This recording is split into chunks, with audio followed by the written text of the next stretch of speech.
Title: Notes from the Underground. Author: Fyodor Dostoyevsky. The author of the diary and the diary itself are, of course, imaginary. Nevertheless, it is clear that such persons as the writer of these notes not only may, but positively must, exist in our society, when we consider the circumstances in the midst of which our society is formed. I have tried to expose to the view of the public more distinctly than is commonly done, one of the characters of the recent past. He is one of the representatives of a generation still living. In this fragment, entitled Underground, this person introduces himself and his views, and, as it were, tries to explain the causes owing to which he has made his appearance and was bound to make his appearance in our midst. In the second fragment there are added the actual notes of this person concerning certain events in his life.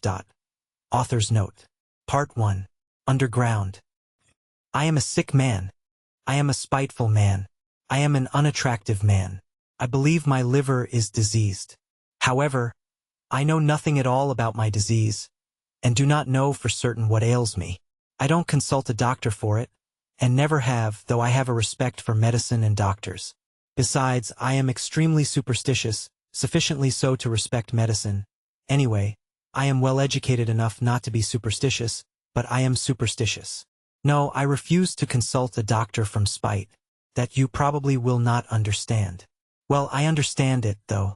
Of course, I can't explain who it is precisely that I am mortifying in this case by my spite. I am perfectly well aware that I cannot pay out the doctors by not consulting them. I know better than anyone that by all this I am only injuring myself and no one else. But still, if I don't consult a doctor it is from spite. My liver is bad. Well, let it get worse. I have been going on like that for a long time, 20 years. Now I am 40. I used to be in the government service, but am no longer. I was a spiteful official. I was rude and took pleasure in being so. I did not take bribes, you see, so I was bound to find a recompense in that, at least. A poor jest, but I will not scratch it out. I wrote it thinking it would sound very witty. But now that I have seen myself that I only wanted to show off in a despicable way, I will not scratch it out on purpose. When petitioners used to come for information to the table at which I sat, I used to grind my teeth at them, and felt intense enjoyment when I succeeded in making anybody unhappy. I almost did succeed. For the most part they were all timid people, of course they were petitioners. But of the uppish ones there was one officer in particular I could not endure. He simply would not be humble, and clanked his sword in a disgusting way. I carried on a feud with him for 18 months over that sword. At last I got the better of him. He left off clanking it. That happened in my youth, though. But do you know, gentlemen, what was the chief point about my spite? Why, the whole point, the real sting of it lay in the fact that continually, even in the moment of the acutest spleen, I was inwardly conscious with shame that I was not only not a spiteful but not even an embittered man, that I was simply scaring sparrows at random and amusing myself by it. I might foam at the mouth, but bring me a doll to play with, give me a cup of tea with sugar in it, and maybe I should be appeased. I might even be genuinely touched, though probably I should grind my teeth at myself afterwards and lie awake at night with shame for months after. That was my way. I was lying when I said just now that I was a spiteful official. I was lying from spite. I was simply amusing myself with the petitioners and with the officer, and in reality I never could become spiteful. I was conscious every moment in myself of many, very many elements absolutely opposite to that. I felt them positively swarming in me, these opposite elements. I knew that they had been swarming in me all my life and craving some outlet from me, but I would not let them, purposely would not let them come out. They tormented me till I was ashamed. They drove me to convulsions and sickened me at last. How they sickened me! Now, are not you fancying, gentlemen, that I am expressing remorse for something now, that I am asking your forgiveness for something? I am sure you are fancying that. However, I assure you I do not care if you are. It was not only that I could not become spiteful, I did not know how to become anything. Neither spiteful nor kind, neither a rascal nor an honest man, neither a hero nor an insect. Now, I am living out my life in my corner, taunting myself with the spiteful and useless consolation that an intelligent man cannot become anything seriously, and it is only the fool who becomes anything. Yes, a man in the 19th century must and morally ought to be preeminently a characterless creature. A man of character, an active man, is preeminently a limited creature. That is my conviction of 40 years. I am 40 years old now, and 40 years is a whole lifetime. It is extreme old age. To live longer than 40 years is bad manners, is vulgar, immoral. Who does live beyond 40? Answer that, sincerely and honestly I will tell you who do. Fools and worthless fellows. I tell all old men that to their face. All these venerable old men. All these silver-haired and reverend seniors. I tell the whole world that to its face. I have a right to say so, for I shall go on living to 60 myself. To 70. To 80. Stay. Let me take breath. You imagine, no doubt, gentlemen, that I want to amuse you. You are mistaken in that, too. I am by no means such a mirthful person as you imagine, or as you may imagine. However, irritated by all this babble, and I feel that you are irritated, you think fit to ask me who I am, then my answer is, I am a collegiate assessor. I was in the service that I might have something to eat, and solely for that reason. And when last year a distant relation left me 6,000 rubles in his will, I immediately retired from the service and settled down in my corner. I used to live in this corner before, but now I have settled down in it. My room is a wretched, horrid one in the outskirts of the town. My servant is an old countrywoman, ill-natured from stupidity, and, moreover, there is always a nasty smell about her. I am told that the Petersburg climate is bad for me, and that with my small means it is very expensive to live in Petersburg. I know all that better than all these sage and experienced counselors and monitors. But I am remaining in Petersburg. I am not going away from Petersburg. I am not going away because... Why, it is absolutely no matter whether I am going away or not going away. But what can a decent man speak of with most pleasure? Answer, of himself. Well, so I will talk about myself, too. I want now to tell you, gentlemen, whether you care to hear it or not, why I could not even become an insect. I tell you solemnly that I have many times tried to become an insect, but I was not equal even to that. I swear, gentlemen, that to be too conscious is an illness, a real thoroughgoing illness. For man's everyday needs, it would have been quite enough to have the ordinary human consciousness, that is, half or a quarter of the amount which falls to the lot of a cultivated man of our unhappy 19th century, especially one who has the fatal ill luck to inhabit Petersburg, the most theoretical and intentional town on the whole terrestrial globe.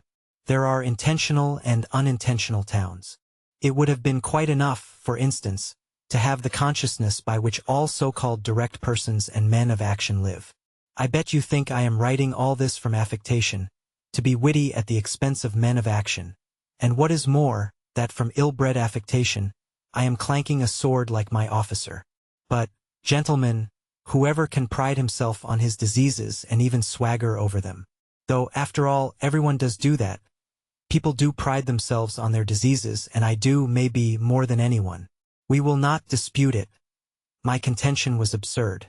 But yet I am firmly persuaded that a great deal of consciousness, every sort of consciousness, in fact, is a disease. I stick to that. Let us leave that, too, for a minute. Tell me this, why does it happen that at the very moments when I am most capable of feeling every refinement of all that is sublime and beautiful, as they used to say at one time, it would, as though of design, happen to me not only to feel but to do such ugly things, such that, well, in short, actions that all, perhaps, commit, but which, as though purposely, occurred to me at the very time when I was most conscious that they ought not to be committed. The more conscious I was of goodness and of all that was sublime and beautiful, the more deeply I sank into my mire and the more ready I was to sink in it altogether. But the chief point was that all this was, as it were, not accidental in me, but as though it were bound to be so. It was as though it were my most normal condition, and not in the least disease or depravity, so that at last all desire in me to struggle against this depravity passed. It ended by my almost believing, perhaps actually believing, that this was perhaps my normal condition. But at first, in the beginning, what agonies I endured in that struggle! I did not believe it was the same with other people, and all my life I hid this fact about myself as a secret. I was ashamed, even now, perhaps, I am ashamed I got to the point of feeling a sort of secret abnormal, despicable enjoyment in returning home to my corner on some disgusting Petersburg night, acutely conscious that that day I had committed a loathsome action again, that what was done could never be undone, and secretly, inwardly gnawing at myself for it, tearing and consuming myself till at last the bitterness turned into a sort of shameful accursed sweetness, and at last into positive real enjoyment. Yes, into enjoyment, into enjoyment. I insist upon that. I have spoken of this because I keep wanting to know for a fact whether other people feel such enjoyment. I will explain. The enjoyment was just from the too intense consciousness of one's own degradation. It was from feeling oneself that one had reached the last barrier, that it was horrible, but that it could not be otherwise, that there was no escape for you, that you never could become a different man, that even if time and faith were still left you to change into something different you would most likely not wish to change, or if you did wish to, even then you would do nothing, because perhaps, in reality there was nothing for you to change into. And the worst of it was, and the root of it all, that it was all in accord with the normal fundamental laws of overacute consciousness, and with the inertia that was the direct result of those laws, and that consequently one was not only unable to change but could do absolutely nothing. Thus it would follow, as the result of acute consciousness, that one is not to blame in being a scoundrel, as though that were any consolation to the scoundrel once he has come to realize that he actually is a scoundrel. But enough. I have talked a lot of nonsense, but what have I explained? How is enjoyment in this to be explained? But I will explain it. I will get to the bottom of it. That is why I have taken up my pen. I, for instance, have a great deal of amour propre. I am as suspicious and prone to take offense as a humpback or a dwarf. But upon my word, I sometimes have had moments when if I had happened to be slapped in the face I should, perhaps, have been positively glad of it. I say, in earnest, that I should probably have been able to discover even in that a peculiar sort of enjoyment, the enjoyment, of course, of despair. But in despair there are the most intense enjoyments, especially when one is very acutely conscious of the hopelessness of one's position. And when one is slapped in the face, why then the consciousness of being rubbed into a pulp would positively overwhelm one. The worst of it is, look at it which way one will, it still turns out that I was always the most to blame in everything. And what is most humiliating of all, to blame for no fault of my own but, so to say, through the laws of nature. In the first place, to blame because I am cleverer than any of the people surrounding me. I have always considered myself cleverer than any of the people surrounding me, and sometimes, would you believe it, have been positively ashamed of it. At any rate, I have all my life, as it were, turned my eyes away and never could look people straight in the face. To blame, finally, because even if I had had magnanimity, I should only have had more suffering from the sense of its uselessness. I should certainly have never been able to do anything from being magnanimous, neither to forgive, for my assailant would perhaps have slapped me from the laws of nature, and one cannot forgive the laws of nature, nor to forget, for even if it were owing to the laws of nature, it is insulting all the same. Finally, even if I had wanted to be anything but magnanimous, had desired on the contrary to revenge myself on my assailant, I could not have revenged myself on anyone for anything because I should certainly never have made up my mind to do anything, even if I had been able to. Why should I not have made up my mind? About that, in particular, I want to say a few words. 3. With people who know how to revenge themselves and to stand up for themselves in general, how is it done?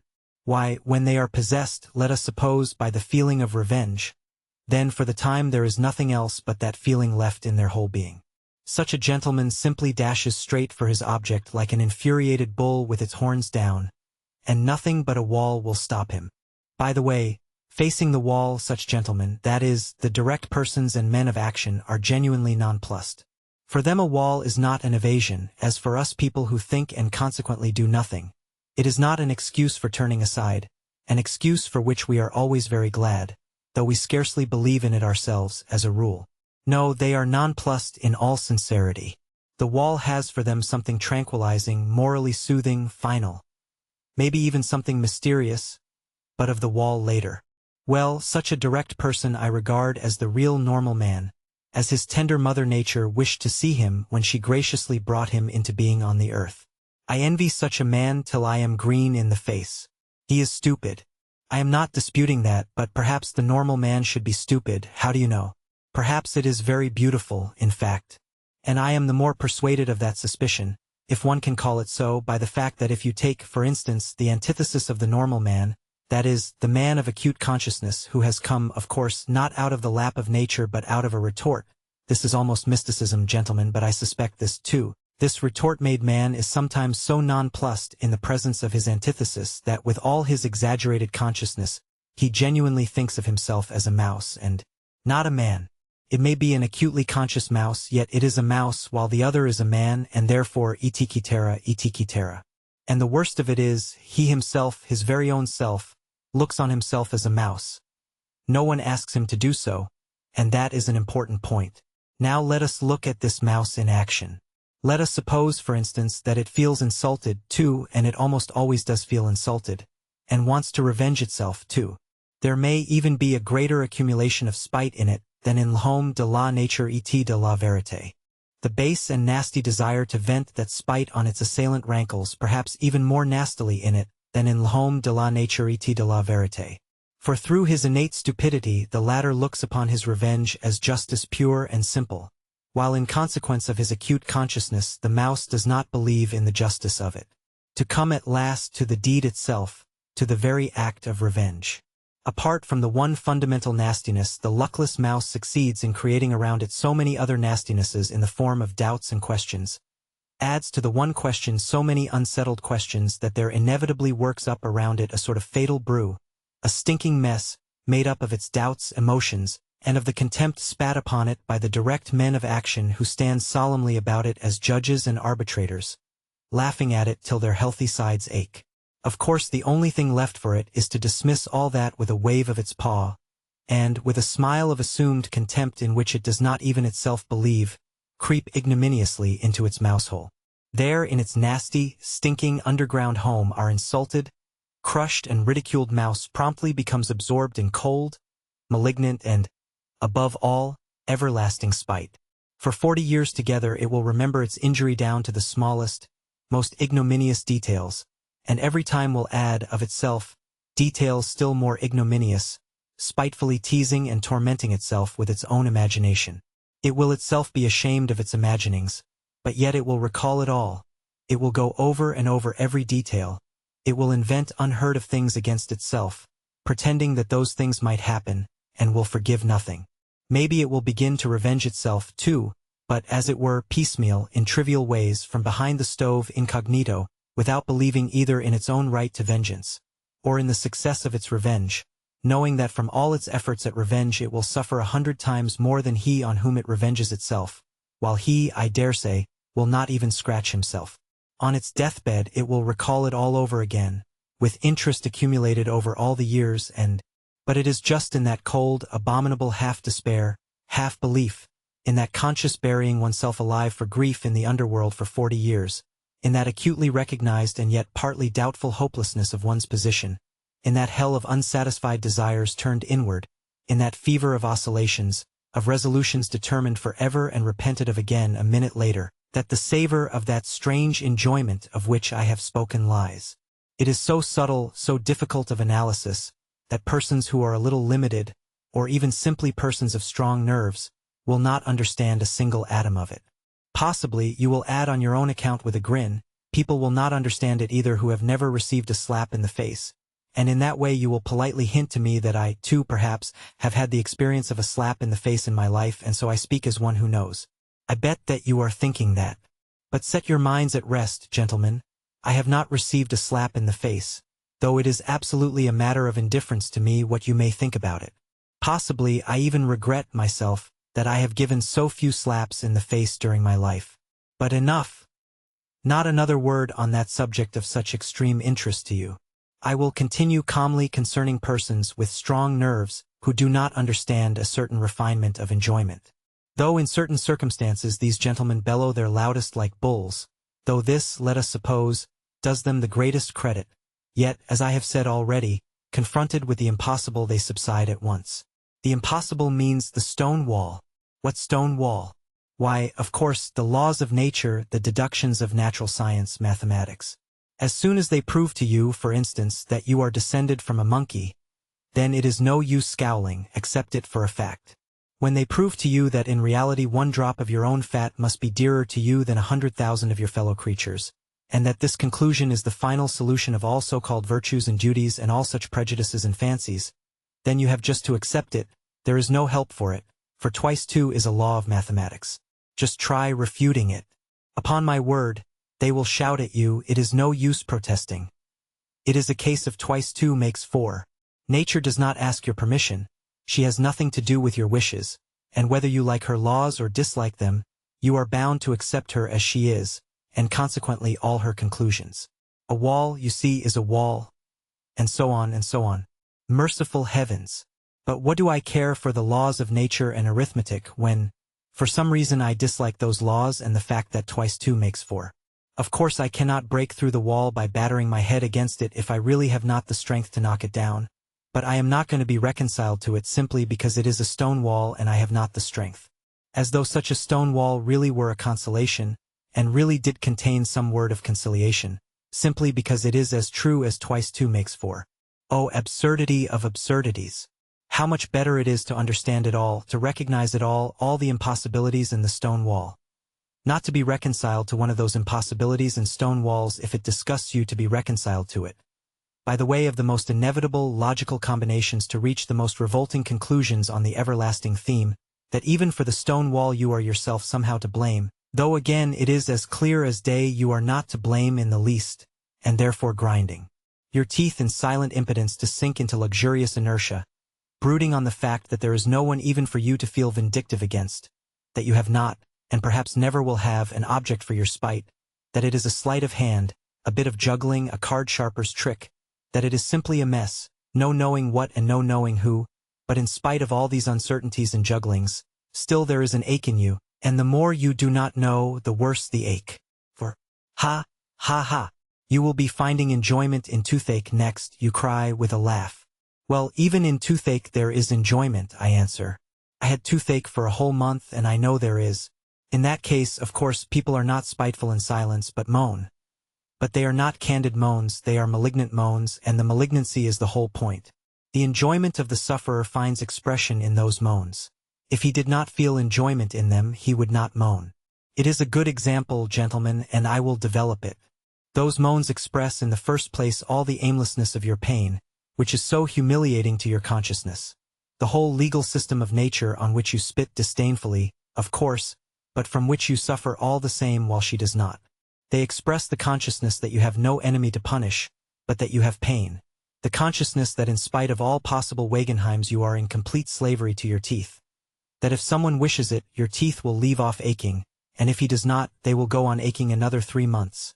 And that finally, if you are still contumacious and still protest, all that is left you for your own gratification is to thrash yourself or beat your wall with your fist as hard as you can, and absolutely nothing more. Well, these mortal insults, these jeers on the part of someone unknown, end at last in an enjoyment which sometimes reaches the highest degree of voluptuousness.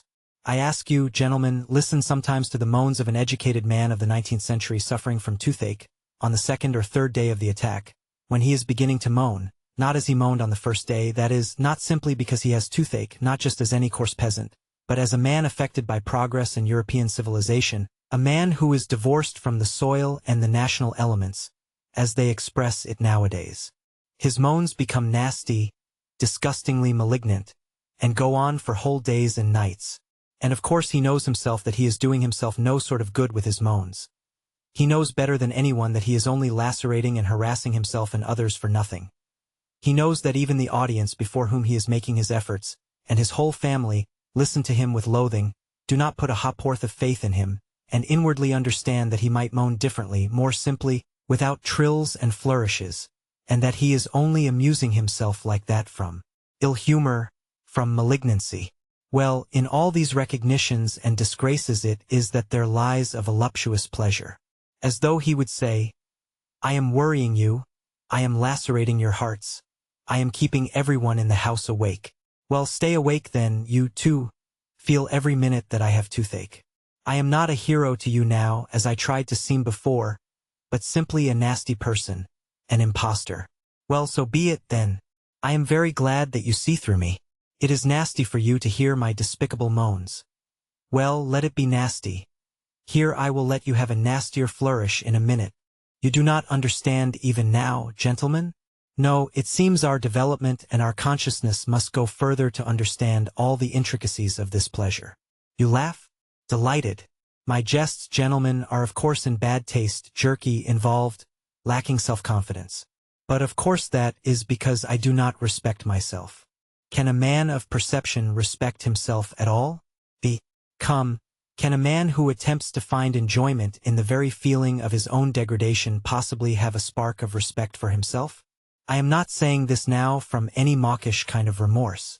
And, indeed, I could never endure saying, "Forgive me, Papa, I won't do it again," not because I am incapable of saying that, on the contrary, perhaps just because I have been too capable of it, and in what a way, too.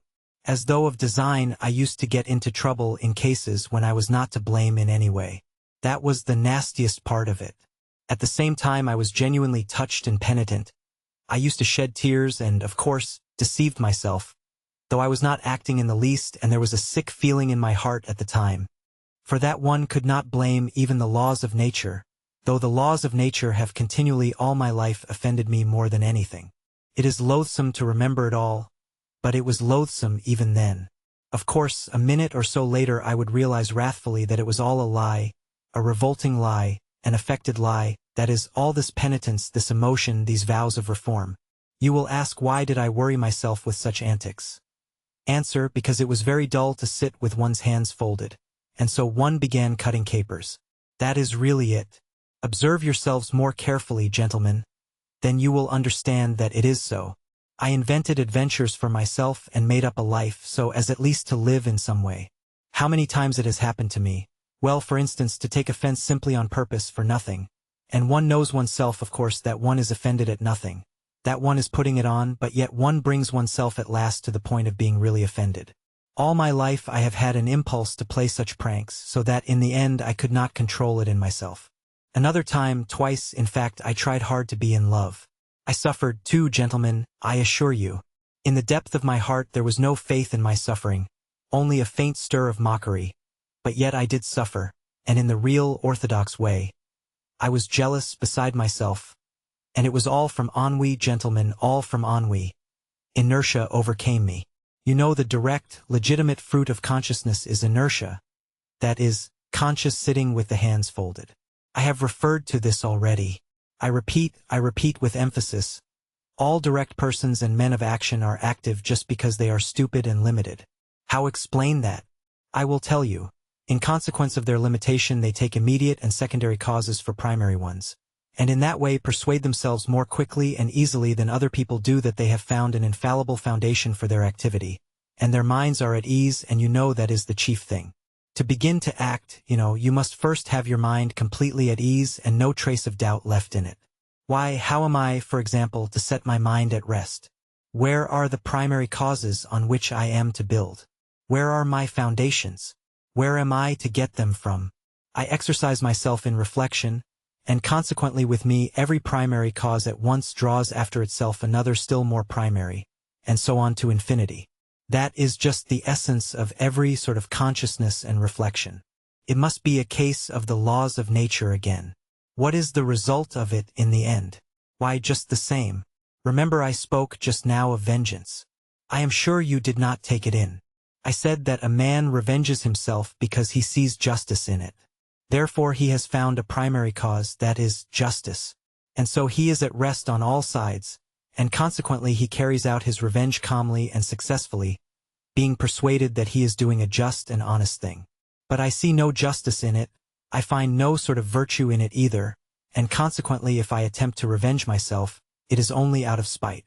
Spite, of course, might overcome everything, all my doubts, and so might serve quite successfully in place of a primary cause, precisely because it is not a cause. But what is to be done if I have not even spite? I began with that just now, In consequence again of those accursed laws of consciousness, anger in me is subject to chemical disintegration. You look into it, the object flies off into air, your reasons evaporate, the criminal is not to be found, the wrong becomes not a wrong but a phantom, something like the toothache, for which no one is to blame, and consequently there is only the same outlet left again, that is, to beat the wall as hard as you can. So you give it up with a wave of the hand because you have not found a fundamental cause. And try letting yourself be carried away by your feelings, blindly, without reflection, without a primary cause, repelling consciousness at least for a time. Hate or love, if only not to sit with your hands folded. The day after tomorrow, at the latest, you will begin despising yourself for having knowingly deceived yourself. Result: a soap bubble and inertia. Oh, gentlemen, do you know, perhaps I consider myself an intelligent man, only because all my life I have been able neither to begin nor to finish anything. Granted, I am a babbler, a harmless, vexatious babbler, like all of us. But what is to be done if the direct and sole vocation of every intelligent man is babble? That is, the intentional pouring of water through a sieve. 6. Oh, if I had done nothing simply from laziness! Heavens, how I should have respected myself then! I should have respected myself because I should at least have been capable of being lazy. There would at least have been one quality, as it were, positive in me, in which I could have believed myself. Question: what is he? Answer: a sluggard. How very pleasant it would have been to hear that of oneself. It would mean that I was positively defined. It would mean that there was something to say about me. Sluggard, why, it is a calling and vocation, it is a career. Do not jest, it is so. I should then be a member of the best club by right, and should find my occupation in continually respecting myself. I knew a gentleman who prided himself all his life on being a connoisseur of Lafitte.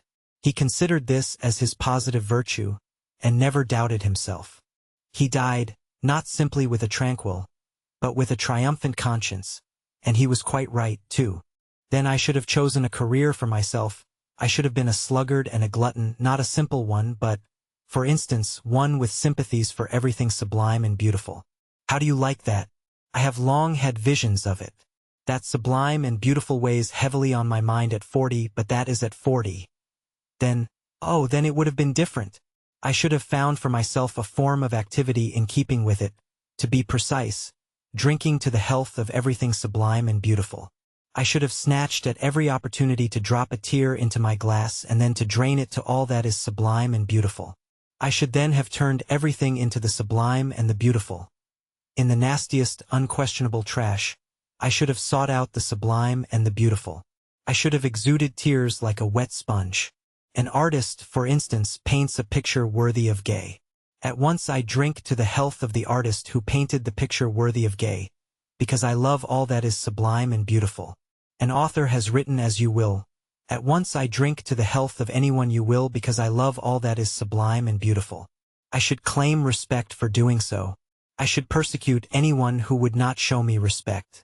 I should live at ease. I should die with dignity. Why, it is charming, perfectly charming. And what a good round belly I should have grown. What a treble chin I should have established. What a ruby nose I should have colored for myself, so that everyone would have said, looking at me, here is an asset.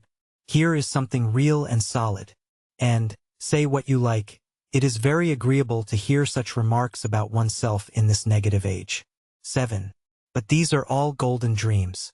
Oh, tell me, who was it first announced, who was it first proclaimed, that man only does nasty things because he does not know his own interests, and that if he were enlightened, if his eyes were open to his real normal interests, man would at once cease to do nasty things, would at once become good and noble because, being enlightened and understanding his real advantage, he would see his own advantage in the good and nothing else, and we all know that not one man can consciously act against his own interests, consequently, so to say, through necessity he would begin doing good.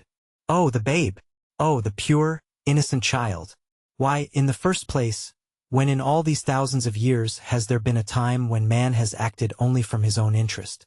What is to be done with the millions of facts that bear witness that men, consciously, that is fully understanding their real interests, have left them in the background and have rushed headlong on another path, to meet peril and danger, compelled to this course by nobody and by nothing, but, as it were, simply disliking the beaten track and have obstinately, willfully, struck out another difficult, absurd way, seeking it almost in the darkness. So, I suppose, this obstinacy and perversity were pleasanter to them than any advantage. Advantage? What is advantage? And will you take it upon yourself to define with perfect accuracy in what the advantage of man consists? And what if it so happens that a man's advantage, sometimes not only may, but even must, consist in his desiring in certain cases what is harmful to himself and not advantageous? And if so, if there can be such a case, the whole principle falls into dust. What do you think, are there such cases? You laugh. Laugh away, gentlemen, but only answer me. Have man's advantages been reckoned up with perfect certainty? Are there not some which not only have not been included but cannot possibly be included under any classification? You see, you gentlemen have, to the best of my knowledge, taken your whole register of human advantages from the averages of statistical figures and politico-economical formulas. Your advantages are prosperity, wealth, freedom, peace, and so on and so on. So that the man who should, for instance, go openly and knowingly in opposition to all that list would to your thinking, and indeed mine too, of course, be an obscurantist or an absolute madman. Would not he? But, this is what is surprising. Why does it so happen that all these statisticians, sages and lovers of humanity, when they reckon up human advantages invariably leave out one? They don't even take it into their reckoning in the form in which it should be taken, and the whole reckoning depends upon that. It would be no greater matter, they would simply have to take it, this advantage, and add it to the list. But the trouble is that this strange advantage does not fall under any classification and is not in place in any list. I have a friend, for instance. Gentlemen, but of course he is your friend, too. And indeed there is no one to whom he is not a friend. When he prepares for any undertaking, this gentleman immediately explains to you, elegantly and clearly, exactly how he must act in accordance with the laws of reason and truth. What is more, he will talk to you with excitement and passion of the true normal interests of man. With irony he will upbraid the short-sighted fools who do not understand their own interests, nor the true significance of virtue. And within a quarter of an hour, without any sudden outside provocation, but simply through something inside him which is stronger than all his interests, he will go off on quite a different tack, that is, act in direct opposition to what he has just been saying about himself, in opposition to the laws of reason, in opposition to his own advantage, in fact in opposition to everything. I warn you that my friend is a compound personality and therefore it is difficult to blame him as an individual. The fact is, gentlemen, it seems there must really exist something that is dearer to almost every man than his greatest advantages, or, not to be illogical, there is a most advantageous advantage, the very one omitted of which we spoke just now, which is more important and more advantageous than all other advantages, for the sake of which a man if necessary is ready to act in opposition to all laws, that is, in opposition to reason, honor, peace, prosperity, in fact, in opposition to all those excellent and useful things if only he can attain that fundamental, most advantageous advantage which is dearer to him than all. Yes, but it's advantage all the same, you will retort.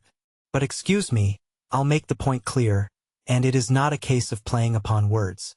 What matters is that this advantage is remarkable from the very fact that it breaks down all our classifications, and continually shatters every system constructed by lovers of mankind for the benefit of mankind. In fact, it upsets everything. But before I mention this advantage to you, I want to compromise myself personally, and therefore I boldly declare that all these fine systems, all these theories for explaining to mankind their real normal interests, in order that inevitably striving to pursue these interests they may at once become good and noble, are, in my opinion, so far mere logical exercises. Yes, logical exercises. Why, to maintain this theory of the regeneration of mankind by means of the pursuit of his own advantage is to my mind almost the same thing as to affirm, for instance, following Buckle, that through civilization mankind becomes softer, and consequently less bloodthirsty and less fitted for warfare. Logically, it does seem to follow from his arguments. But man has such a predilection for systems and abstract deductions that he is ready to distort the truth intentionally. He is ready to deny the evidence of his senses only to justify his logic. I take this example because it is the most glaring instance of it. Only look about you. Blood is being spilt in streams, and in the merriest way, as though it were champagne. Take the whole of the 19th century in which Buckle lived. Take Napoleon the Great and also the present one. Take North America, the eternal Union. Take the farce of Schleswig-Holstein. And what is it that civilization softens in us? The only gain of civilization for mankind is the greater capacity for variety of sensations, and absolutely nothing more. And through the development of this many-sidedness man may come to finding enjoyment in bloodshed. In fact, this has already happened to him. Have you noticed that it is the most civilized gentlemen who have been the subtlest slaughterers, to whom the Attilas and Stenka Razins could not hold a candle? And if they are not so conspicuous as the Attilas and Stenka Razins, it is simply because they are so often met with, are so ordinary and have become so familiar to us. In any case, civilization has made mankind, if not more bloodthirsty, at least more vilely, more loathsomely bloodthirsty. In old days he saw justice in bloodshed and with his conscience at peace exterminated those he thought proper. Now we do think bloodshed abominable and yet we engage in this abomination, and with more energy than ever. Which is worse? Decide that for yourselves. They say that Cleopatra, excuse an instance from Roman history, was fond of sticking gold pins into her slave girls' breasts and derived gratification from their screams and writhings. You will say that that was in the comparatively barbarous times, that these are barbarous times too because also, comparatively speaking, pins are stuck in even now, that though man has now learned to see more clearly than in barbarous ages, he is still far from having learnt to act as reason and science would dictate. But yet you are fully convinced that he will be sure to learn when he gets rid of certain old bad habits, and when common sense and science have completely re-educated human nature and turned it in a normal direction. You are confident that then man will cease from intentional error and will, so to say, be compelled not to want to set his will against his normal interests. That is not all. Then, you say, science itself will teach man, though to my mind it's a superfluous luxury, that he never has really had any caprice or will of his own, and that he himself is something of the nature of a piano key or the stop of an organ, and that there are, besides, things called the laws of nature, so that everything he does is not done by his willing it, but is done of itself by the laws of nature. Consequently, we have only to discover these laws of nature, and man will no longer have to answer for his actions and life will become exceedingly easy for him. All human actions will then, of course, be tabulated according to these laws mathematically, like tables of logarithms up to 108,000, and entered in an index. Or, better still, there would be published certain edifying works of the nature of encyclopedic lexicons, in which everything will be so clearly calculated and explained that there will be no more incidents or adventures in the world. Then, this is all what you say, new economic relations will be established, all ready-made and worked out with mathematical exactitude, so that every possible question will vanish in the twinkling of an eye, simply because every possible answer to it will be provided. Then the palace of crystal will be built. Then, in fact, those will be halcyon days. Of course there is no guaranteeing, this is my comment, that it will not be, for instance, frightfully dull then, for what will one have to do when everything will be calculated and tabulated? But on the other hand everything will be extraordinarily rational. Of course boredom may lead you to anything. It is boredom sets one sticking golden pins into people, but all that would not matter. What is bad, this is my comment again, is that I dare say people will be thankful for the gold pins then. Man is stupid, phenomenally stupid. Or rather he is not at all stupid, but he is so ungrateful that you could not find another like him in all creation.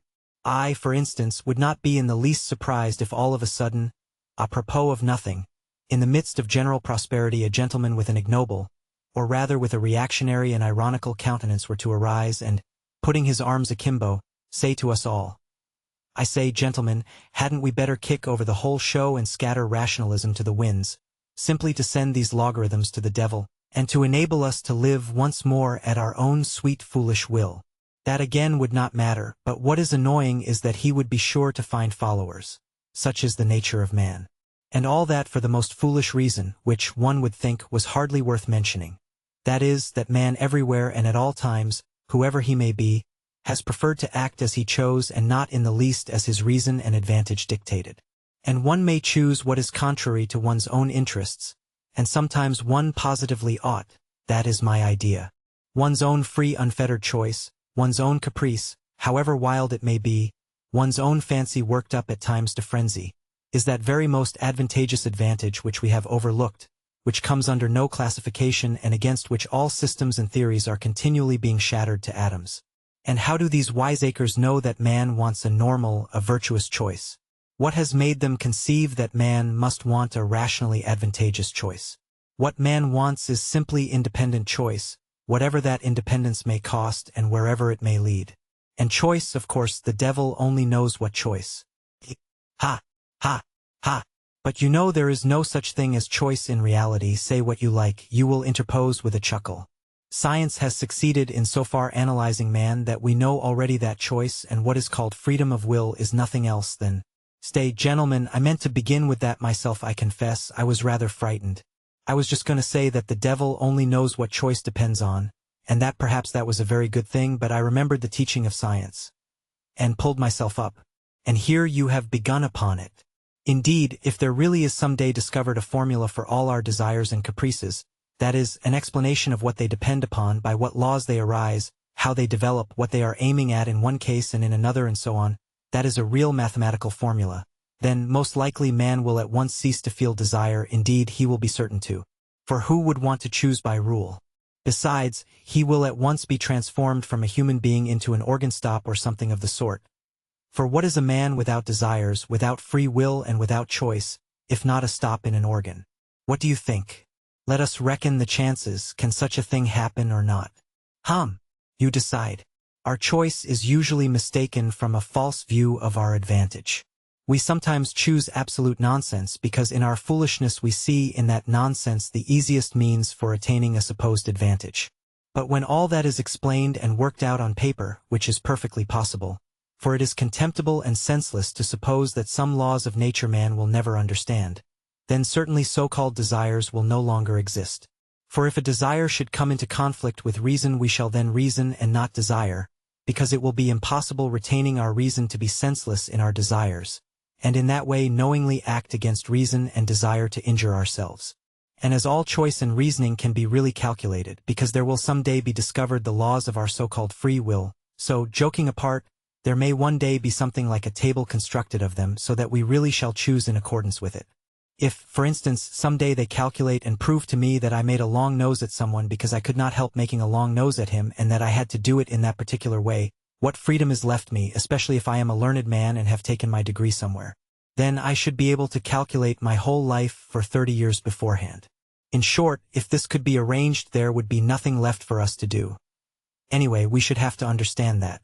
And, in fact, we ought unwearyingly to repeat to ourselves that at such and such a time and in such circumstances nature does not ask our leave. That we have got to take her as she is and not fashion her to suit our fancy, and if we really aspire to formulas and tables of rules, and well, even to the chemical retort, there's no help for it, we must accept the retort too, or else it will be accepted without our consent. Yes, but here I come to a stop. Gentlemen, you must excuse me for being over-philosophical. It's the result of 40 years underground. Allow me to indulge my fancy. You see, gentlemen, reason is an excellent thing, there's no disputing that, but reason is nothing but reason and satisfies only the rational side of man's nature, while will is a manifestation of the whole life, that is, of the whole human life including reason and all the impulses. And although our life, in this manifestation of it, is often worthless, yet it is life and not simply extracting square roots. Here I, for instance, quite naturally want to live in order to satisfy all my capacities for life, and not simply my capacity for reasoning, that is, not simply 1/20th of my capacity for life. What does reason know? Reason only knows what it has succeeded in learning, some things perhaps it will never learn. This is a poor comfort, but why not say so frankly? And human nature acts as a whole with everything that is in it, consciously or unconsciously, and, even if it goes wrong, it lives. I suspect, gentlemen, that you are looking at me with compassion. You tell me again that an enlightened and developed man, such, in short, as the future man will be, cannot consciously desire anything disadvantageous to himself, that can be proved mathematically. I thoroughly agree it can by mathematics. But I repeat for the 100th time, there is one case, one only, when man may consciously, purposely desire what is injurious to himself, what is stupid, very stupid, simply in order to have the right to desire for himself even what is very stupid and not to be bound by an obligation to desire only what is sensible. Of course, this very stupid thing, this caprice of ours, may be in reality, gentlemen, more advantageous for us than anything else on earth, especially in certain cases. And in particular it may be more advantageous than any advantage even when it does us obvious harm, and contradicts the soundest conclusions of our reason concerning our advantage. For in any circumstances it preserves for us what is most precious and most important, that is, our personality, our individuality. Some, you see, maintain that this really is the most precious thing for mankind. Choice can, of course, if it chooses, be in agreement with reason, and especially if this be not abused but kept within bounds. It is profitable and sometimes even praiseworthy.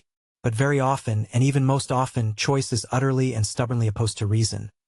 And, do you know that too is profitable, sometimes even praiseworthy? Gentlemen, let us suppose that man is not stupid. Indeed, one cannot refuse to suppose that, if only from the one consideration, that, if man is stupid, then who is wise? But if he is not stupid, He is monstrously ungrateful. Phenomenally ungrateful. In fact, I believe that the best definition of man is the ungrateful biped. But that is not all, that is not his worst defect. His worst defect is his perpetual moral obliquity, perpetual, from the days of the flood to the Schleswig-Holstein period. Moral obliquity and consequently lack of good sense. For it has long been accepted that lack of good sense is due to no other cause than moral obliquity. Put it to the test and cast your eyes upon the history of mankind. What will you see? Is it a grand spectacle? Grand, if you like. Take the Colossus of Rhodes, for instance, that's worth something.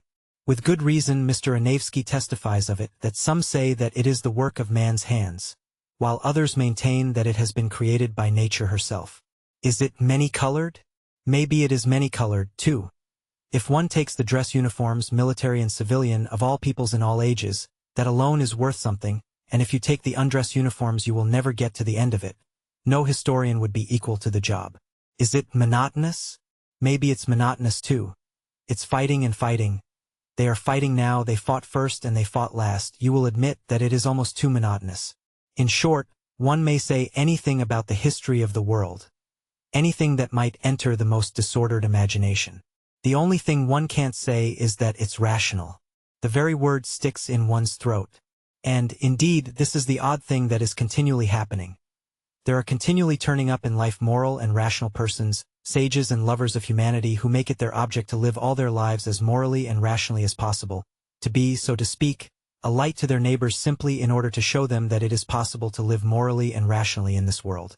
And yet we all know that those very people sooner or later have been false to themselves, playing some queer trick, often a most unseemly one. Now I ask you, what can be expected of man since he is a being endowed with strange qualities? Shower upon him every earthly blessing, drown him in a sea of happiness, so that nothing but bubbles of bliss can be seen on the surface. Give him economic prosperity, such that he should have nothing else to do but sleep, eat cakes and busy himself with the continuation of his species. And even then, out of sheer ingratitude, sheer spite, man would play you some nasty trick. He would even risk his cakes and would deliberately desire the most fatal rubbish, the most uneconomical absurdity, simply to introduce into all this positive good sense his fatal fantastic element. It is just his fantastic dreams, his vulgar folly that he will desire to retain, simply in order to prove to himself, as though that were so necessary, that men still are men and not the keys of a piano, which the laws of nature threaten to control so completely that soon one will be able to desire nothing but by the calendar. And that is not all. Even if man really were nothing but a piano key, even if this were proved to him by natural science and mathematics, even then he would not become reasonable, but would purposely do something perverse out of simple ingratitude, simply to gain his point. And if he does not find means, he will contrive destruction and chaos, will contrive sufferings of all sorts, only to gain his point. He will launch a curse upon the world, and as only man can curse, it is his privilege, the primary distinction between him and other animals. Maybe by his curse alone he will attain his object, that is, convince himself that he is a man and not a piano key.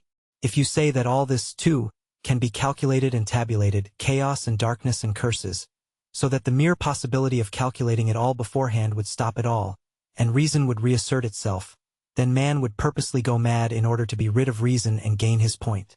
I believe in it, I answer for it, for the whole work of man really seems to consist in nothing but proving to himself every minute that he is a man and not a piano key. It may be at the cost of his skin, it may be by cannibalism. And this being so, can one help being tempted to rejoice that it has not yet come off, and that desire still depends on something we don't know? You will scream at me, that is, if you condescend to do so, that no one is touching my free will, that all they are concerned with is that my will should of itself, of its own free will, coincide with my own normal interests, with the laws of nature and arithmetic. Good heavens, gentlemen, what sort of free will is left when we come to tabulation and arithmetic, when it will all be a case of twice two make four? Twice two makes four without my will. As if free will meant that. 9. Gentlemen, I am joking, and I know myself that my jokes are not brilliant, but no one can take everything as a joke. I am, perhaps, jesting against the grain. Gentlemen, I am tormented by questions. Answer them for me. You, for instance, want to cure men of their old habits and reform their will in accordance with science and good sense. But how do you know not only that it is possible but also that it is desirable to reform man in that way? And what leads you to the conclusion that man's inclinations need reforming? In short, how do you know that such a reformation will be a benefit to man? And to go to the root of the matter, why are you so positively convinced that not to act against his real normal interests guaranteed by the conclusions of reason and arithmetic is certainly always advantageous for man and must always be a law for mankind? So far, this is only your supposition. It may be the law of logic, but not the law of humanity. You think, gentlemen, perhaps that I am mad? Allow me to defend myself. I agree that man is preeminently a creative animal, predestined to strive consciously for an object and to engage in engineering, that is, incessantly and eternally to make new roads, wherever they may lead. But the reason why he wants sometimes to go off at a tangent may just be that he is predestined to make the road, and perhaps, too, that however stupid the direct practical man may be, the thought sometimes will occur to him that the road almost always does lead somewhere, and that the destination it leads to is less important than the process of making it, and that the chief thing is to save the well-conducted child from despising engineering, and so giving way to the fatal idleness, which, as we all know, is the mother of all the vices. Man likes to make roads and to create, that is a fact beyond dispute. But why has he such a passionate love for destruction and chaos also? Tell me that. But on that point I want to say a couple of words myself. May it not be that he loves chaos and destruction? There can be no disputing that he does sometimes love it, because he is instinctively afraid of attaining his object and completing the edifice he is constructing? Who knows, perhaps he only loves that edifice from a distance, and is by no means in love with it at close quarters. Perhaps he only loves building it and does not want to live in it, but will leave it, when completed, for the use of less animaux domestiques, such as the ants, the sheep, and so on. Now the ants have quite a different taste. They have a marvelous edifice of that pattern which endures forever, the ant heap.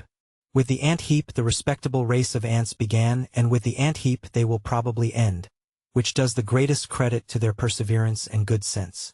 But man is a frivolous and incongruous creature, and perhaps, like a chess player, loves the process of the game, not the end of it. And who knows, there is no saying with certainty. Perhaps the only goal on earth to which mankind is striving lies in this incessant process of attaining, in other words, in life itself, and not in the thing to be attained, which must always be expressed as a formula, as positive as twice two makes four, and such positiveness is not life, gentlemen, but is the beginning of death. Anyway, man has always been afraid of this mathematical certainty, and I am afraid of it now. Granted that man does nothing but seek that mathematical certainty. He traverses oceans, sacrifices his life in the quest, but to succeed, really to find it, dreads, I assure you. He feels that when he has found it, there will be nothing for him to look for. When workmen have finished their work, they do at least receive their pay, they go to the tavern, then they are taken to the police station, and there is occupation for a week. But where can man go? Anyway, one can observe a certain awkwardness about him when he has attained such objects. He loves the process of attaining but does not quite like to have attained, and that, of course, is very absurd. In fact, man is a comical creature. There seems to be a kind of jest in it all. But yet mathematical certainty is, after all, something insufferable. Twice two makes four seems to me simply a piece of insolence. Twice two makes four is a pert coxcomb who stands with arms akimbo barring your path and spitting. I admit that twice two makes four is an excellent thing, but if we are to give everything its due, twice two makes five is sometimes a very charming thing too. And why are you so firmly, so triumphantly, convinced that only the normal and the positive, in other words, only what is conducive to welfare, is for the advantage of man? Is not reason in error as regards advantage? Does not man, perhaps, love something besides well-being? Perhaps he is just as fond of suffering. Perhaps suffering is just as great a benefit to him as well-being. Man is sometimes extraordinarily, passionately, in love with suffering, and that is a fact. There is no need to appeal to universal history to prove that. Only ask yourself if you are a man and have lived at all. As far as my personal opinion is concerned, to care only for well-being seems to me positively ill-bred.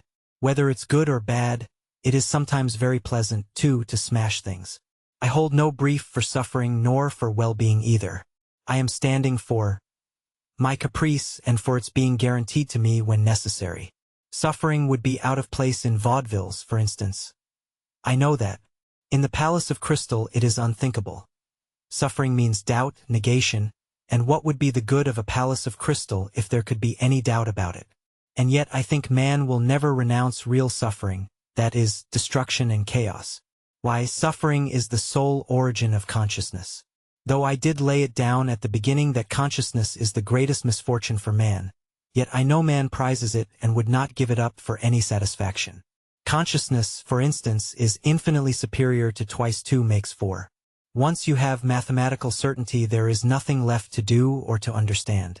There will be nothing left but to bottle up your 5 senses and plunge into contemplation. While if you stick to consciousness, even though the same result is attained, you can at least flog yourself at times, and that will, at any rate, liven you up. Reactionary as it is, corporal punishment is better than nothing. You believe in a palace of crystal that can never be destroyed. A palace at which one will not be able to put out one's tongue or make a long nose on the sly. And perhaps that is just why I am afraid of this edifice, that it is of crystal and can never be destroyed, and that one cannot put one's tongue out at it even on the sly. You see, if it were not a palace, but a henhouse, I might creep into it to avoid getting wet, and yet I would not call the henhouse a palace out of gratitude to it for keeping me dry. You laugh and say that in such circumstances a henhouse is as good as a mansion. Yes, I answer, if one had to live simply to keep out of the rain. But what is to be done if I have taken it into my head that that is not the only object in life, and that if one must live one had better live in a mansion? That is my choice, my desire. You will only eradicate it when you have changed my preference. Well, do change it, allure me with something else, give me another ideal. But meanwhile I will not take a henhouse for a mansion. The palace of crystal may be an idle dream. It may be that it is inconsistent with the laws of nature, and that I have invented it only through my own stupidity, through the old-fashioned irrational habits of my generation. But what does it matter to me that it is inconsistent? That makes no difference, since it exists in my desires, or rather exists as long as my desires exist. Perhaps you are laughing again? Laugh away. I will put up with any mockery rather than pretend that I am satisfied when I am hungry. I know, anyway, that I will not be put off with a compromise, with a recurring 0, simply because it is consistent with the laws of nature and actually exists. I will not accept as the crown of my desires a block of buildings with tenements for the poor on a lease of 1,000 years, and perhaps with a signboard of a dentist hanging out. Destroy my desires, eradicate my ideals, show me something better, and I will follow you. You will say, perhaps, that it is not worth your trouble. But in that case I can give you the same answer. We are discussing things seriously. But if you won't deign to give me your attention, I will drop your acquaintance. I can retreat into my underground hole. But while I am alive and have desires, I would rather my hand were withered off than bring one brick to such a building. Don't remind me that I have just rejected the palace of crystal for the sole reason that one cannot put out one's tongue at it. I did not say because I am so fond of putting my tongue out. Perhaps the thing I resented was that of all your edifices there has not been one at which one could not put out one's tongue. On the contrary, I would let my tongue be cut off out of gratitude if things could be so arranged that I should lose all desire to put it out. It is not my fault that things cannot be so arranged, and that one must be satisfied with model flats. Then why am I made with such desires? Can I have been constructed simply in order to come to the conclusion that all my construction is a cheat? Can this be my whole purpose? I do not believe it. But do you know what? I am convinced that we underground folk ought to be kept on a curb. Though we may sit 40 years underground without speaking, when we do come out into the light of day and break out we talk and talk and talk. 11. The long and the short of it is, gentlemen, that it is better to do nothing. Better conscious inertia. And so hurrah for underground. Though I have said that I envy the normal man to the last drop of my bile, yet I should not care to be in his place such as he is now, though I shall not cease envying him. No, anyway the underground life is more advantageous. There, at any rate, one can— Oh, but even now I am lying. I am lying because I know myself that it is not underground that is better, but something different, quite different, for which I am thirsting, but which I cannot find. Damn underground. I will tell you another thing that would be better, and that is, if I myself believed in anything of what I have just written. I swear to you, gentlemen, There is not one thing, not one word of what I have written that I really believe. That is, I believe it, perhaps, but at the same time I feel and suspect that I am lying like a cobbler. Then why have you written all this? You will say to me, I ought to put you underground for 40 years without anything to do and then come to you in your cellar to find out what stage you have reached. How can a man be left with nothing to do for 40 years? Isn't that shameful? Isn't that humiliating? You will say, perhaps, wagging your heads contemptuously. You thirst for life and try to settle the problems of life by a logical tangle. And how persistent, how insolent are your sallies.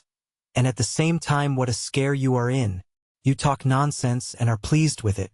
You say impudent things and are in continual alarm and apologizing for them. You declare that you are afraid of nothing and at the same time try to ingratiate yourself in our good opinion. You declare that you are gnashing your teeth and at the same time you try to be witty so as to amuse us. You know that your witticisms are not witty, but you are evidently well satisfied with their literary value.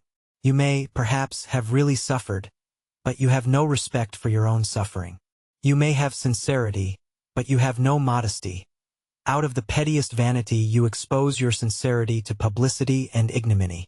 You doubtlessly mean to say something, but hide your last word through fear, because you have not the resolution to utter it, and only have a cowardly impudence. You boast of consciousness, but you are not sure of your ground, for though your mind works, yet your heart is darkened and corrupt, and you cannot have a full, genuine consciousness without a pure heart. And how intrusive you are, how you insist and grimace. Lies, lies, lies. Of course I have myself made up all the things you say.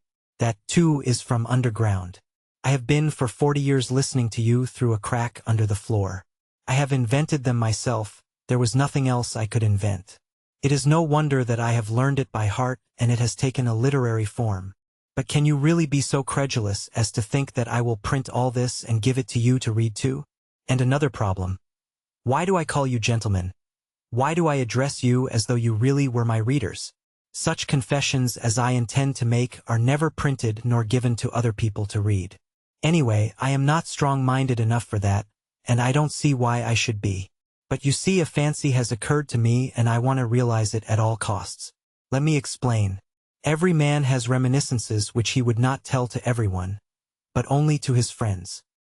He has other matters in his mind which he would not reveal even to his friends, but only to himself, and that in secret. But there are other things which a man is afraid to tell even to himself, and every decent man has a number of such things stored away in his mind. The more decent he is, the greater the number of such things in his mind. Anyway, I have only lately determined to remember some of my early adventures. Till now I have always avoided them, even with a certain uneasiness. Now, when I am not only recalling them but have actually decided to write an account of them, I want to try the experiment whether one can, even with oneself, be perfectly open and not take fright at the whole truth. I will observe, in parenthesis, that Heine says that a true autobiography is almost an impossibility, and that man is bound to lie about himself. He considers that Rousseau certainly told lies about himself in his Confessions, and even intentionally lied, out of vanity. I am convinced that Heine is right. I quite understand how sometimes one may, out of sheer vanity, attribute regular crimes to oneself, and indeed I can very well conceive that kind of vanity. But Heine judged of people who made their confessions to the public. I write only for myself, and I wish to declare once and for all that if I write as though I were addressing readers, that is simply because it is easier for me to write in that form. It is a form, an empty form. I shall never have readers. I have made this plain already. I don't wish to be hampered by any restrictions in the compilation of my notes. I shall not attempt any system or method. I will jot things down as I remember them. But here, perhaps, someone will catch at the word and ask me, if you really don't reckon on readers, why do you make such compacts with yourself, and on paper too, that is, that you won't attempt any system or method, that you jot things down as you remember them, and so on and so on? Why are you explaining? Why do you apologize? Well, there it is, I answer. There is a whole psychology in all this, though. Perhaps it is simply that I am a coward. And perhaps that I purposely imagine an audience before me in order that I may be more dignified while I write. There are perhaps thousands of reasons. Again, what is my object precisely in writing? If it is not for the benefit of the public, why should I not simply recall these incidents in my own mind without putting them on paper? Quite so. But yet it is more imposing on paper. There is something more impressive in it. I shall be better able to criticize myself and improve my style.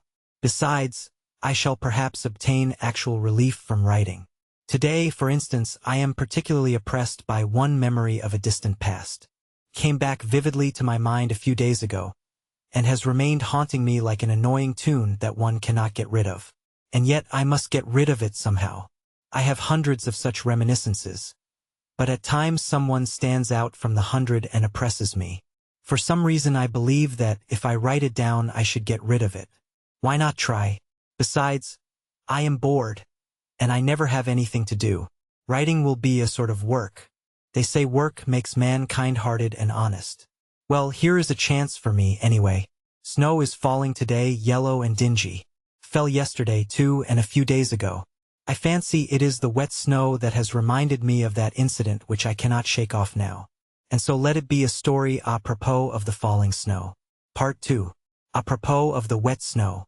When from dark error's subjugation, my words of passionate exhortation had wrenched thy fainting spirit free, and writhing prone in thine affliction, thou didst recall with malediction the vice that had encompassed thee, and when thy slumbering conscience, fretting by recollection's torturing flame, thou didst reveal the hideous setting of thy life's current air, I came, when suddenly I saw thee sicken, and weeping hide thine anguished face, revolted, maddened, horror-stricken, at memories of foul disgrace. Nekrasov, translated by Juliet Soskis. At that time I was only 24. My life was even then gloomy, ill-regulated, and as solitary as that of a savage. I made friends with no one and positively avoided talking, and buried myself more and more in my hole. At work in the office I never looked at anyone, and was perfectly well aware that my companions looked upon me, not only as a queer fellow, but even looked upon me. I always fancied this, with a sort of loathing. I sometimes wondered why it was that nobody except me fancied that he was looked upon with aversion. One of the clerks had a most repulsive, pock-marked face, which looked positively villainous. I believe I should not have dared to look at anyone with such an unsightly countenance.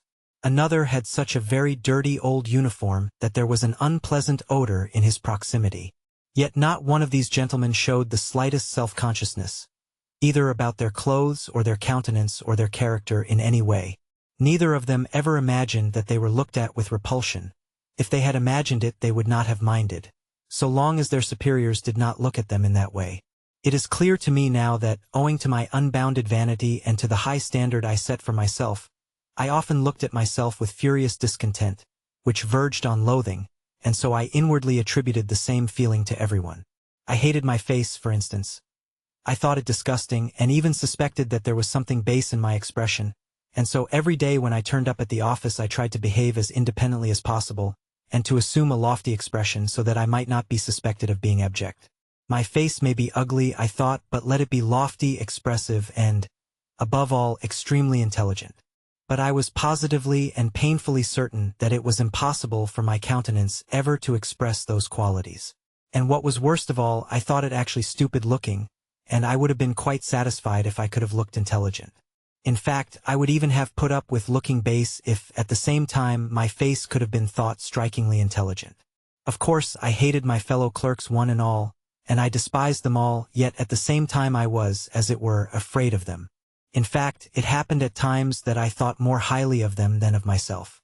It somehow happened quite suddenly that I alternated between despising them and thinking them superior to myself. A cultivated and decent man cannot be vain without setting a fearfully high standard for himself, and without despising and almost hating himself at certain moments. But whether I despised them or thought them superior, I dropped my eyes almost every time I met anyone. I even made experiments whether I could face so and so's looking at me, and I was always the first to drop my eyes. This worried me to distraction. I had a sickly dread, too, of being ridiculous, and so had a slavish passion for the conventional in everything external. I loved to fall into the common rut, and had a wholehearted terror of any kind of eccentricity in myself. But how could I live up to it? I was morbidly sensitive as a man of our age should be. They were all stupid, and as like one another as so many sheep. Perhaps I was the only one in the office who fancied that I was a coward and a slave, and I fancied it just because I was more highly developed. But it was not only that I fancied it, it really was so. I was a coward and a slave. I say this without the slightest embarrassment. Every decent man of our age must be a coward and a slave. That is his normal condition. Of that I am firmly persuaded. He is made and constructed to that very end. And not only at the present time owing to some casual circumstances, but always, at all times, a decent man is bound to be a coward and a slave. It is the law of nature for all decent people all over the earth. If any one of them happens to be valiant about something, he need not be comforted nor carried away by that. He would show the white feather just the same before something else. That is how it invariably and inevitably ends.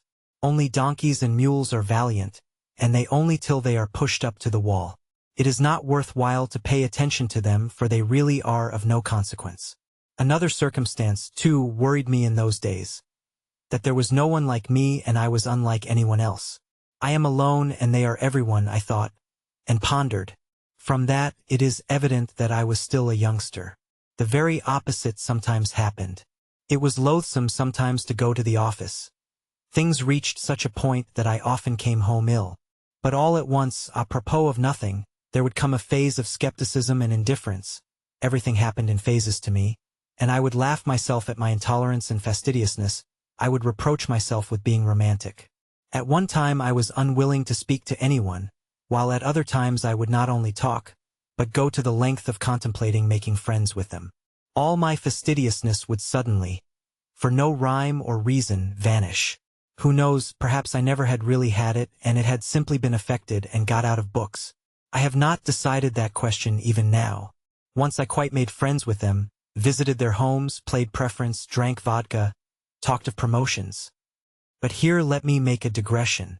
We Russians, speaking generally, have never had those foolish transcendental romantics, German and still more French, on whom nothing produces any effect. If there were an earthquake, if all France perished at the barricades, they would still be the same. They would not even have the decency to effect a change, but would still go on singing their transcendental songs to the hour of their death because they are fools. We, in Russia, have no fools. That is well known. That is what distinguishes us from foreign lands. Consequently, these transcendental natures are not found amongst us in their pure form. The idea that they are is due to our realistic journalists and critics of that day, always on the lookout for Konstanz and Uncle Pyotr Ivanich's and foolishly accepting them as our ideal. They have slandered our romantics, taking them for the same transcendental sort as in Germany or France.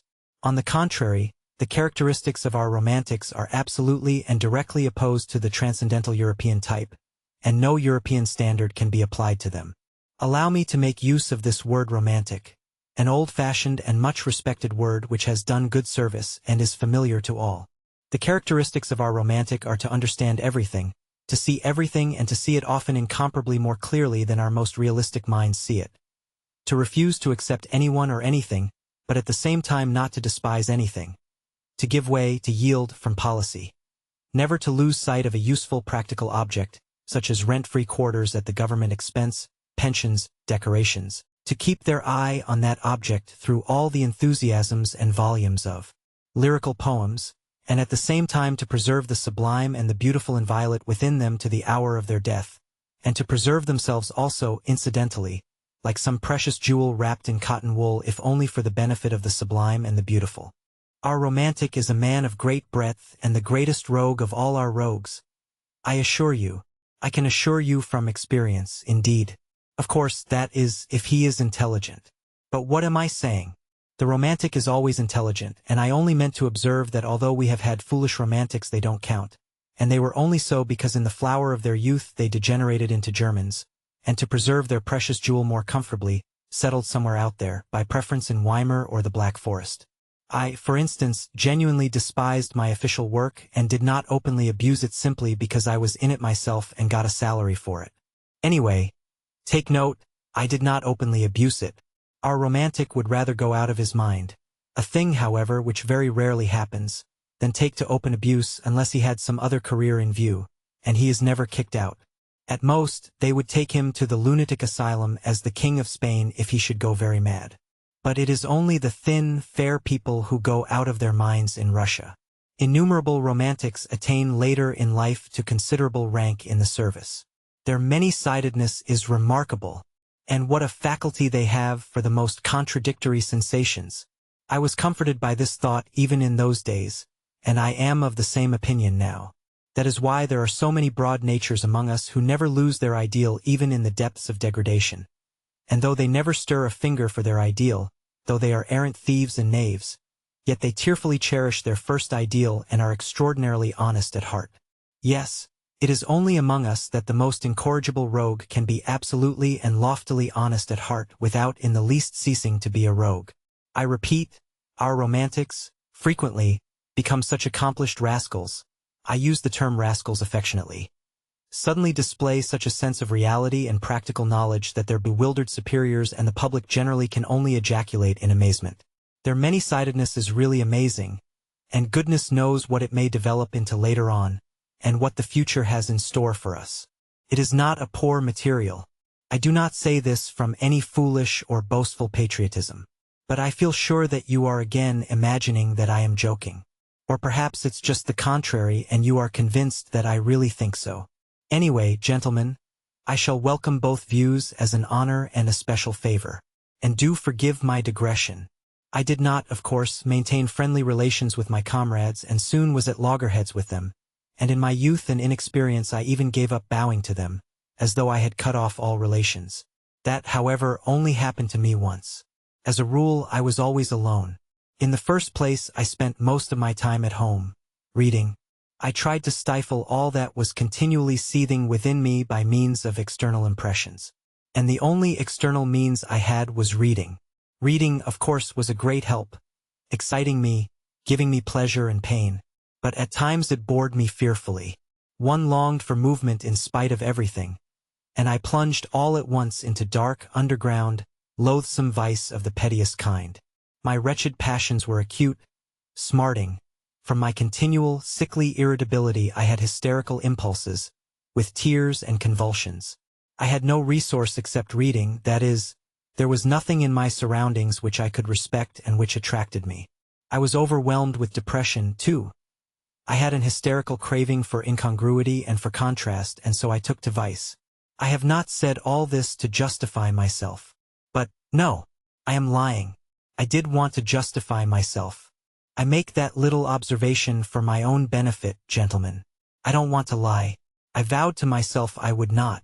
And so, furtively, timidly, in solitude at night, I indulged in filthy vice, with a feeling of shame which never deserted me, even at the most loathsome moments, and which at such moments nearly made me curse. Already even then I had my underground world in my soul. I was fearfully afraid of being seen, of being met, of being recognized. I visited various obscure haunts. One night as I was passing a tavern I saw through a lighted window some gentlemen fighting with billiard cues, and saw one of them thrown out of the window. At other times I should have felt very much disgusted, but I was in such a mood at the time that I actually envied the gentleman thrown out of the window, and I envied him so much that I even went into the tavern and into the billiard room. Perhaps I thought I'll have a fight too, and they'll throw me out of the window. I was not drunk, but what is one to do? Depression will drive a man to such a pitch of hysteria. But nothing happened. It seemed that I was not even equal to being thrown out of the window, and I went away without having my fight. An officer put me in my place from the first moment. I was standing by the billiard table and in my ignorance blocking up the way, and he wanted to pass. He took me by the shoulders and without a word, without a warning or explanation, moved me from where I was standing to another spot and passed by as though he had not noticed me. I could have forgiven blows, but I could not forgive his having moved me without noticing me. Devil knows what I would have given for a real regular quarrel, a more decent, a more literary one, so to speak. I had been treated like a fly. This officer was over 6 foot, while I was a spindly little fellow. But the quarrel was in my hands. I had only to protest and I certainly would have been thrown out of the window. But I changed my mind and preferred to beat a resentful retreat. I went out of the tavern straight home, confused and troubled, and the next night I went out again with the same lewd intentions, still more furtively, abjectly and miserably than before, as it were, with tears in my eyes, but still I did go out again. Don't imagine, though, it was cowardice made me slink away from the officer. I never have been a coward at heart, though I have always been a coward in action. Don't be in a hurry to laugh. I assure you I can explain it all. Oh, if only that officer had been one of the sort who would consent to fight a duel. But no, he was one of those gentlemen, alas, long extinct, who preferred fighting with cues or, like Gogol's Lieutenant Pyrogov, appealing to the police. They did not fight duels and would have thought a duel with a civilian like me an utterly unseemly procedure in any case, and they looked upon the duel altogether as something impossible, something free-thinking in French. But they were quite ready to bully, especially when they were over 6 foot. I did not slink away through cowardice, but through an unbounded vanity. I was afraid not of his 6 foot, not of getting a sound thrashing and being thrown out of the window. I should have had physical courage enough, I assure you, but I had not the moral courage. What I was afraid of was that everyone present, from the insolent marker down to the lowest little stinking, pimply clerk in a greasy collar, would jeer at me and fail to understand when I began to protest and to address them in literary language. For of the point of honor, not of honor, but of the point of honor, point d'honneur. One cannot speak among us except in literary language. You can't allude to the point of honor in ordinary language. I was fully convinced, the sense of reality, in spite of all my romanticism, that they would all simply split their sides with laughter, and that the officer would not simply beat me, that is, without insulting me, but would certainly prod me in the back with his knee, kick me round the billiard table, and only then perhaps have pity and drop me out of the window. Of course, this trivial incident could not with me end in that. I often met that officer afterwards in the street and noticed him very carefully. I am not quite sure whether he recognized me, I imagine not. I judge from certain signs. But I stared at him with spite and hatred, and so it went on. For several years. My resentment grew even deeper with years. At first I began making stealthy inquiries about this officer. It was difficult for me to do so, for I knew no one. But one day I heard someone shout his surname in the street as I was following him at a distance, as though I were tied to him, and so I learnt his surname. Another time I followed him to his flat, and for 10 kopecks learned from the porter where he lived, on which story, whether he lived alone or with others, and so on. In fact, everything one could learn from a porter. One morning, though I had never tried my hand with the pen, it suddenly occurred to me to write a satire on this officer in the form of a novel which would unmask his villainy. I wrote the novel with relish. I did unmask his villainy, I even exaggerated it. At first I so altered his surname that it could easily be recognized, but on second thoughts I changed it and sent the story to the Otechestvenia Zapiski. But at that time such attacks were not the fashion and my story was not printed. That was a great vexation to me. Sometimes I was positively choked with resentment. At last I determined to challenge my enemy to a duel. I composed a splendid, charming letter to him, imploring him to apologize to me, and hinting rather plainly at a duel in case of refusal. The letter was so composed that if the officer had had the least understanding of the sublime and the beautiful, he would certainly have flung himself on my neck and have offered me his friendship. And how fine that would have been! How we should have got on together!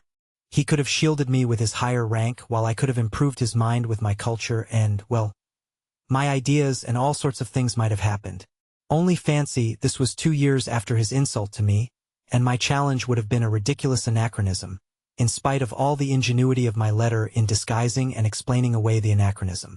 But, thank God, to this day I thank the Almighty with tears in my eyes, I did not send the letter to him. Cold shivers run down my back when I think of what might have happened if I had sent it. And all at once I revenged myself in the simplest way, by a stroke of genius. A brilliant thought suddenly dawned upon me. Sometimes on holidays I used to stroll along the sunny side of the Nevsky about 4 o'clock in the afternoon. Though it was hardly a stroll so much as a series of innumerable miseries, humiliations and resentments. But no doubt that was just what I wanted. I used to wriggle along in a most unseemly fashion, like an eel, continually moving aside to make way for generals, for officers of the guards and the hussars, or for ladies. At such minutes there used to be a convulsive twinge at my heart, and I used to feel hot all down my back at the mere thought of the wretchedness of my attire, of the wretchedness and abjectness of my little scurrying figure. This was a regular martyrdom, a continual, intolerable humiliation at the thought, which passed into an incessant and direct sensation, that I was a mere fly in the eyes of all this world, a nasty, disgusting fly, more intelligent, more highly developed, more refined in feeling than any of them, of course, but a fly that was continually making way for everyone, insulted and injured by everyone. Why I inflicted this torture upon myself, why I went to the Nevsky, I don't know. I felt simply drawn there at every possible opportunity. Already then I began to experience a rush of the enjoyment of which I spoke in the first chapter. After my affair with the officer I felt even more drawn there than before. It was on the Nevsky that I met him most frequently. There I could admire him. He, too, went there chiefly on holidays. He, too, turned out of his path for generals and persons of high rank, and he, too, wriggled between them like an eel. But people like me, or even better dressed than me, he simply walked over. He made straight for them as though there was nothing but empty space before him, and never, under any circumstances, turned aside. I gloated over my resentment watching him, and always resentfully made way for him. It exasperated me that even in the street I could not be on an even footing with him. Why must you invariably be the first to move aside? I kept asking myself in hysterical rage, waking up sometimes at 3 o'clock in the morning. Why is it you and not he? There's no regulation about it. There's no written law. Let the making way be equal as it usually is when refined people meet. He moves halfway and you move halfway. You pass with mutual respect. But that never happened, and I always moved aside, while he did not even notice my making way for him. And lo and behold, a bright idea dawned upon me. What, I thought, if I meet him and don't move on one side? What if I don't move aside on purpose, even if I knock up against him? How would that be? This audacious idea took such a hold on me that it gave me no peace. I was dreaming of it continually, horribly, and I purposely went more frequently to the Nevsky in order to picture more vividly how I should do it when I did do it. I was delighted. This intention seemed to me more and more practical and possible. Of course, I shall not really push him, I thought, already more good-natured in my joy. I will simply not turn aside, will run up against him, not very violently, but just shouldering each other, just as much as decency permits. I will push against him just as much as he pushes against me. At last I made up my mind completely, but my preparations took a great deal of time. To begin with, when I carried out my plan I should need to be looking rather more decent, and so I had to think of my get-up. In case of emergency, if, for instance, there were any sort of public scandal, and the public there is of the most recherché. The Countess walks there, Prince D walks there, all the literary world is there, I must be well dressed. That inspires respect and of itself puts us on an equal footing in the eyes of the society. With this object I asked for some of my salary in advance, and bought at Churkin's a pair of black gloves and a decent hat. Black gloves seemed to me both more dignified and bon ton than the lemon-colored ones which I had contemplated at first. The color is too gaudy, it looks as though one were trying to be conspicuous, and I did not take the lemon-colored ones. I had got ready long beforehand a good shirt with white bone studs. My overcoat was the only thing that held me back. The coat in itself was a very good one, it kept me warm. But it was wadded and it had a raccoon collar which was the height of vulgarity. I had to change the collar at any sacrifice, and to have a beaver one like an officer's. For this purpose I began visiting the Gostiny Dvor, and after several attempts I pitched upon a piece of cheap German beaver. Though these German beavers soon grow shabby and look wretched, yet at first they look exceedingly well, and I only needed it for the occasion. I asked the price. Even so, it was too expensive. After thinking it over thoroughly, I decided to sell my raccoon collar. The rest of the money, a considerable sum for me, I decided to borrow from Anton Antonich Syatochkin, my immediate superior, an unassuming person, though grave and judicious. He never lent money to anyone, but I had, on entering the service, been specially recommended to him by an important personage who had got me my berth. I was horribly worried. To borrow from Anton Antonich seemed to me monstrous and shameful. I did not sleep for 2 or 3 nights. Indeed, I did not sleep well at that time. I was in a fever. I had a vague sinking at my heart or else a sudden throbbing. Anton Antonich was surprised at first. Then he frowned, then he reflected, and did after all lend me the money, receiving from me a written authorization to take from my salary a fortnight later the sum that he had lent me. In this way everything was at last ready. The handsome beaver replaced the mean-looking raccoon, and I began by degrees to get to work. It would never have done to act offhand, at random. The plan had to be carried out skillfully, by degrees. But I must confess that after many efforts I began to despair. We simply could not run into each other. I made every preparation, I was quite determined. It seemed as though we should run into one another directly, and before I knew what I was doing I had stepped aside for him again and he had passed without noticing me. I even prayed as I approached him that God would grant me determination. One time I had made up my mind thoroughly, but it ended in my stumbling and falling at his feet because at the very last instant when I was 6 inches from him my courage failed me. He very calmly stepped over me, while I flew on one side like a ball. That night I was ill again, feverish and delirious. And suddenly it ended most happily. The night before I had made up my mind not to carry out my fatal plan and to abandon it all, and with that object I went to the Nevsky for the last time, just to see how I would abandon it all. Suddenly, 3 paces from my enemy, I unexpectedly made up my mind. I closed my eyes, and we ran full tilt, shoulder to shoulder, against one another. I did not budge an inch and passed him on a perfectly equal footing. He did not even look round and pretended not to notice it. But he was only pretending, I am convinced of that. I am convinced of that to this day. Of course, I got the worst of it, he was stronger, but that was not the point. The point was that I had attained my object, I had kept up my dignity, I had not yielded a step, and had put myself publicly on an equal social footing with him. I returned home feeling that I was fully avenged for everything. I was delighted. I was triumphant and sang Italian arias. Of course, I will not describe to you what happened to me 3 days later. If you have read my first chapter you can guess for yourself. The officer was afterwards transferred. I have not seen him now for 14 years. What is the dear fellow doing now? Whom is he walking over to? But the period of my dissipation would end and I always felt very sick afterwards. It was followed by remorse. I tried to drive it away. I felt too sick. By degrees, however, I grew used to that too. I grew used to everything, or rather I voluntarily resigned myself to enduring it. But I had a means of escape that reconciled everything.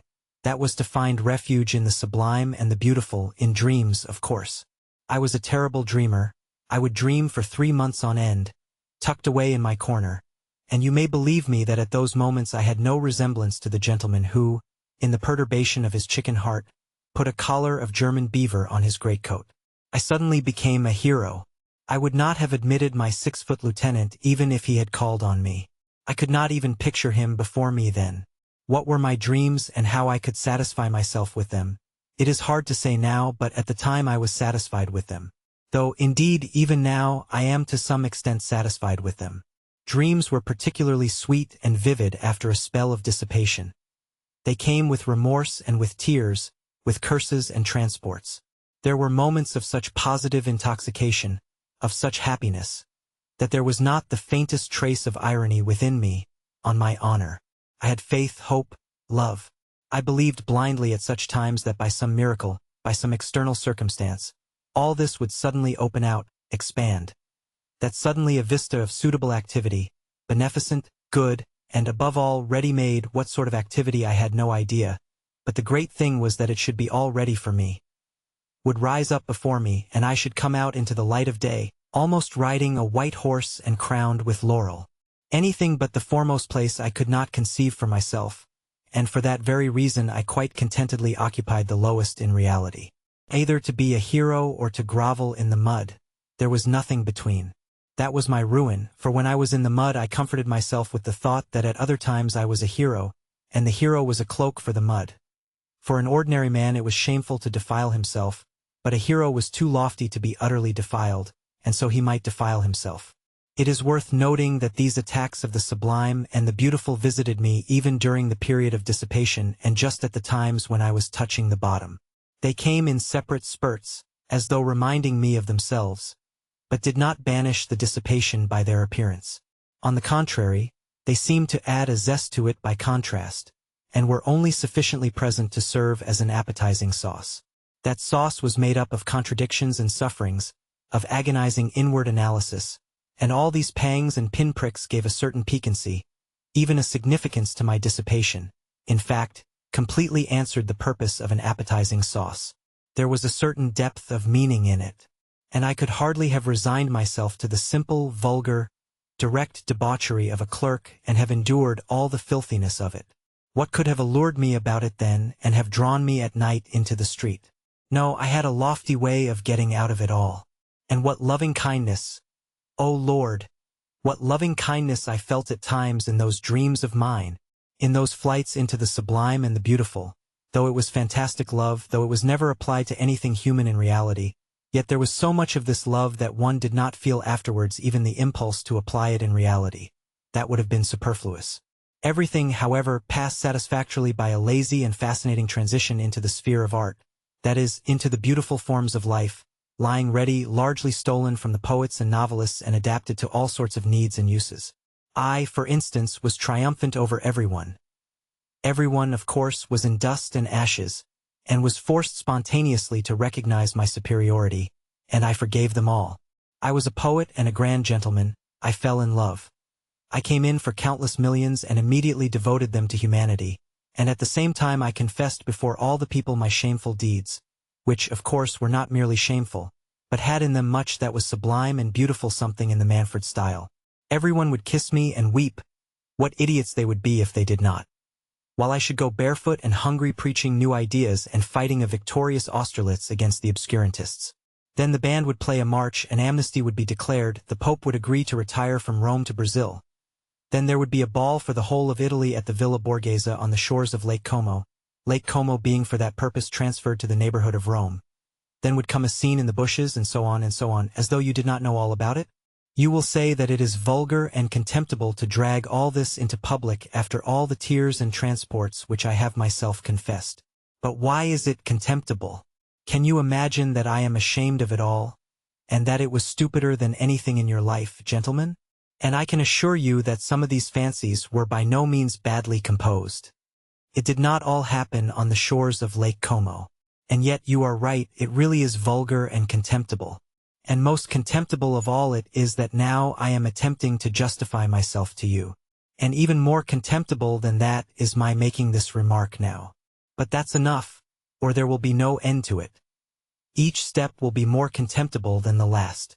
I could never stand more than 3 months of dreaming at a time without feeling an irresistible desire to plunge into society. To plunge into society meant to visit my superior at the office, Anton Antonich Syatochkin. He was the only permanent acquaintance I have had in my life, and I wonder at the fact myself now.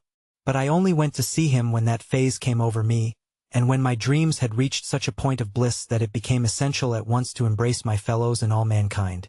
And for that purpose I needed at least one human being actually existing. I had to call on Anton Antonich, however, on Tuesday, his at-home day. So I had always to time my passionate desire to embrace humanity so that it might fall on a Tuesday. This Anton Antonich lived on the 4th story in a house in 5 corners, in 4 low-pitched rooms, one smaller than the other, of a particularly frugal and sallow appearance. He had 2 daughters and their aunt who used to pour out the tea. Of the daughters, one was 13 and another 14, they both had snub noses, and I was awfully shy of them because they were always whispering and giggling together. The master of the house usually sat in his study on a leather couch in front of the table with some gray-headed gentleman, usually a colleague from our office or some other department.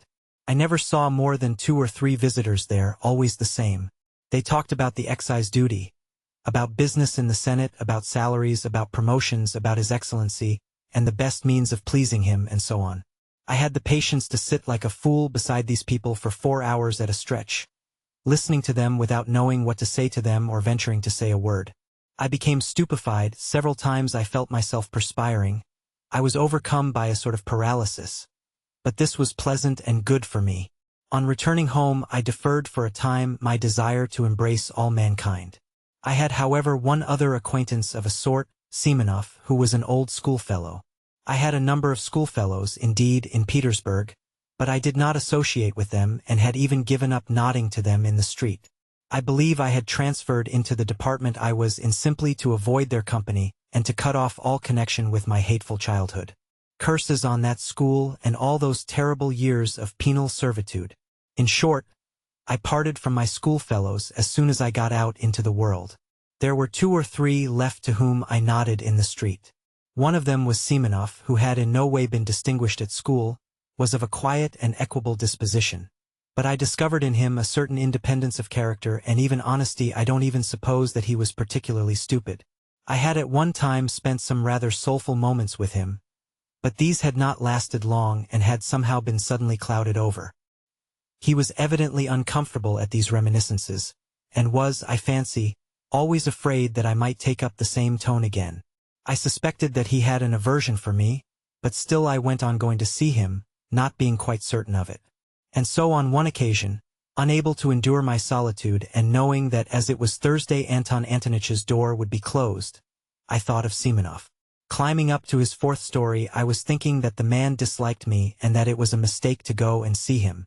But as it always happened that such reflections impelled me, as though purposely, to put myself into a false position, I went in. It was almost a year since I had last seen Semenov. 3. I found 2 of my old schoolfellows with him. They seemed to be discussing an important matter. All of them took scarcely any notice of my entrance, which was strange, for I had not met them for years. Evidently they looked upon me as something on the level of a common fly. I had not been treated like that even at school, though they all hated me. I knew, of course, that they must despise me now for my lack of success in the service, and for my having let myself sink so low, going about badly dressed and so on, which seemed to them a sign of my incapacity and insignificance. But I had not expected such contempt. Semenov was positively surprised at my turning up. Even in old days he had always seemed surprised at my coming. All this disconcerted me. I sat down, feeling rather miserable, and began listening to what they were saying. They were engaged in warm and earnest conversation about a farewell dinner which they wanted to arrange for the next day to a comrade of theirs called Zverkov, an officer in the army, who was going away to a distant province. This Zverkov had been all the time at school with me too. I had begun to hate him particularly in the upper forms. In the lower forms he had simply been a pretty, playful boy whom everybody liked. I had hated him, however, even in the lower forms, just because he was a pretty and playful boy.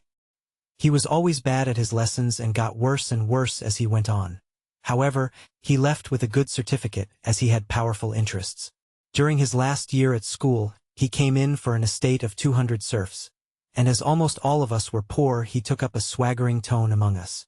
He was vulgar in the extreme, but at the same time he was a good-natured fellow, even in his swaggering.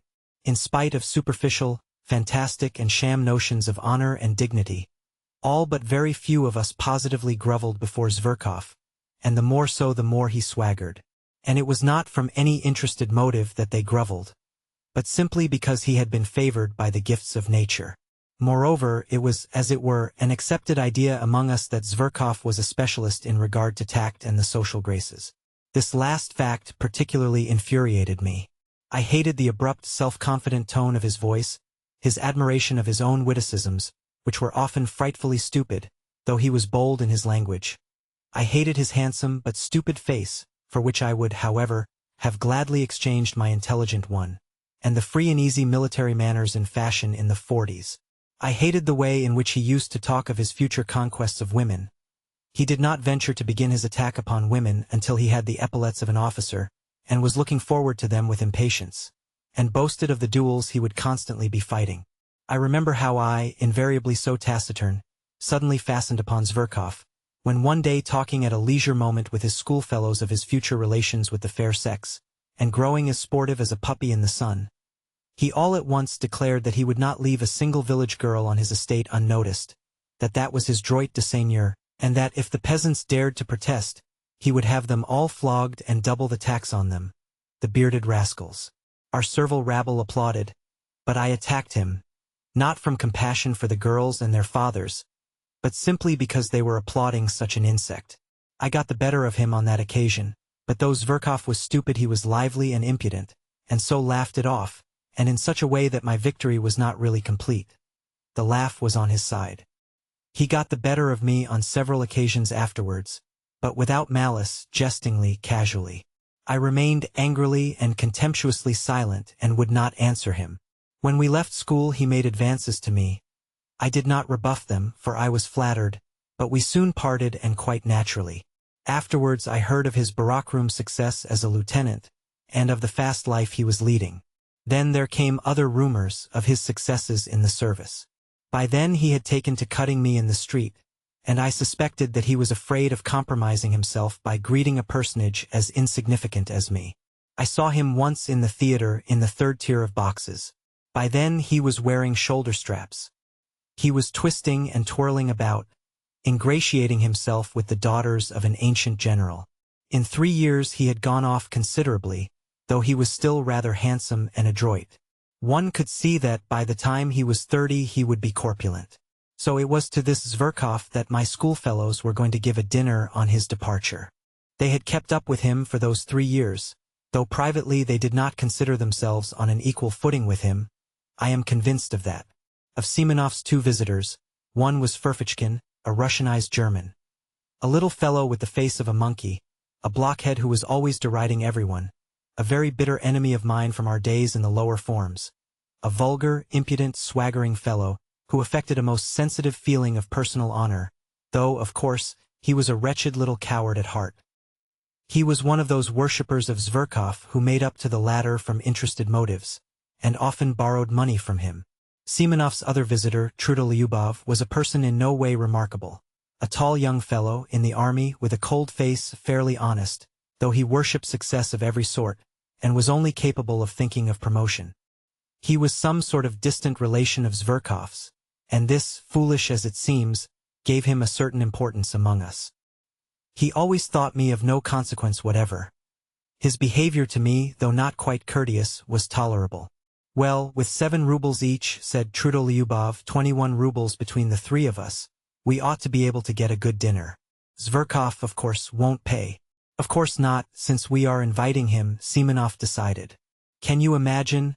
Ferfitchkin interrupted hotly and conceitedly, like some insolent flunky boasting of his master the general's decorations. Can you imagine that Zverkov will let us pay alone? He will accept from delicacy, but he will order 6 bottles of champagne. Do we want 6 for the 4 of us? Observed Trudolyubov, taking notice only of the 6.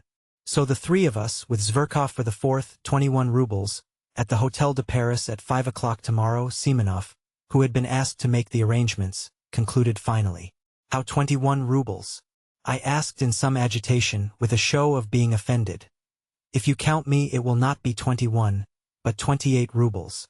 It seemed to me that to invite myself so suddenly and unexpectedly would be positively graceful, and that they would all be conquered at once and would look at me with respect. Do you want to join, too? Semenov observed, with no appearance of pleasure, seeming to avoid looking at me. He knew me through and through. It infuriated me that he knew me so thoroughly. Why not? I am an old schoolfellow of his, too, I believe, and I must own I feel hurt that you have left me out, I said, boiling over again. And where were we to find you? Ferfitchkin put in roughly. You never were on good terms with Zverkov, Trudolyubov added, frowning. But I had already clutched at the idea and would not give it up. It seems to me that no one has a right to form an opinion upon that, I retorted in a shaking voice, as though something tremendous had happened. Perhaps that is just my reason for wishing it now, that I have not always been on good terms with him. Oh, there's no making you out. With these refinements, Trudolyubov jeered. We'll put your name down, Semenov decided, addressing me. Tomorrow at 5 o'clock at the Hotel de Paris. What about the money? Ferfitchkin began in an undertone, indicating me to Semenov, but he broke off, for even Semenov was embarrassed. That will do, said Trudolyubov, getting up. If he wants to come so much, let him. But it's a private thing between us friends, Ferfitchkin said crossly, as he, too, picked up his hat. It's not an official gathering. We do not want at all, perhaps. They went away. Ferfitchkin did not greet me in any way as he went out. Trudolyubov barely nodded. Semenov, with whom I was left tete-a-tete, was in a state of vexation and perplexity, and looked at me queerly. He did not sit down and did not ask me to. Yes. Tomorrow, then. Will you pay your subscription now? I just ask so as to know, he muttered in embarrassment. I flushed crimson. As I did so I remembered that I had owed Semenov 15 rubles for ages, which I had, indeed, never forgotten, though I had not paid it. You will understand, Semenov, that I could have no idea when I came here. I am very much vexed that I have forgotten. All right, that doesn't matter. You can pay tomorrow after the dinner. I simply wanted to know. Please don't. He broke off and began pacing the room still more vexed. As he walked, he began to stamp with his heels. Am I keeping you? I asked after 2 minutes of silence. Oh, he said, starting, that is, to be truthful, yes. I have to go and see someone. Not far from here, he added in an apologetic voice, somewhat abashed. My goodness, why didn't you say so? I cried, seizing my cap, with an astonishingly free and easy air, which was the last thing I should have expected of myself. It's close by. Not 2 paces away, Simonov repeated, accompanying me to the front door with a fussy air which did not suit him at all. So 5 o'clock, punctually, tomorrow, he called down the stairs after me. He was very glad to get rid of me. I was in a fury. What possessed me to force myself upon them? I wondered, grinding my teeth as I strode along the street. For a scoundrel, a pig like that Zverkov. Of course I had better not go. Of course I must just snap my fingers at them. I am not bound in any way. I'll send Simonov a note by tomorrow's post. But what made me furious was that I knew for certain that I should go, that I should make a point of going. And the more tactless, the more unseemly my going would be, the more certainly I would go. And there was a positive obstacle to my going. I had no money. All I had was 9 rubles. I had to give 7 of that to my servant, Apollon, for his monthly wages. That was all I paid him. He had to keep himself. Not to pay him was impossible, considering his character. But I will talk about that fellow, about that plague of mine, another time. However, I knew I should go and should not pay him his wages. That night I had the most hideous dreams. No wonder. All the evening I had been oppressed by memories of my miserable days at school, and I could not shake them off. I was sent to the school by distant relations, upon whom I was dependent and of whom I have heard nothing since. They sent me there a forlorn, silent boy, already crushed by their reproaches, already troubled by doubt, and looking with savage distrust at everyone. My schoolfellows met me with spiteful and merciless jibes because I was not like any of them. But I could not endure their taunts. I could not give in to them with the ignoble readiness with which they gave in to one another. I hated them from the first, and shut myself away from everyone in timid, wounded, and disproportionate pride. Their coarseness revolted me. They laughed cynically at my face, at my clumsy figure. And yet what stupid faces they had themselves. In our school, the boys' faces seemed in a special way to degenerate and grow stupider. How many fine-looking boys came to us? In a few years, they became repulsive. Even at 16, I wondered at them morosely. Even then, I was struck by the pettiness of their thoughts, the stupidity of their pursuits, their games, their conversations. They had no understanding of such essential things. They took no interest in such striking, impressive subjects, that I could not help considering them inferior to myself. It was not wounded vanity that drove me to it, and for God's sake do not thrust upon me your hackneyed remarks, repeated to nausea, that I was only a dreamer, while they even then had an understanding of life. They understood nothing, they had no idea of real life, and I swear that that was what made me most indignant with them.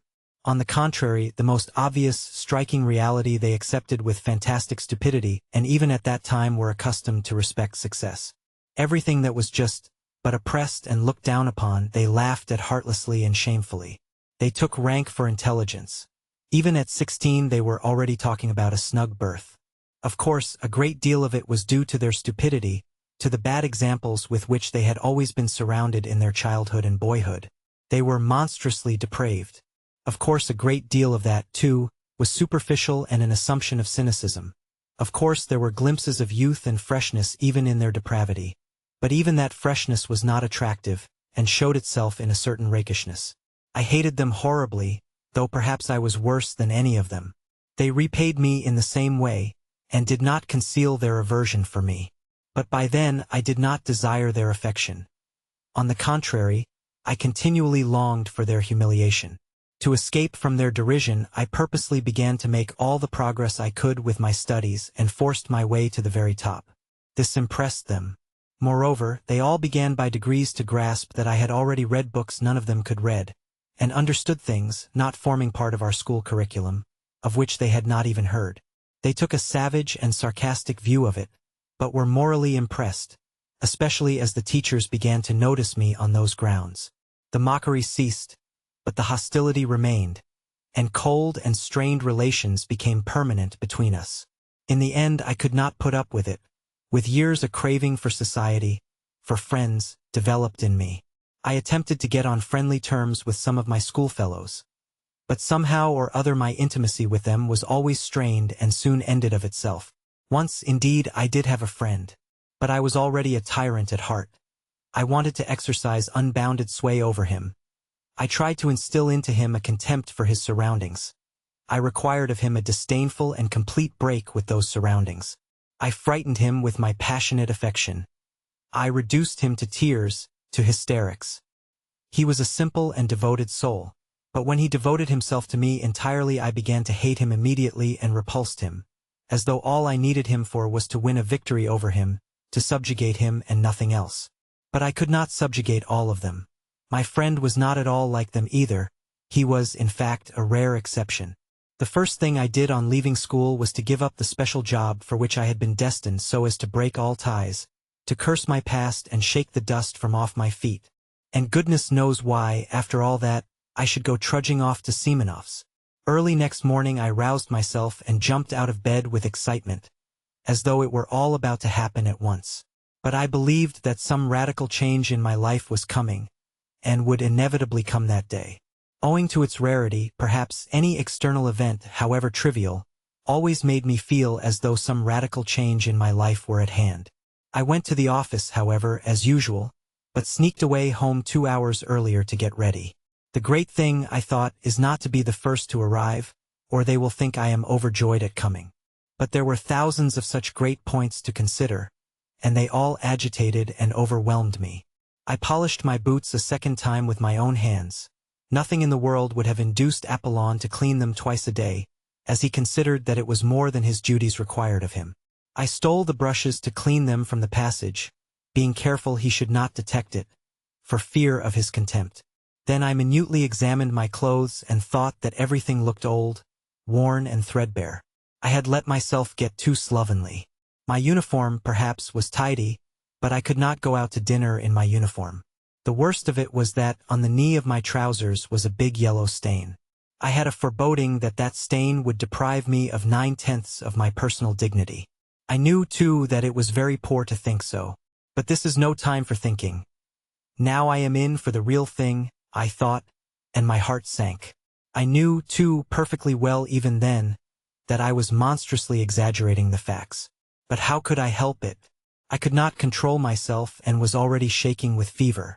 With despair I pictured to myself how coldly and disdainfully that scoundrel Zverkov would meet me, with what dull-witted, invincible contempt the blockhead Trudolyubov would look at me, with what impudent rudeness the insect Ferfitchkin would snigger at me in order to curry favor with Zverkov, how completely Semenov would take it all in, and how he would despise me for the abjectness of my vanity and lack of spirit, and, worst of all, how paltry, unliterary, commonplace it would all be.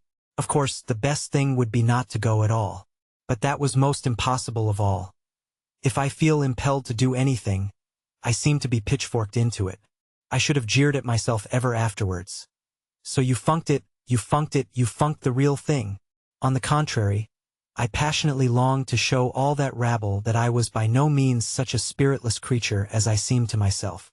What is more, even in the acutest paroxysm of this cowardly fever, I dreamed of getting the upper hand, of dominating them, carrying them away, making them like me, if only for my elevation of thought and unmistakable wit.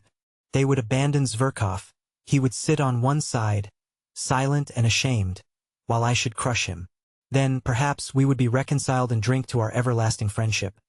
But what was most bitter and humiliating for me was that I knew even then, knew fully and for certain, that I needed nothing of all this really, that I did not really want to crush, to subdue, to attract them, and that I did not care a straw really for the result, even if I did achieve it. Oh, how I prayed for the day to pass quickly! In unutterable anguish I went to the window, opened the movable pane and looked out into the troubled darkness of the thickly falling wet snow. At last my wretched little clock hissed out 5. I seized my hat and, trying not to look at Apollon, who had been all day expecting his month's wages, but in his foolishness was unwilling to be the first to speak about it. I slipped between him and the door and, jumping into a high-class sledge on which I spent my last half-ruble, I drove up in grand style to the Hotel de Paris. For I had been certain the day before that I should be the first to arrive. But it was not a question of being the first to arrive. Not only were they not there, but I had difficulty in finding our room. The table was not laid even. What did it mean? After a good many questions, I elicited from the waiters that the dinner had been ordered not for 5, but for 6 o'clock. This was confirmed at the buffet too. I felt really ashamed to go on questioning them. It was only 25 minutes past 5. If they changed the dinner hour, they ought at least to have let me know. That is what the post is for, and not to have put me in an absurd position in my own eyes and even before the waiters. I sat down. The servant began laying the table. I felt even more humiliated when he was present. Towards 6 o'clock they brought in candles, though there were lamps burning in the room. It had not occurred to the waiter, however, to bring them in at once when I arrived. In the next room 2 gloomy, angry-looking persons were eating their dinners in silence at 2 different tables. There was a great deal of noise, even shouting, in a room further away. One could hear the laughter of a crowd of people, and nasty little shrieks in French. There were ladies at the dinner. It was sickening, in fact. I rarely passed more unpleasant moments, so much so that when they did arrive all together punctually at 6 I was overjoyed to see them, as though they were my deliverers, and even forgot that it was incumbent upon me to show resentment. Zverkov walked in at the head of them. Evidently he was the leading spirit. He and all of them were laughing. But, seeing me, Zverkov drew himself up a little, walked up to me deliberately with a slight, rather jaunty bend from the waist. He shook hands with me in a friendly, but not over-friendly, fashion, with a sort of circumspect courtesy like that of a general, as though in giving me his hand he were warding off something. I had imagined, on the contrary, that on coming in he would at once break into his habitual thin, shrill laugh and fall to making his insipid jokes and witticisms. I had been preparing for them ever since the previous day, but I had not expected such condescension, such high official courtesy. So, then, he felt himself ineffably superior to me in every respect. If he only meant to insult me by that high official tone, it would not matter, I thought. I could pay him back for it one way or another. But what if, in reality, without the least desire to be offensive, that Sheepshead had a notion in earnest that he was superior to me and could only look at me in a patronizing way? The very supposition made me gasp. I was surprised to hear of your desire to join us, he began, lisping and drawling, which was something new. You and I seem to have seen nothing of one another. You fight shy of us. You shouldn't. We are not such terrible people as you think. Well, anyway, I am glad to renew our acquaintance. And he turned carelessly to put down his hat on the window. Have you been waiting long? Trudolyubov inquired. I arrived at 5 o'clock as you told me yesterday, I answered aloud, with an irritability that threatened an explosion. Didn't you let him know that we had changed the hour? Said Trudolyubov to Semenov. No, I didn't. I forgot, the latter replied, with no sign of regret, and without even apologizing to me, he went off to order the hors d'oeuvre. So you've been here a whole hour? Oh, poor fellow! Zverkov cried ironically, for to his notions this was bound to be extremely funny. That rascal Ferfitchkin followed with his nasty little snigger like a puppy yapping. My position struck him, too, as exquisitely ludicrous and embarrassing. It isn't funny at all, I cried to Ferfitchkin, more and more irritated. It wasn't my fault, but other people's. They neglected to let me know. It was simply absurd. It's not only absurd, but something else as well, muttered Trudolyubov, naively taking my part. You are not hard enough upon it. It was simply rudeness, unintentional, of course. And how could Semenov, if a trick like that had been played on me, observed Ferfitchkin, But you should have ordered something for yourself, Zverkov interrupted, or simply asked for dinner without waiting for us. You will allow that I might have done that without your permission, I rapped out. If I waited, it was... Let us sit down, gentlemen, cried Semenov, coming in. Everything is ready. I can answer for the champagne. It is capitally frozen. You see, I did not know your address. Where was I to look for you? He suddenly turned to me, but again he seemed to avoid looking at me. Evidently he had something against me. It must have been what happened yesterday. All sat down. I did the same. It was a round table. Trudolyubov was on my left, Simonov on my right. Zverkov was sitting opposite, Ferfitchkin next to him, between him and Trudolyubov. Tell me, are you in a government office? Zverkov went on attending to me. Seeing that I was embarrassed, he seriously thought that he ought to be friendly to me, and, so to speak, cheer me up. Does he want me to throw a bottle at his head? I thought, in a fury. In my novel surroundings, I was unnaturally ready to be irritated. In the office, I answered jerkily, with my eyes on my plate. And have you a go de birth? I say, what made you leave your original job? What made me was that I wanted to leave my original job. I drawled more than he, hardly able to control myself. Ferfitchkin went off into a guffaw. Simonov looked at me ironically. Trudolyubov left off eating and began looking at me with curiosity. Zverkov winced, but he tried not to notice it. And the remuneration? What remuneration? I mean, your salary? Why are you cross-examining me? However, I told him at once what my salary was. I turned horribly red. It is not very handsome, Zverkov observed majestically. Yes, you can't afford to dine at cafes on that, Ferfitchkin added insolently. To my thinking it's very poor, Trudolyubov observed gravely. And how thin you have grown. How you have changed, added Zverkov with a shade of venom in his voice, scanning me and my attire with a sort of insolent compassion. Oh, spare his blushes, cried Ferfitchkin, sniggering. My dear sir, allow me to tell you I am not blushing. I broke out at last. Do you hear? I am dining here at this cafe at my own expense, not at other people's. Note that, Mr. Ferfitchkin. What? Isn't everyone here dining at his own expense? You would seem to be. Ferfitchkin flew out at me, turning as red as a lobster, and looking me in the face with fury. I answered, feeling I had gone too far, and I imagine it would be better to talk of something more intelligent. You intend to show off your intelligence, I suppose? Don't disturb yourself, that would be quite out of place here. Why are you clacking away like that, my good sir? Have you gone out of your wits in your office? Enough, gentlemen. Enough, Zverkov cried, authoritatively. How stupid it is, muttered Simonov. It really is stupid. We have met here, a company of friends, for a farewell dinner to a comrade, and you carry on an altercation, said Trudolyubov, rudely addressing himself to me alone. You invited yourself to join us, so don't disturb the general harmony. Enough, enough, cried Zverkov. Give over, gentlemen, it's out of place. Better let me tell you how I nearly got married the day before yesterday. And then followed a burlesque narrative of how this gentleman had almost been married 2 days before.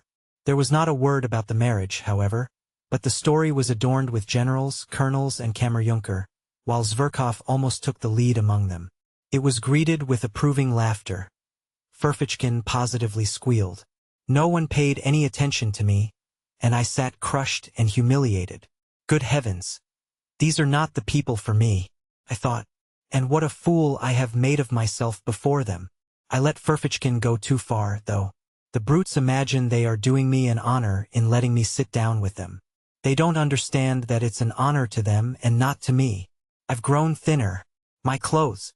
Oh, damn my trousers. Zverkov noticed the yellow stain on the knee as soon as he came in. But what's the use? I must get up at once. This very minute.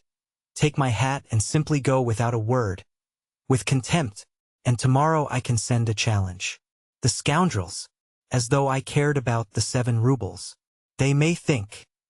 Damn it, I don't care about the 7 rubles. I'll go this minute. Of course I remained. I drank sherry and Lafitte by the glassful in my discomfiture. Being unaccustomed to it, I was quickly affected. My annoyance increased as the wine went to my head. I longed all at once to insult them all in a most flagrant manner and then go away. To seize the moment and show what I could do, so that they would say, he's clever though he is absurd and, in fact, damn them all. I scanned them all insolently with my drowsy eyes. But they seemed to have forgotten me altogether. They were noisy, vociferous, cheerful. Zverkov was talking all the time. I began listening. Zverkov was talking of some exuberant lady whom he had at last led on to declaring her love, of course. He was lying like a horse. And how he had been helped in this affair by an intimate friend of his, a Prince Kolya, an officer in the Hussars who had 3,000 serfs. And yet this Kolya, who has 3,000 serfs, has not put in an appearance here tonight to see you off. I cut in suddenly. For 1 minute everyone was silent. You are drunk already. Trudolyubov deigned to notice me at last, glancing contemptuously in my direction. Zverkov, without a word, examined me as though I were an insect. I dropped my eyes. Simonov made haste to fill up the glasses with champagne. Trudolyubov raised his glass, as did everyone else but me. Your health and good luck on the journey, he cried to Zverkov. To old times, to our future, hurrah! They all tossed off their glasses, and crowded round Zverkov to kiss him. I did not move. My full glass stood untouched before me. Why aren't you going to drink it? Roared Trudolyubov, losing patience and turning menacingly to me. I want to make a speech separately on my own account, and then I'll drink it, Mr. Trudolyubov. Spiteful brute, muttered Simonov. I drew myself up in my chair and feverishly seized my glass, prepared for something extraordinary, though I did not know myself precisely what I was going to say. Silence, cried Ferfitchkin. Now for a display of wit. Zverkov waited very gravely, knowing what was coming. Mr. Lieutenant Zverkov, I began, let me tell you that I hate phrases, phrasemongers, and men in corsets. That's the first point, and there is a second one to follow it. There was a general stir. The second point is, I hate ribaldry and ribald talkers, especially ribald talkers. The third point, I love justice, truth, and honesty. I went on almost mechanically, for I was beginning to shiver with horror myself and had no idea how I came to be talking like this. I love thought, Monsieur Zverkov. I love true comradeship, on an equal footing and not, I love, but however, why not? I will drink your health too, Mr. Zverkov. Seduce the Circassian girls, shoot the enemies of the fatherland and, to your health, Monsieur Zverkov. Zverkov got up from his seat, bowed to me and said, I am very much obliged to you. He was frightfully offended and turned pale. Damn the fellow, roared Trudolyubov, bringing his fist down on the table. Well, he wants a punch in the face for that, squealed Ferfitchkin. We ought to turn him out, muttered Simonov. Not a word, gentlemen, not a movement, cried Zverkov solemnly, checking the general indignation. I thank you all, but I can show him for myself how much value I attach to his words. Mr. Ferfitchkin, you will give me satisfaction tomorrow for your words just now, I said aloud, turning with dignity to Ferfitchkin. A duel, you mean? Certainly, he answered. But probably I was so ridiculous as I challenged him, and it was so out of keeping with my appearance that everyone including Ferfitchkin was prostrate with laughter. Yes, let him alone, of course. He is quite drunk, Trudolyubov said with disgust. I shall never forgive myself for letting him join us, Simonov muttered again. Now is the time to throw a bottle at their heads, I thought to myself. I picked up the bottle and filled my glass. No, I'd better sit on to the end, I went on thinking. You would be pleased, my friends, if I went away. Nothing will induce me to go. I'll go on sitting here and drinking to the end, on purpose, as a sign that I don't think you of the slightest consequence. I will go on sitting and drinking, because this is a public house and I paid my entrance money. I'll sit here and drink, for I look upon you as so many pawns, as inanimate pawns. I'll sit here and drink, and sing if I want to, yes, sing, for I have the right to sing, but I did not sing. I simply tried not to look at any of them. I assumed most unconcerned attitudes and waited with impatience for them to speak first. But alas, they did not address me. And oh, how I wished at that moment to be reconciled to them. Struck 8 at last 9. They moved from the table to the sofa. Zverkov stretched himself on a lounge and put one foot on a round table. Wine was brought there. He did, as a fact, order 3 bottles on his own account. I, of course, was not invited to join them. They all sat round him on the sofa. They listened to him, almost with reverence. It was evident that they were fond of him. What for? What for? I wondered. From time to time they were moved to drunken enthusiasm and kissed each other. They talked of the Caucasus, of the nature of true passion, of snug berths in the service, of the income of an hussar called Podharzhevsky, whom none of them knew personally, and rejoiced in the largeness of it, of the extraordinary grace and beauty of a Princess D, whom none of them had ever seen. Then it came to Shakespeare's being immortal. I smiled contemptuously and walked up and down the other side of the room, opposite the sofa, from the table to the stove and back again. I tried my very utmost to show them that I could do without them, and yet I purposely made a noise with my boots, thumping with my heels. But it was all in vain. They paid no attention. I had the patience to walk up and down in front of them from 8 o'clock till 11, in the same place, from the table to the stove and back again. I walk up and down to please myself, and no one can prevent me. The waiter who came into the room stopped, from time to time, to look at me. I was somewhat giddy from turning round so often. At moments it seemed to me that I was in delirium. During those 3 hours I was 3 times soaked with sweat and dry again. At times, with an intense, acute pang, I was stabbed to the heart by the thought that 10 years, 20 years, 40 years would pass, and that even in 40 years I would remember with loathing and humiliation those filthiest, most ludicrous, and most awful moments of my life. No one could have gone out of his way to degrade himself more shamelessly, and I fully realized it, fully, and yet I went on pacing up and down from the table to the stove. Oh, if you only knew what thoughts and feelings I am capable of, how cultured I am. I thought at moments, mentally addressing the sofa on which my enemies were sitting. But my enemies behaved as though I were not in the room. Once, only once, they turned towards me just when Zverkov was talking about Shakespeare, and I suddenly gave a contemptuous laugh. I laughed in such an affected and disgusting way that they all at once broke off their conversation, and silently and gravely for 2 minutes watched me walking up and down from the table to the stove, taking no notice of them. But nothing came of it. They said nothing, and 2 minutes later they ceased to notice me again. It struck 11. "Friends," cried Zverkov, getting up from the sofa, "let us all be off now. There." Of course, the others assented. I turned sharply to Zverkov. I was so harassed, so exhausted, that I would have cut my throat to put an end to it. I was in a fever. My hair, soaked with perspiration, stuck to my forehead and temples. "Zverkov, I beg your pardon," I said abruptly and resolutely. "Ferfitchkin, yours too, and everyone's. I have insulted you all. Aha! A duel is not in your line, old man," Ferfitchkin hissed venomously. Sent a sharp pang to my heart. "No, it's not the duel I am afraid of, Ferfitchkin. I am ready to fight you tomorrow, after we are reconciled. I insist upon it, in fact, and you cannot refuse. I want to show you that I am not afraid of a duel.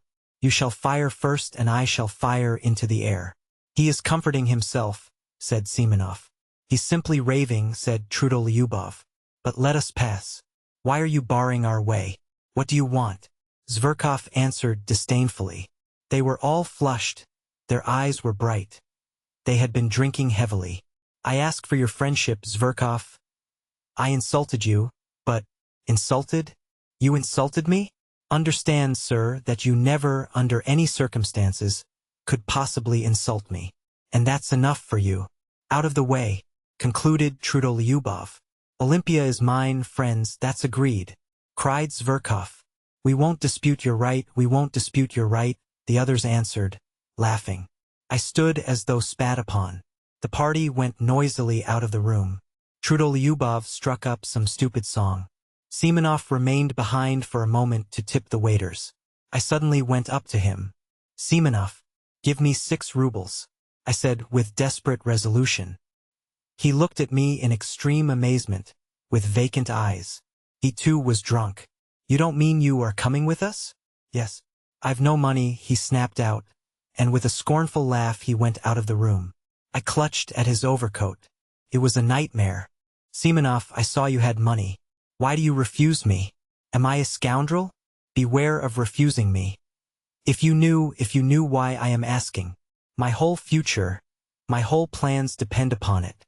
Simonov pulled out the money and almost flung it at me. "Take it, if you have no sense of shame," he pronounced pitilessly, and ran to overtake them. I was left for a moment alone.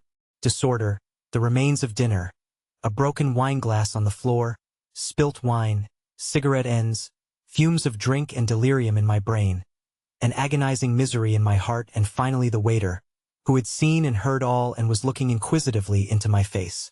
"I am going there," I cried. "Either they shall all go down on their knees to beg for my friendship, or I will give Zverkov a slap in the face. So this is it at last. Contact with real life," I muttered as I ran headlong downstairs. "This is very different from the Pope's leaving Rome and going to Brazil, very different from the ball on Lake Como. You are a scoundrel," a thought flashed through my mind. "If you laugh at this now." "No matter," I cried, answering myself. "Now everything is lost." There was no trace to be seen of them, but that made no difference. I knew where they had gone. At the steps was standing a solitary night sledge driver in a rough peasant coat, powdered over with the still falling, wet, and as it were warm, snow. It was hot and steamy. The little shaggy piebald horse was also covered with snow and coughing. I remember that very well. I made a rush for the roughly made sledge, but as soon as I raised my foot to get into it, the recollection of how Semenov had just given me 6 rubles seemed to double me up, and I tumbled into the sledge like a sack. "No, I must do a great deal to make up for all that," I cried. "But I will make up for it or perish on the spot this very night." Start. We set off. There was a perfect whirl in my head. They won't go down on their knees to beg for my friendship. That is a mirage, cheap mirage, revolting, romantic, and fantastical. That's another ball on Lake Como. And so I am bound to slap Zverkov's face. It is my duty to. And so it is settled. I am flying to give him a slap in the face. "Hurry up." The driver tugged at the reins. "As soon as I go in I'll give it him." Ought I, before giving him the slap, to say a few words by way of preface? No. I'll simply go in and give it him. They will all be sitting in the drawing room, and he with Olympia on the sofa. That damned Olympia! She laughed at my looks on one occasion and refused me. I'll pull Olympia's hair, pull Zverkov's ears. No, better one ear, and pull him by it round the room. Maybe they will all begin beating me and will kick me out. That's most likely, indeed. No matter. Anyway, I shall first slap him. The initiative will be mine, and by the laws of honor that is everything. He will be branded and cannot wipe off the slap by any blows, by nothing but a duel. He will be forced to fight. And let them beat me now. Let them. The ungrateful wretches. Trudolyubov will beat me hardest, he is so strong. Ferfitchkin will be sure to catch hold sideways and tug at my hair. But no matter, no matter. That's what I am going for. The blockheads will be forced at last to see the tragedy of it all. When they drag me to the door I shall call out to them that in reality they are not worth my little finger. "Get on, driver, get on." I cried to the driver. He started and flicked his whip. I shouted so savagely. "We shall fight at daybreak, that's a settled thing. I've done with the office. Ferfitchkin made a joke about it just now. But where can I get pistols? Nonsense. I'll get my salary in advance and buy them. And powder and bullets? That's the second's business. And how can it all be done by daybreak? And where am I to get a second? I have no friends." "Nonsense," I cried, lashing myself up more and more. "It's of no consequence. The first person I meet in the street is bound to be my second, just as he would be bound to pull a drowning man out of water. The most eccentric things may happen. Even if I were to ask the director himself to be my second tomorrow, he would be bound to consent, if only from a feeling of chivalry, and to keep the secret. Anton Antonitch. The fact is, that at that very minute the disgusting absurdity of my plan, and the other side of the question was clearer and more vivid to my imagination than it could be to anyone on earth. But, "Get on, driver, get on, you rascal, get on." "Ah, sir," said the son of toil. Cold shivers suddenly ran down me. Wouldn't it be better to go straight home? My God, why did I invite myself to this dinner yesterday? But no, it's impossible. And my walking up and down for 3 hours from the table to the stove? No, they and no one else must pay for my walking up and down. They must wipe out this dishonor. Drive on. And what if they give me into custody? They won't dare. They'll be afraid of the scandal. And what if Zverkov is so contemptuous that he refuses to fight a duel? He is sure to. But in that case I'll show them. I will turn up at the posting station when he's setting off tomorrow. I'll catch him by the leg. I'll pull off his coat when he gets into the carriage. I'll get my teeth into his hand. I'll bite him. See what lengths you can drive a desperate man to. He may hit me on the head and they may belabor me from behind. I will shout to the assembled multitude.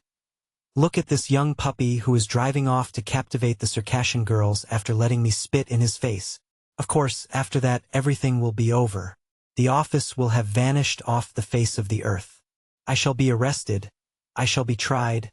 I shall be dismissed from the service, thrown in prison, sent to Siberia. Never mind. In 15 years, when they let me out of prison, I will trudge off to him, a beggar in rags. I shall find him in some provincial town.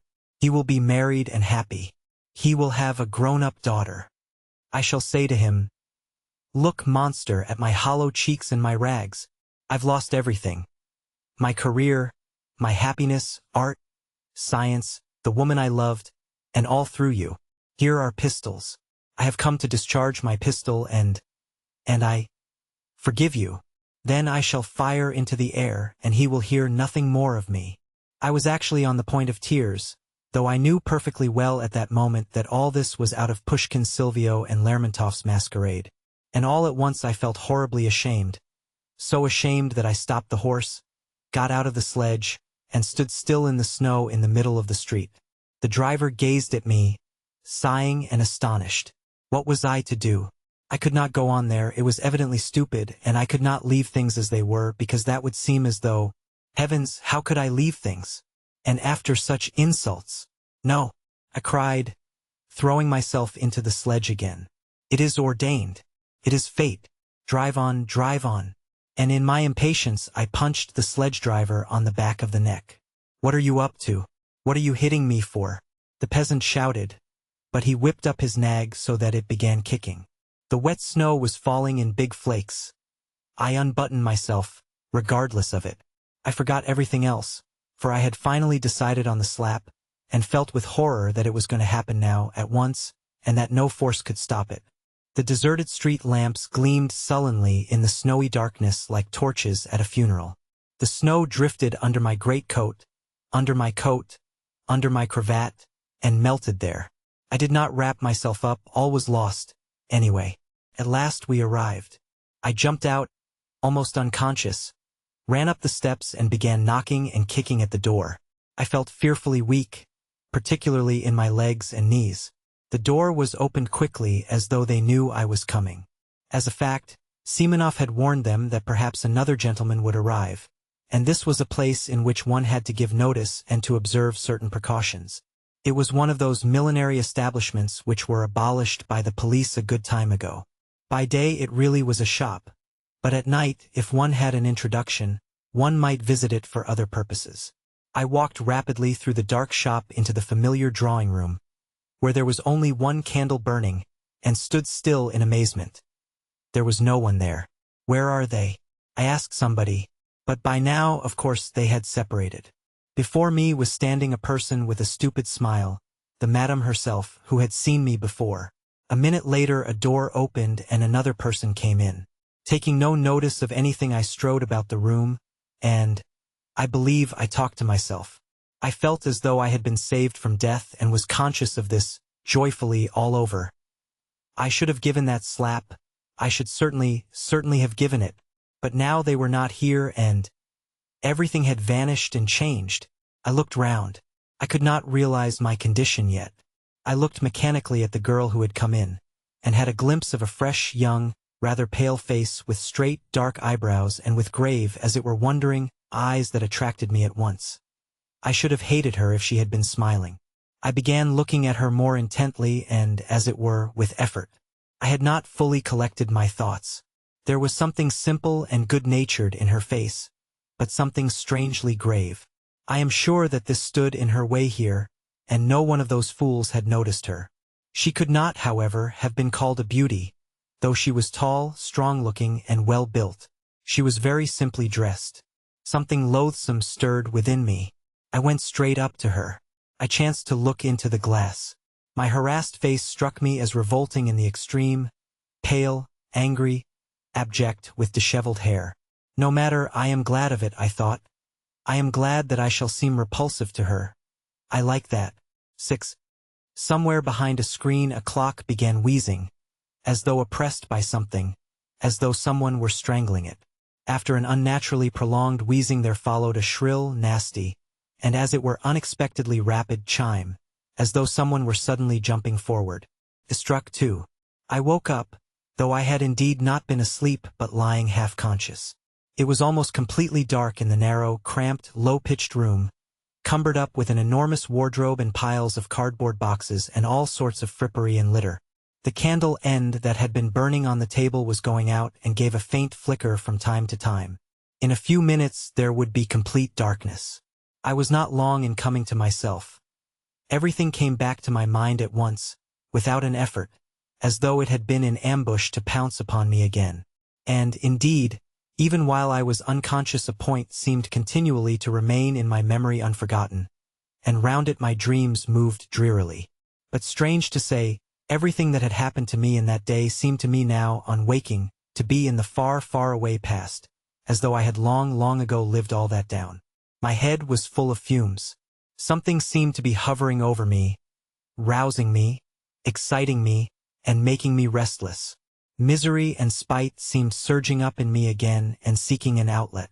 Suddenly I saw beside me 2 wide-open eyes scrutinizing me curiously and persistently. The look in those eyes was coldly detached, sullen, as it were utterly remote. It weighed upon me. A grim idea came into my brain and passed all over my body as a horrible sensation, such as one feels when one goes into a damp and moldy cellar. There was something unnatural in those 2 eyes, beginning to look at me only now. I recalled, too, that during those 2 hours I had not said a single word to this creature, and had, in fact, considered it utterly superfluous. In fact, the silence had for some reason gratified me. Now I suddenly realized vividly the hideous idea, revolting as a spider, of vice, which, without love, grossly and shamelessly begins with that in which true love finds its consummation. For a long time we gazed at each other like that, but she did not drop her eyes before mine and her expression did not change, so that at last I felt uncomfortable. "What is your name?" I asked abruptly to put an end to it. "Liza," she answered almost in a whisper, but somehow far from graciously, and she turned her eyes away. I was silent. "What weather?" "The snow. It's disgusting," I said, almost to myself, putting my arm under my head despondently, and gazing at the ceiling. She made no answer. This was horrible. "Have you always lived in Petersburg?" I asked a minute later, almost angrily, turning my head slightly towards her. "No. Where do you come from?" "From Riga," she answered reluctantly. "Are you a German?" "No, Russian." "Have you been here long?" "Where?" "In this house?" "A fortnight." She spoke more and more jerkily. The candle went out. I could no longer distinguish her face. "Have you a father and mother?" "Yes." "No, I have." "Where are they?" "They're in Riga." "What are they?" "Oh, nothing." "Nothing? Why, what class are they?" "Tradespeople." "Have you always lived with them?" "Yes." "How old are you?" 20. "Why did you leave them?" "Oh, for no reason." That answer meant let me alone. I feel sick, sad. We were silent. God knows why I did not go away. I felt myself more and more sick and dreary. The images of the previous day began of themselves, apart from my will, flitting through my memory in confusion. I suddenly recalled something I had seen that morning when, full of anxious thoughts, I was hurrying to the office. I saw them carrying a coffin out yesterday and they nearly dropped it. I suddenly said aloud, not that I desired to open the conversation, but as it were by accident. "A coffin?" "Yes, in the Haymarket. They were bringing it up out of a cellar." "From a cellar?" "Not from a cellar, but a basement. Oh, you know, down below, from a house of ill fame. It was filthy all round. Eggshells, litter, a stench. It was loathsome. Silence. A nasty day to be buried," I began, simply to avoid being silent. "Nasty, in what way?" "The snow, the wet." I yawned. "It makes no difference," she said suddenly, after a brief silence. "No, it's horrid." I yawned again. The gravediggers must have sworn at getting drenched by the snow. And there must have been water in the grave. Why water in the grave? She asked with a sort of curiosity, but speaking even more harshly and abruptly than before. I suddenly began to feel provoked. Why, there must have been water at the bottom a foot deep. You can't dig a dry grave in Volkovo Cemetery. Why, the place is waterlogged. It's a regular marsh. So they bury them in water. I've seen it myself. Many times. I had never seen it once. Indeed, I had never been in Volkovo, and had only heard stories of it. Do you mean to say you don't mind how you die? But why should I die? She answered as though defending herself. Why, someday you will die, and you will die just the same as that dead woman. She was a girl like you. She died of consumption. A wench would have died in hospital. She knows all about it already. She said wench, not girl. She was in debt to her madam, I retorted, more and more provoked by the discussion, and went on earning money for her up to the end, though she was in consumption. Some sledge drivers standing by were talking about her to some soldiers and telling them so. No doubt they knew her. They were laughing. They were going to meet in a pothouse to drink to her memory. A great deal of this was my invention. Silence followed, profound silence. She did not stir. And is it better to die in a hospital? Isn't it just the same? Besides, why should I die? She added irritably. If not now, a little later. Why a little later? Why, indeed. Now you are young, pretty, fresh, you fetch a high price. But after another year of this life you will be very different. You will go off. In a year? Anyway, in a year you will be worth less, I continued malignantly. You will go from here to something lower, another house. A year later to a third, lower and lower, and in 7 years you will come to a basement in the Haymarket. That will be if you were lucky. But it would be much worse if you got some disease, consumption, say, and caught a chill or something or other. It's not easy to get over an illness in your way of life. If you catch anything you may not get rid of it. And so you would die. Oh well, then I shall die, she answered quite vindicatively, and she made a quick movement. But one is sorry. Sorry for whom? Sorry for life. Silence. Have you been engaged to be married? What's that to you? Oh, I am not cross-examining you. It's nothing to me. Why are you so cross? Of course you may have had your own troubles. What is it to me? Simply that I felt sorry. Sorry for whom? Sorry for you. No need. She whispered hardly audibly, and again made a faint movement. That incensed me at once. What? I was so gentle with her, and she...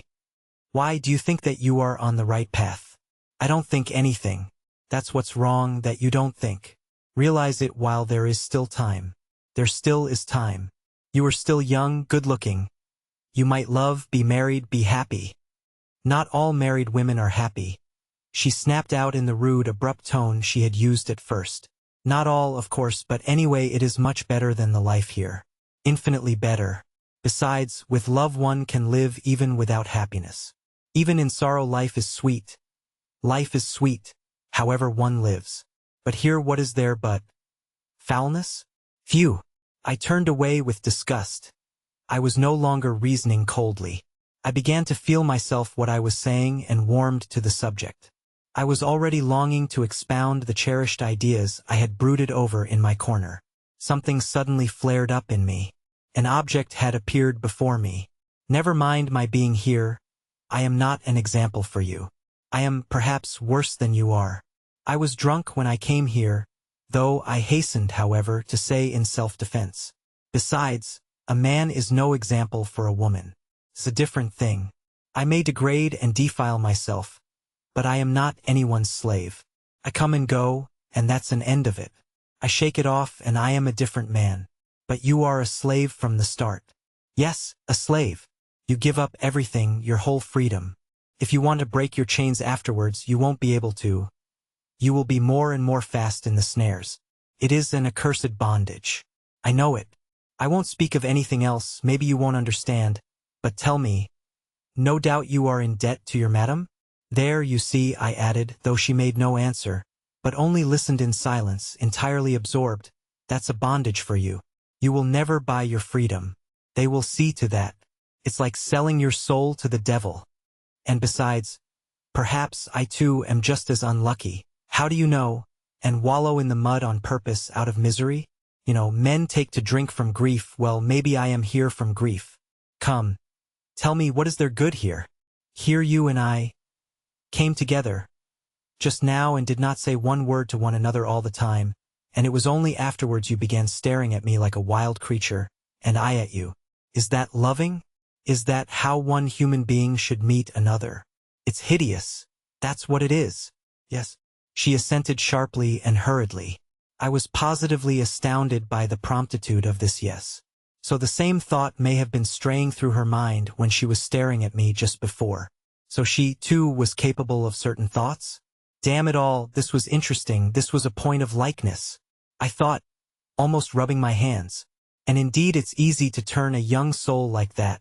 It was the exercise of my power that attracted me most. She turned her head nearer to me, and it seemed to me in the darkness that she propped herself on her arm. Perhaps she was scrutinizing me. How I regretted that I could not see her eyes. I heard her deep breathing. Why have you come here? I asked her, with a note of authority already in my voice. Oh, I don't know. But how nice it would be to be living in your father's house. It's warm and free. You have a home of your own. But what if it's worse than this? I must take the right tone. Flashed through my mind. I may not get far with sentimentality. But it was only a momentary thought. I swear she really did interest me. Besides, I was exhausted and moody. And cunning so easily goes hand in hand with feeling. Who denies it? I hastened to answer. Anything may happen. I am convinced that someone has wronged you, and that you are more sinned against than sinning. Of course, I know nothing of your story, but it's not likely a girl like you has come here of her own inclination. A girl like me? She whispered, hardly audibly. But I heard it. Damn it all, I was flattering her. That was horrid. But perhaps it was a good thing. She was silent. See, Liza, I will tell you about myself. If I had had a home from childhood, I shouldn't be what I am now. I often think that, however bad it may be at home, anyway they are your father and mother and not enemies, strangers. Once a year at least, they'll show their love of you. Anyway, you are at home. I grew up without a home, and perhaps that's why I've turned so unfeeling. I waited again. Perhaps she doesn't understand, I thought, and indeed it is absurd, it's moralising. If I were a father and had a daughter, I believe I should love my daughter more than my sons. Really, I began indirectly, as though talking of something else, to distract her attention. I must confess I blushed. Why so? She asked. Ah, so she was listening. I don't know, Liza. I knew a father who was a stern, austere man, but used to go down on his knees to his daughter, used to kiss her hands, her feet. He couldn't make enough of her. Really. When she danced at parties he used to stand for 5 hours at a stretch, gazing at her. He was mad over her. I understand that. She would fall asleep tired at night, and he would wake to kiss her in her sleep and make the sign of the cross over her. He would go about in a dirty old coat. He was stingy to everyone else, but would spend his last penny for her, giving her expensive presents, and it was his greatest delight when she was pleased with what he gave her. Fathers always love their daughters more than the mothers do. Some girls live happily at home, and I believe I should never let my daughters marry. What next? She said with a faint smile. I should be jealous, I really should. To think that she should kiss anyone else. That she should love a stranger more than her father. It's painful to imagine it. Of course, that's all nonsense. Of course, every father would be reasonable at last. But I believe before I should let her marry, I should worry myself to death. I should find fault with all her suitors. But I should end by letting her marry whom she herself loved. The one whom the daughter loves always seems the worst to the father, That is always so. So many family troubles come from that. Some are glad to sell their daughters, rather than marrying them honorably. Ah, so that was it. Such a thing, Liza, happens in those accursed families in which there is neither love nor God, I retorted warmly, and where there is no love, there is no sense either. There are such families, it's true, but I am not speaking of them. You must have seen wickedness in your own family if you talk like that. Truly, you must have been unlucky. That sort of thing mostly comes about through poverty. And is it any better with the gentry? Even among the poor, honest people who live happily? Yes. Perhaps. Another thing, Liza. Man is fond of reckoning up his troubles, but does not count his joys. If he counted them up as he ought, he would see that every lot has enough happiness provided for it. And what if all goes well with the family, if the blessing of God is upon it, if the husband is a good one, loves you, cherishes you, never leaves you? There is happiness in such a family. Even sometimes there is happiness in the midst of sorrow. And indeed sorrow is everywhere. If you marry, you will find out for yourself. But think of the first years of married life with one you love. What happiness there sometimes is in it. And indeed it's the ordinary thing. In those early days even quarrels with one's husband end happily. Some women get up quarrels with their husbands just because they love them. Indeed, I knew a woman like that. She seemed to say that because she loved him, she would torment him and make him feel it. You know that you may torment a man on purpose through love. Women are particularly given to that, thinking to themselves, I will love him so.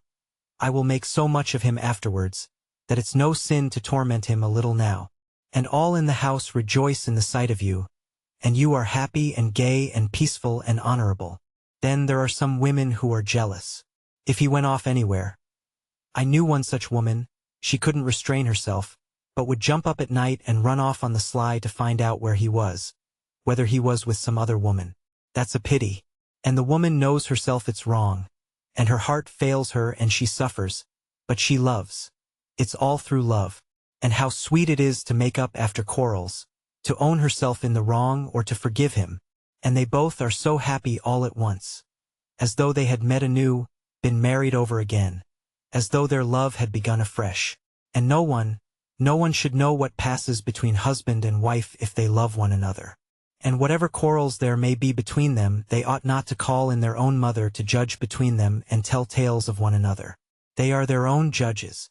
Love is a holy mystery and ought to be hidden from all other eyes, whatever happens. That makes it holier and better. They respect one another more, and much is built on respect. And if once there has been love, if they have been married for love, why should love pass away? Surely one can keep it. It is rare that one cannot keep it. And if the husband is kind and straightforward, why should not love last? The first phase of married love will pass, it is true, but then there will come a love that is better still. Then there will be the union of souls, they will have everything in common. There will be no secrets between them. And once they have children, the most difficult times will seem to them happy, so long as there is love and courage. Even toil will be a joy, you may deny yourself bread for your children and even that will be a joy, they will love you for it afterwards. So you are laying by for your future. As the children grow up you feel that you are an example, a support for them. That even after you die your children will always keep your thoughts and feelings, because they have received them from you, they will take on your semblance and likeness. So you see this is a great duty. How can it fail to draw the father and mother nearer? People say it's a trial to have children. Who says that? It is heavenly happiness. Are you fond of little children, Liza? I am awfully fond of them. You know, a little rosy baby boy at your bosom. And what husband's heart is not touched? Seeing his wife nursing his child, a plump little rosy baby, sprawling and snuggling, chubby little hands and feet, clean tiny little nails, so tiny that it makes one laugh to look at them. Eyes that look as if they understand everything. And while it sucks it clutches at your bosom with its little hand. Plays. When its father comes up, the child tears itself away from the bosom, flings itself back, looks at its father, laughs, as though it were fearfully funny, and falls to sucking again. Or it will bite its mother's breast when its little teeth are coming, while it looks sideways at her with its little eyes as though to say, "Look, I am biting."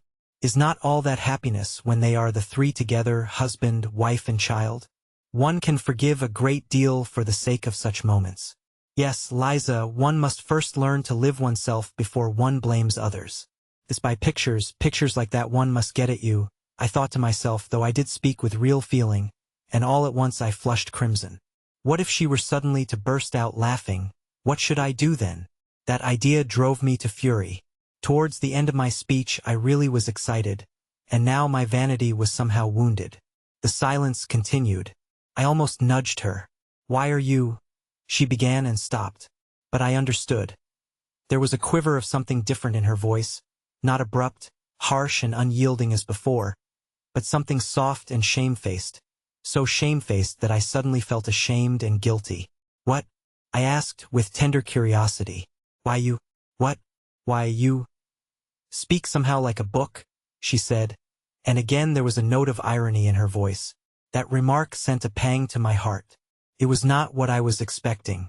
I did not understand that she was hiding her feelings under irony, that this is usually the last refuge of modest and chaste-souled people when the privacy of their soul is coarsely and intrusively invaded, and that their pride makes them refuse to surrender till the last moment and shrink from giving expression to their feelings before you. I ought to have guessed the truth from the timidity with which she had repeatedly approached her sarcasm, only bringing herself to utter it at last with an effort. But I did not guess, and an evil feeling took possession of me. "Wait a bit," I thought. 7. "Oh, hush, Liza. How can you talk about being like a book when it makes even me, an outsider, feel sick? Though I don't look at it as an outsider, for, indeed, it touches me to the heart. Is it possible that you do not feel sick at being here yourself? Evidently habit does wonders. God knows what habit can do with anyone. Can you seriously think that you will never grow old, that you will always be good-looking, and that they will keep you here forever and ever? I say nothing of the loathsomeness of the life here. Though let me tell you this about it. About your present life, here though you are young now, attractive, nice, with soul and feeling, yet you know as soon as I came to myself just now I felt at once sick at being here with you. One can only come here when one is drunk. But if you were anywhere else, living as good people live, I should perhaps be more than attracted by you, should fall in love with you, should be glad of a look from you, let alone a word. I should hang about your door, should go down on my knees to you, should look upon you as my betrothed and think it an honor to be allowed to. I should not dare to have an impure thought about you. But here, you see, I know that I have only to whistle and you have to come with me whether you like it or not. I don't consult your wishes, but you mine. The lowest laborer hires himself as a workman, but he doesn't make a slave of himself altogether. Besides, he knows that he will be free again presently. But when are you free? Only think what you are giving up here. What is it you are making a slave of? It is your soul, together with your body. You are selling your soul which you have no right to dispose of. You give your love to be outraged by every drunkard. Love. But that's everything, you know. It's a priceless diamond. It's a maiden's treasure, love. Why? A man would be ready to give his soul, to face death to gain that love. But how much is your love worth now? You are sold, all of you, body and soul, and there is no need to strive for love when you can have everything without love. And you know there is no greater insult to a girl than that, do you understand? To be sure, I have heard that they comfort you, poor fools. They let you have lovers of your own here. But you know that's simply a farce, that's simply a sham, it's just laughing at you, and you are taken in by it. Why, do you suppose he really loves you, that lover of yours? I don't believe it. How can he love you when he knows you may be called away from him any minute? He would be a low fellow if he did. Will he have a grain of respect for you? What have you in common with him? He laughs at you and robs you. That is all his love amounts to. You are lucky if he does not beat you. Very likely he does beat you too. Ask him, if you have got one, whether he will marry you. He will laugh in your face if he doesn't spit in it or give you a blow, though maybe he is not worth a bad halfpenny himself. And for what have you ruined your life, if you come to think of it? For the coffee they give you to drink and the plentiful meals? But with what object are they feeding you up? An honest girl couldn't swallow the food, for she would know what she was being fed for. You are in debt here, and, of course, you will always be in debt, and you will go on in debt to the end, till the visitors here begin to scorn you. And that will soon happen. Don't rely upon your youth. All that flies by express train here, you know. You will be kicked out. And not simply kicked out. Long before that she'll begin nagging at you, scolding you, abusing you, as though you had not sacrificed your health for her, had not thrown away your youth and your soul for her benefit, but as though you had ruined her, beggared her, robbed her. And don't expect anyone to take your part. The others, your companions, will attack you to win her favor, for all are in slavery here, and have lost all conscience and pity here long ago. They have become utterly vile, and nothing on earth is viler, more loathsome, and more insulting than their abuse. and you are laying down everything here, unconditionally, youth and health and beauty and hope. And at 22 you will look like a woman of 35, and you will be lucky if you are not diseased. Pray to God for that. No doubt you are thinking now that you have a gay time and no work to do. Yet there is no work harder or more dreadful in the world or ever has been. One would think that the heart alone would be worn out with tears. And you won't dare to say a word, not half a word when they drive you away from here. You will go away as though you were to blame. You will change to another house, then to a third, then somewhere else till you come down at last to the Haymarket. There you will be beaten at every turn. That is good manners there. The visitors don't know how to be friendly without beating you. You don't believe that it is so hateful there? Go and look for yourself sometime, you can see with your own eyes.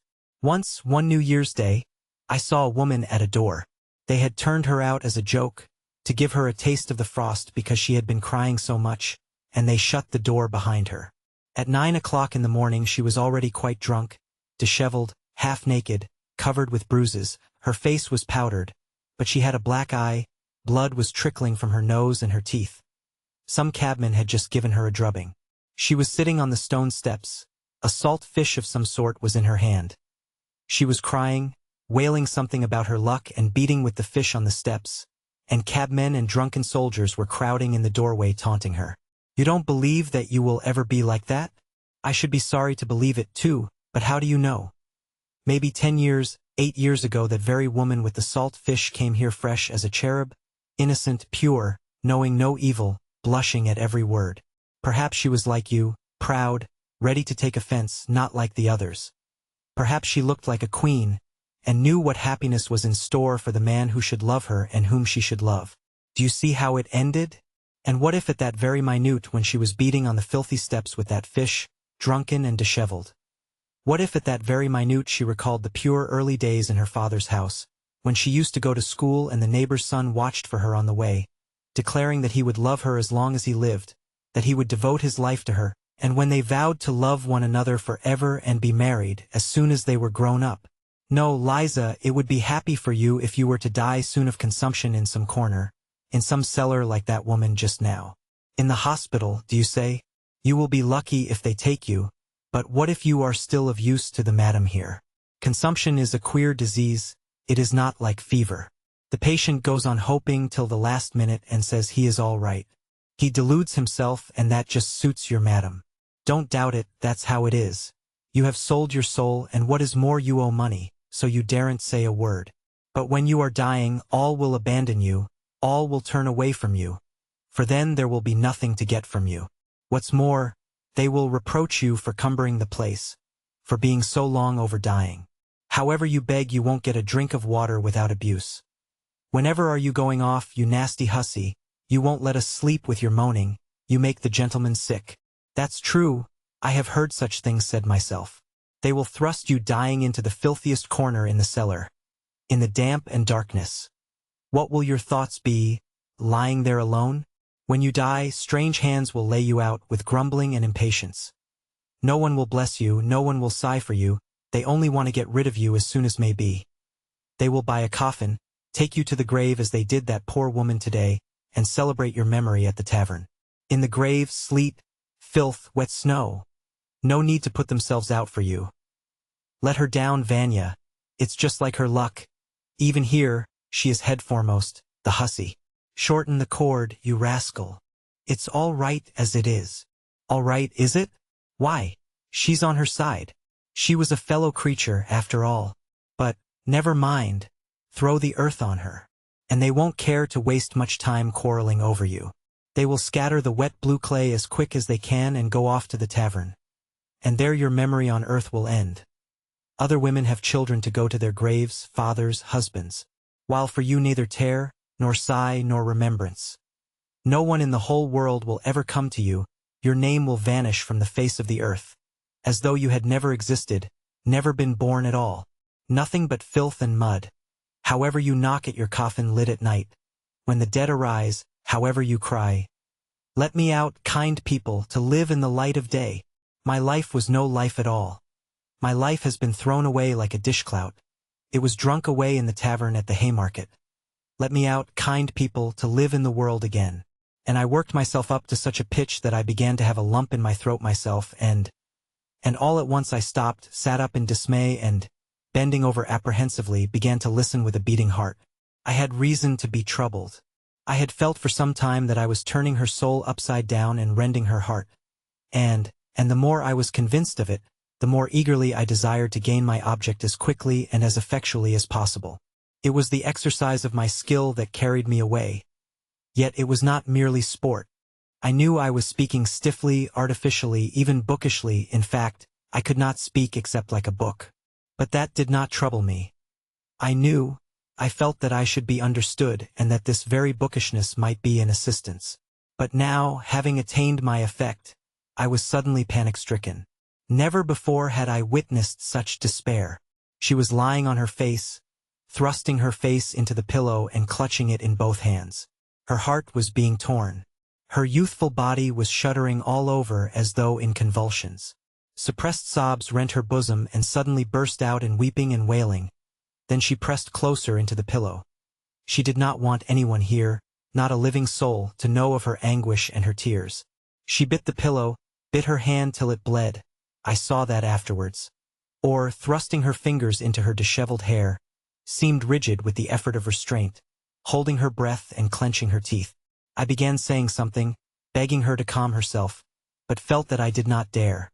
And all at once, in a sort of cold shiver, almost in terror, began fumbling in the dark, trying hurriedly to get dressed to go. It was dark. Though I tried my best, I could not finish dressing quickly. Suddenly I felt a box of matches and a candlestick with a whole candle in it.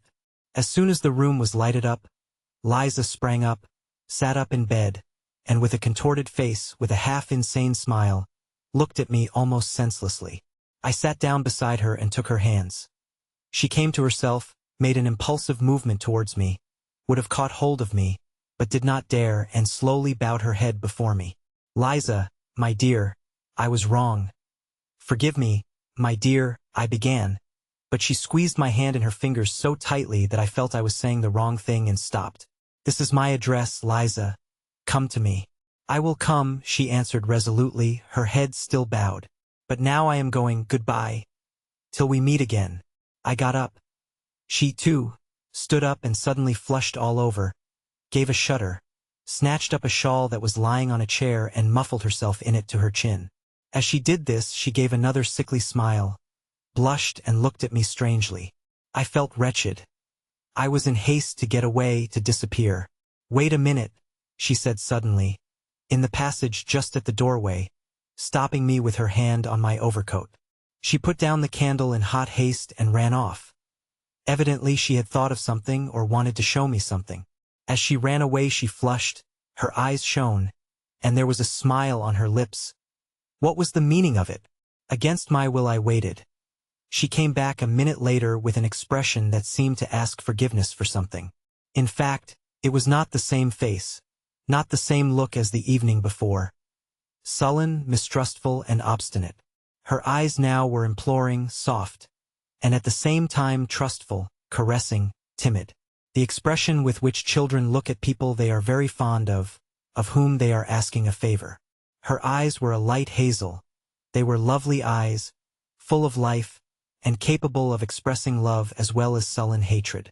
To this hour I am lost in admiration when I recall the truly gentlemanly, good-humored, candid tone of my letter. With tact and good breeding, and, above all, entirely without superfluous words, I blamed myself for all that had happened. I defended myself, if I really may be allowed to defend myself, by alleging that being utterly unaccustomed to wine, I had been intoxicated with the first glass, which I said I had drunk before they arrived, while I was waiting for them at the Hôtel de Paris between 5 and 6 o'clock. I begged Simonov's pardon especially. I asked him to convey my explanations to all the others, especially to Zverkov, whom I seemed to remember as though in a dream I had insulted. I added that I would have called upon all of them myself, but my head ached, and besides I had not the face to. I was particularly pleased with a certain lightness, almost carelessness, strictly within the bounds of politeness, however, which was apparent in my style and better than any possible arguments, gave them at once to understand that I took rather an independent view of all that unpleasantness last night. that I was by no means so utterly crushed as you, my friends, probably imagine, but on the contrary, looked upon it as a gentleman serenely respecting himself should look upon it. On a young hero's past no censure is cast. There is actually an aristocratic playfulness about it. I thought admiringly, as I read over the letter. And it's all because I am an intellectual and cultivated man. Another man in my place would not have known how to extricate himself. But here I have got out of it and am as jolly as ever again, and all because I am a cultivated and educated man of our day. And, indeed, perhaps everything was due to the wine yesterday. No, it was not the wine. I did not drink anything at all between 5 and 6 when I was waiting for them. I had lied to Semenov. I had lied shamelessly. And indeed I wasn't ashamed now. Hang it all though, the great thing was that I was rid of it. I put 6 rubles in the letter, sealed it up, and asked Apollon to take it to Semenov. When he learned that there was money in the letter, Apollon became more respectful and agreed to take it. Towards evening I went out for a walk. My head was still aching and giddy after yesterday. But as evening came on and the twilight grew denser, my impressions and, following them, my thoughts, grew more and more different and confused. Something was not dead within me. In the depths of my heart and conscience it would not die, and it showed itself in acute depression. For the most part one jostled my way through the most crowded business streets, along Myeshchansky Street, along Sadovy Street and in Yusupov Garden. I always liked particularly sauntering along these streets in the dusk, just when there were crowds of working people of all sorts going home from their daily work, with faces looking cross with anxiety.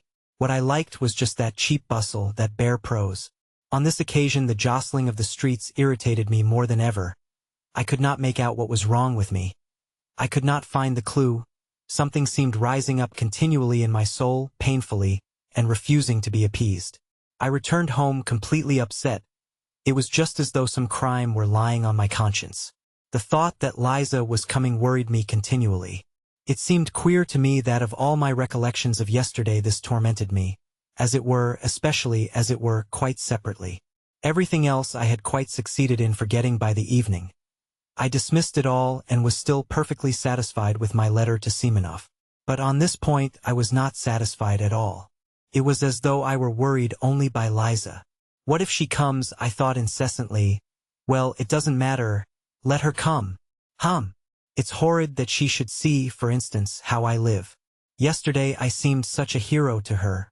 While now, it's horrid, though, that I have let myself go so.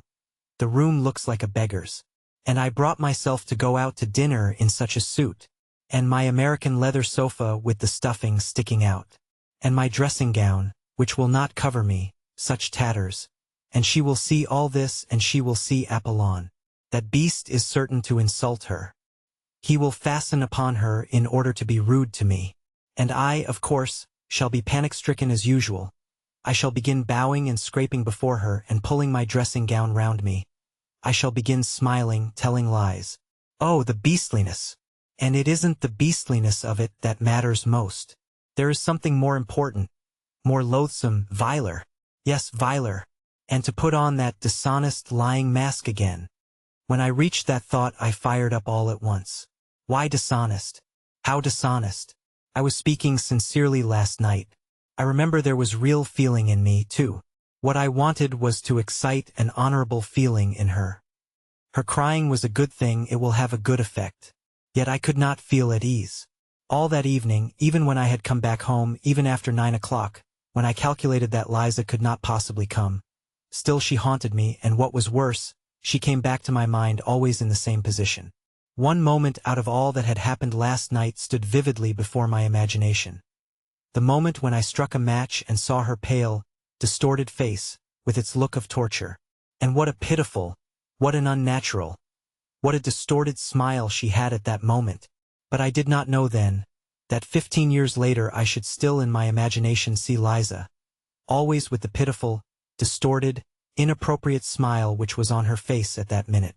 Next day I was ready again to look upon it all as nonsense, due to overexcited nerves, and, above all, as exaggerated. I was always conscious of that weak point of mine, and sometimes very much afraid of it. I exaggerate everything, that is where I go wrong. I repeated to myself every hour. But, however, Liza will very likely come all the same, was the refrain with which all my reflections ended. I was so uneasy that I sometimes flew into a fury. She'll come. She is certain to come, I cried, running about the room. If not today, she will come tomorrow. She'll find me out. The damnable romanticism of these pure hearts. Oh, the vileness. Oh, the silliness. Oh, the stupidity of these wretched sentimental souls. Why, how fail to understand? How could one fail to understand? But at this point I stopped short, and in great confusion indeed. And how few words, I thought, in passing, were needed. How little of the idyllic and affectedly, bookishly, artificially idyllic too, had sufficed to turn a whole human life at once according to my will. That's virginity, to be sure. Freshness of soil. At times a thought occurred to me to go to her, to tell her all, and beg her not to come to me.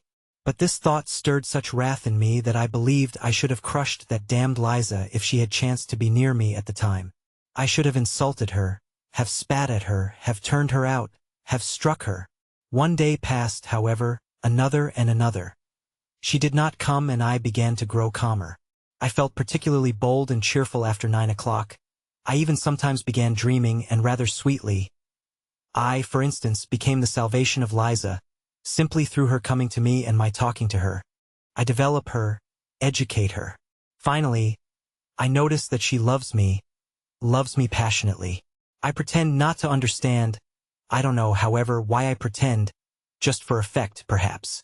At last, all confusion, transfigured, trembling and sobbing. She flings herself at my feet and says that I am her savior, and that she loves me better than anything in the world. I am amazed. But, Liza, I say, can you imagine that I have not noticed your love?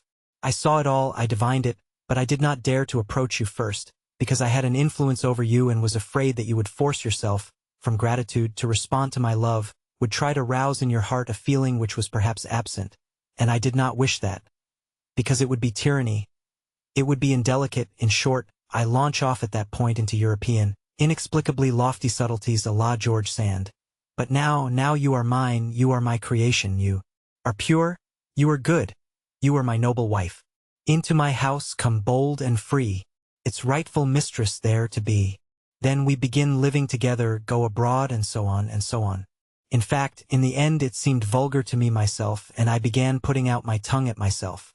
Besides, they won't let her out. The hussy, I thought. They don't let them go out very readily, especially in the evening. For some reason I fancied she would come in the evening, and at 7 o'clock precisely. Though she did say she was not altogether a slave there yet, and had certain rights. So, damn it all. She will come. She is sure to come. It was a good thing, in fact, that Apollon distracted my attention at that time by his rudeness. He drove me beyond all patience. He was the bane of my life, the curse laid upon me by Providence. We had been squabbling continually for years, and I hated him. My God, how I hated him! I believe I had never hated anyone in my life as I hated him, especially at some moments. He was an elderly, dignified man, who worked part of his time as a tailor. But for some unknown reason he despised me beyond all measure, and looked down upon me insufferably. Though, indeed, he looked down upon everyone. Simply to glance at that flaxen, smoothly brushed head, at the tuft of hair he combed up on his forehead and oiled with sunflower oil, at that dignified mouth, compressed into the shape of the letter V, made one feel one was confronting a man who never doubted of himself. He was a pedant, to the most extreme point, the greatest pedant I had met on earth, and with that had a vanity only befitting Alexander of Macedon. He was in love with every button on his coat, every nail on his fingers, absolutely in love with them, and he looked it. In his behavior to me he was a perfect tyrant. He spoke very little to me, and if he chanced to glance at me he gave me a firm, majestically self-confident and invariably ironical look that drove me sometimes to fury. He did his work with the air of doing me the greatest favor, though he did scarcely anything for me, and did not, indeed, consider himself bound to do anything. There could be no doubt that he looked upon me as the greatest fool on earth, and that he did not get rid of me was simply that he could get wages from me every month. He consented to do nothing for me for 7 rubles a month. Many sins should be forgiven me for what I suffered from him. My hatred reached such a point that sometimes his very step almost threw me into convulsions. What I loathed particularly was his lisp. His tongue must have been a little too long or something of that sort, for he continually lisped, and seemed to be very proud of it, imagining that it greatly added to his dignity. He spoke in a slow, measured tone, with his hands behind his back and his eyes fixed on the ground. He maddened me particularly when he read aloud the Psalms to himself behind his partition. Many a battle I waged over that reading, but he was awfully fond of reading aloud in the evenings, in a slow, even sing-song voice, as though over the dead. It is interesting that that is how he has ended. He hires himself out to read the Psalms over the dead, and at the same time he kills rats and makes blacking. But at that time I could not get rid of him. It was as though he were chemically combined with my existence. Besides, nothing would have induced him to consent to leave me. I could not live in furnished lodgings. My lodging was my private solitude, my shell, my cave, in which I concealed myself from all mankind, and Apollon seemed to me, for some reason, an integral part of that flat, and for 7 years I could not turn him away.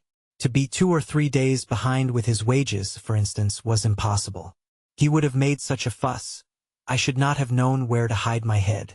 But I was so exasperated with everyone during those days, that I made up my mind for some reason and with some object to punish Apollon and not to pay him for a fortnight the wages that were owing him. I had for a long time, for the last 2 years, been intending to do this, simply in order to teach him not to give himself airs with me, and to show him that if I liked I could withhold his wages. I purposed to say nothing to him about it, and was purposely silent indeed, in order to score off his pride and force him to be the first to speak of his wages. Then I would take the 7 rubles out of a drawer, show him I have the money put aside on purpose, but that I simply won't pay him his wages. I won't, just because that is what I wish, because I am master, and it is for me to decide, because he has been disrespectful, because he has been rude. But if he were to ask respectfully I might be softened and give it to him, otherwise he might wait another fortnight, another 3 weeks, a whole month. But angry as I was, yet he got the better of me. I could not hold out for 4 days. He began as he always did begin in such cases, for there had been such cases already, there had been attempts, and it may be observed I knew all this beforehand. I knew his nasty tactics by heart. He would begin by fixing upon me an exceedingly severe stare, keeping it up for several minutes at a time, particularly on meeting me or seeing me out of the house. If I held out and pretended not to notice these stares, he would, still in silence, proceed to further tortures. All at once, apropos of nothing, he would walk softly and smoothly into my room, when I was pacing up and down or reading, stand at the door, one hand behind his back and one foot behind the other, and fix upon me a stare more than severe, utterly contemptuous. If I suddenly asked him what he wanted, he would make me no answer, but continue staring at me persistently for some seconds. Then, with a peculiar compression of his lips and a most significant air, deliberately turn round and deliberately go back to his room. 2 hours later he would come out again and again present himself before me in the same way. It had happened that in my fury I did not even ask him what he wanted, but simply raised my head sharply and imperiously and began staring back at him. So we stared at one another for 2 minutes. At last he turned with deliberation and dignity and went back again for 2 hours. If I were still not brought to reason by all this, but persisted in my revolt, he would suddenly begin sighing while he looked at me, long, deep sighs as though measuring by them the depths of my moral degradation, and, of course, it ended at last by his triumphing completely. I raged and shouted, but still was forced to do what he wanted. This time the usual staring maneuvers had scarcely begun when I lost my temper and flew at him in a fury. I was irritated beyond endurance apart from him. "Stay," I cried in a frenzy, as he was slowly and silently turning, with one hand behind his back, to go to his room. "Stay. Come back. Come back, I tell you." And I must have bawled so unnaturally that he turned round and even looked at me with some wonder. However, he persisted in saying nothing, and that infuriated me. "How dare you come and look at me like that without being sent for? Answer." After looking at me calmly for half a minute, he began turning round again. "Stay," I roared, running up to him. "Don't stir. There. Answer now, what did you come in to look at?" If you have any order to give me, it's my duty to carry it out, he answered, after another silent pause, with a slow, measured lisp, raising his eyebrows and calmly twisting his head from one side to another, all this with exasperating composure. That's not what I am asking you about, you torturer, I shouted, turning crimson with anger. I'll tell you why you came here myself. You see, I don't give you your wages, you are so proud you don't want to bow down and ask for it.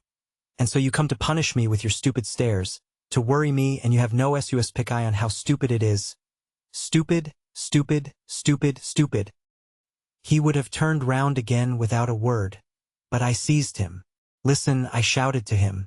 Here's the money, do you see, here it is? I took it out of the table drawer. Here's the 7 rubles complete, but you are not going to have it. Are not going to have it until you come respectfully with bowed head to beg my pardon. Do you hear? That cannot be, he answered with the most unnatural self-confidence. It shall be so, I said. I give you my word of honor, it shall be. And there's nothing for me to beg your pardon for, he went on, as though he had not noticed my exclamations at all. Why, besides, you called me a torturer, for which I can summon you at the police station at any time for insulting behavior. Go summon me, I roared, go at once, this very minute, this very second. You are a torturer all the same, a torturer.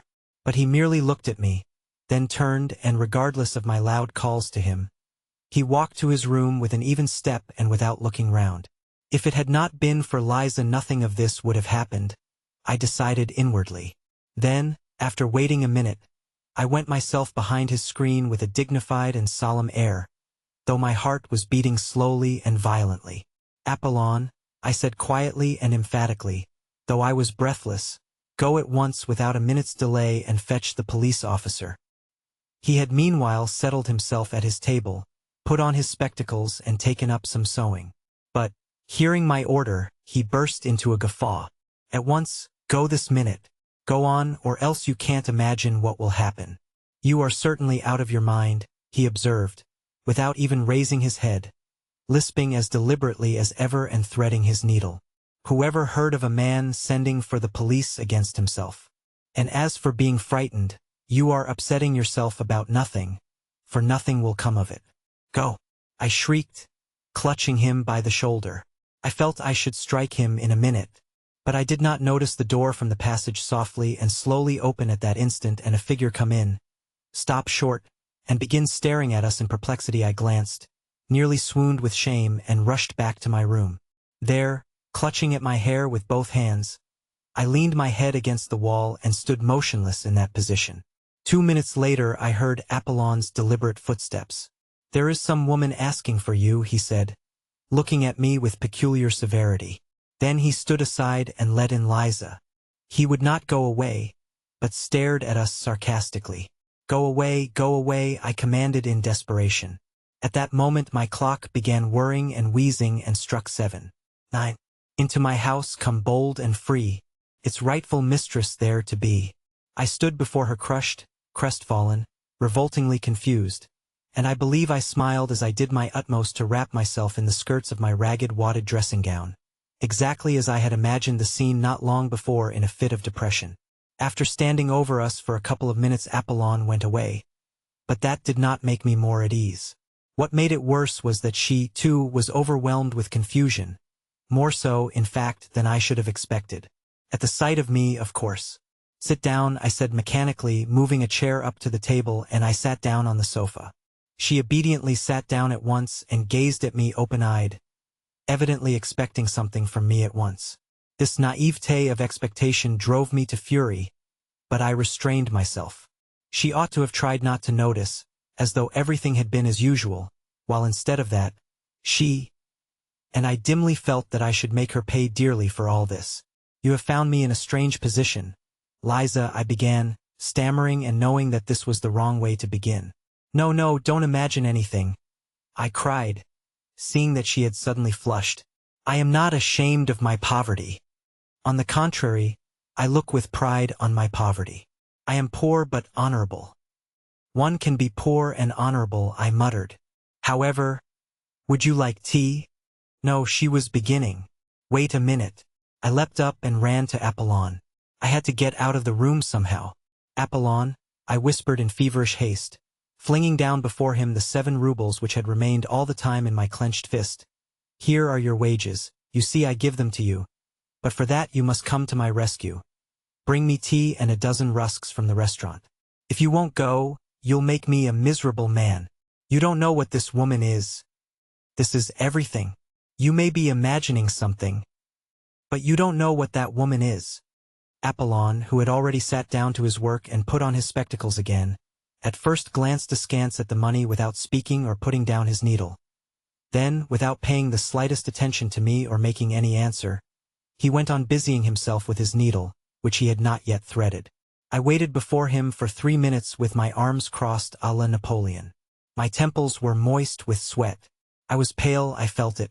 But, thank God, he must have been moved to pity, looking at me.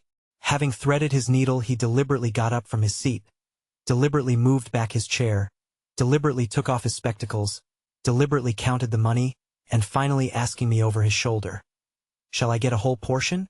deliberately walked out of the room. As I was going back to Liza, the thought occurred to me on the way. Shouldn't I run away just as I was in my dressing gown, no matter where, and then let happen what would? I sat down again. She looked at me uneasily. For some minutes we were silent. "I will kill him," I shouted suddenly, striking the table with my fist so that the ink spurted out of the inkstand. "What are you saying?" she cried, starting. "I will kill him. Kill him," I shrieked, suddenly striking the table in absolute frenzy, and at the same time fully understanding how stupid it was to be in such a frenzy. "You don't know, Liza, what that torturer is to me. He is my torturer. He has gone now to fetch some rusks, and suddenly I burst into tears. It was an hysterical attack. How ashamed I felt in the midst of my sobs. But still I could not restrain them. She was frightened. "What is the matter? What is wrong?" she cried, fussing about me. "Water. Give me water. Over there," I muttered in a faint voice, though I was inwardly conscious that I could have got on very well without water and without muttering in a faint voice.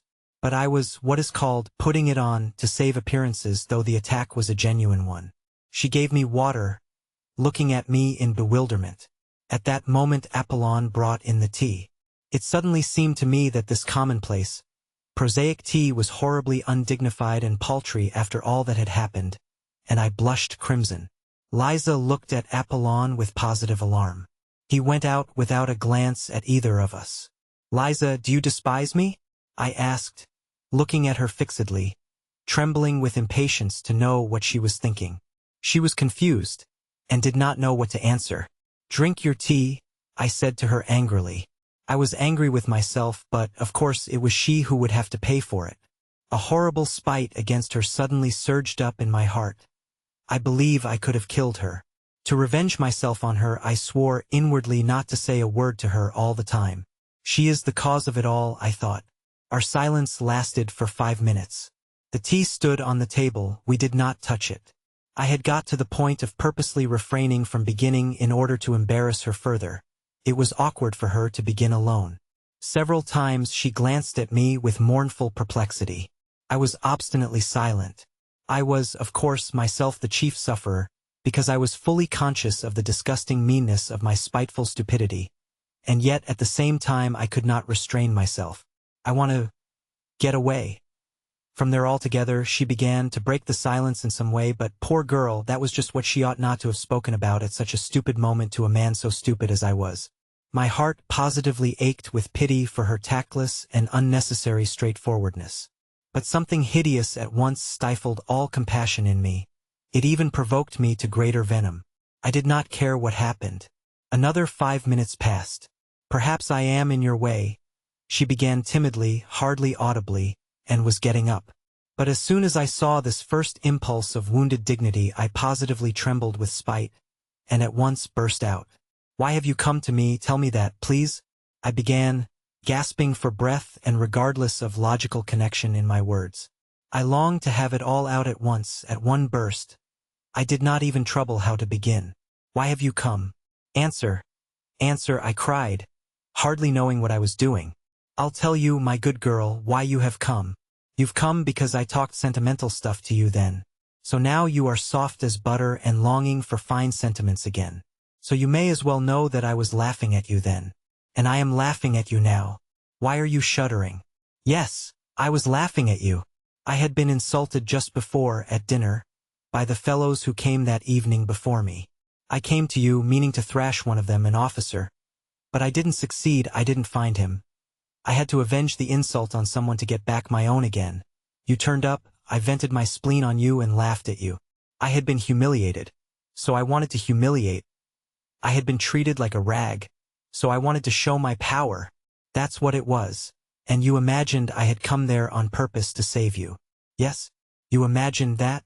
You imagined that? I knew that she would perhaps be muddled and not take it all in exactly, but I knew, too, that she would grasp the gist of it very well indeed. And so, indeed, she did. She turned white as a handkerchief, tried to say something, and her lips worked painfully.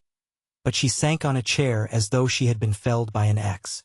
And all the time afterwards she listened to me with her lips parted and her eyes wide open, shuddering with awful terror. The cynicism of my words overwhelmed her. Save you, I went on, jumping up from my chair and running up and down the room before her. Save you from what? But perhaps I am worse than you myself. Why didn't you throw it in my teeth when I was giving you that sermon? But what did you come here yourself for? Was it to read us a sermon? Power was what I wanted then. Sport was what I wanted. I wanted to wring out your tears, your humiliation, your hysteria. That was what I wanted then. Of course, I couldn't keep it up then, because I am a wretched creature. I was frightened, and, the devil knows why, gave you my address in my folly. Afterwards, before I got home, I was cursing and swearing at you because of that address. I hated you already because of the lies I had told you. Because I only like playing with words, only dreaming. But, do you know, what I really want is that you should all go to hell. That is what I want. I want peace. Yes, I'd sell the whole world for a farthing, straight off, so long as I was left in peace. Is the world to go to pot? Or am I to go without my tea? I say that the world may go to pot for me so long as I always get my tea. Did you know that, or not? Well, anyway, I know that I am a blackguard, a scoundrel, an egoist, a sluggard. Here I have been shuddering for the last 3 days at the thought of your coming. And do you know what has worried me particularly for these 3 days? That I posed as such a hero to you, and now you would see me in a wretched torn dressing gown, beggarly, loathsome. I told you just now that I was not ashamed of my poverty. So you may as well know that I am ashamed of it. I am more ashamed of it than of anything, more afraid of it than of being found out if I were a thief, because I am as vain as though I had been skinned and the very air blowing on me hurt. Surely by now you must realize that I shall never forgive you for having found me in this wretched dressing gown, just as I was flying at Apollon like a spiteful cur. The savior, the former hero, was flying like a mangy, unkempt sheepdog at his lackey, and the lackey was jeering at him. And I shall never forgive you for the tears I could not help shedding before you just now, like some silly woman put to shame. And for what I am confessing to you now, I shall never forgive you either. Yes, you must answer for it all because you turned up like this, because I am a blackguard, because I am the nastiest, stupidest, absurdest, and most envious of all the worms on earth, who are not a bit better than I am, but, the devil knows why, are never put to confusion. While I shall always be insulted by every louse, that is my doom. And what is it to me that you don't understand a word of this? And what do I care about you and whether you go to ruin there or not? Do you understand? How I shall hate you now after saying this, for having been here and listening. Why, it's not once in a lifetime a man speaks out like this, and then it is in hysterics. What more do you want? Why do you still stand confronting me, after all this? Why are you worrying me? Why don't you go? But at this point a strange thing happened. I was so accustomed to think and imagine everything from books, and to picture everything in the world to myself just as I had made it up in my dreams beforehand, that I could not all at once take in the strange circumstance. What happened was this. Liza, insulted and crushed by me, understood a great deal more than I imagined. She understood from all this what a woman understands first of all if she feels genuine love, that is, that I was myself unhappy. The frightened and wounded expression on her face was followed first by a look of sorrowful perplexity. When I began calling myself a scoundrel and a blackguard and my tears flowed, The tirade was accompanied throughout by tears. Her whole face worked convulsively. She was on the point of getting up and stopping me. When I finished, she took no notice of my shouting, "Why are you here? Why don't you go away?" But realized only that it must have been very bitter to me to say all this. Besides, she was so crushed, poor girl. She considered herself infinitely beneath me. How could she feel anger or resentment? She suddenly leapt up from her chair with an irresistible impulse and held out her hands, yearning towards me, though still timid and not daring to stir. At this point there was a revulsion in my heart too. Then she suddenly rushed to me, threw her arms round me and burst into tears. I, too, could not restrain myself, and sobbed as I never had before. "They won't let me. I can't be good," I managed to articulate. Then I went to the sofa, fell on it face downwards, and sobbed on it for a quarter of an hour in genuine hysterics. She came close to me, put her arms round me and stayed motionless in that position. But the trouble was that the hysterics could not go on forever, and I am writing the loathsome truth. Lying face downwards on the sofa with my face thrust into my nasty leather pillow, I began by degrees to be aware of a faraway, involuntary but irresistible feeling that it would be awkward now for me to raise my head and look Liza straight in the face. Why was I ashamed? I don't know, but I was ashamed.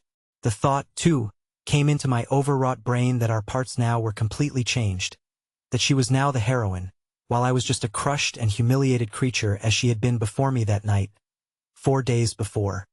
And all this came into my mind during the minutes I was lying on my face on the sofa. My God! Surely I was not envious of her then. I don't know, to this day I cannot decide, and at the time, of course, I was still less able to understand what I was feeling than now. I cannot get on without domineering and tyrannizing over someone, but there is no explaining anything by reasoning, and so it is useless to reason. I conquered myself, however, and raised my head. I had to do so sooner or later, and I am convinced to this day that it was just because I was ashamed to look at her that another feeling was suddenly kindled and flamed up in my heart. A feeling of mastery and possession. My eyes gleamed with passion, and I gripped her hands tightly. How I hated her and how I was drawn to her at that minute. The one feeling intensified the other. It was almost like an act of vengeance. At first there was a look of amazement, even of terror on her face, but only for one instant. She warmly and rapturously embraced me.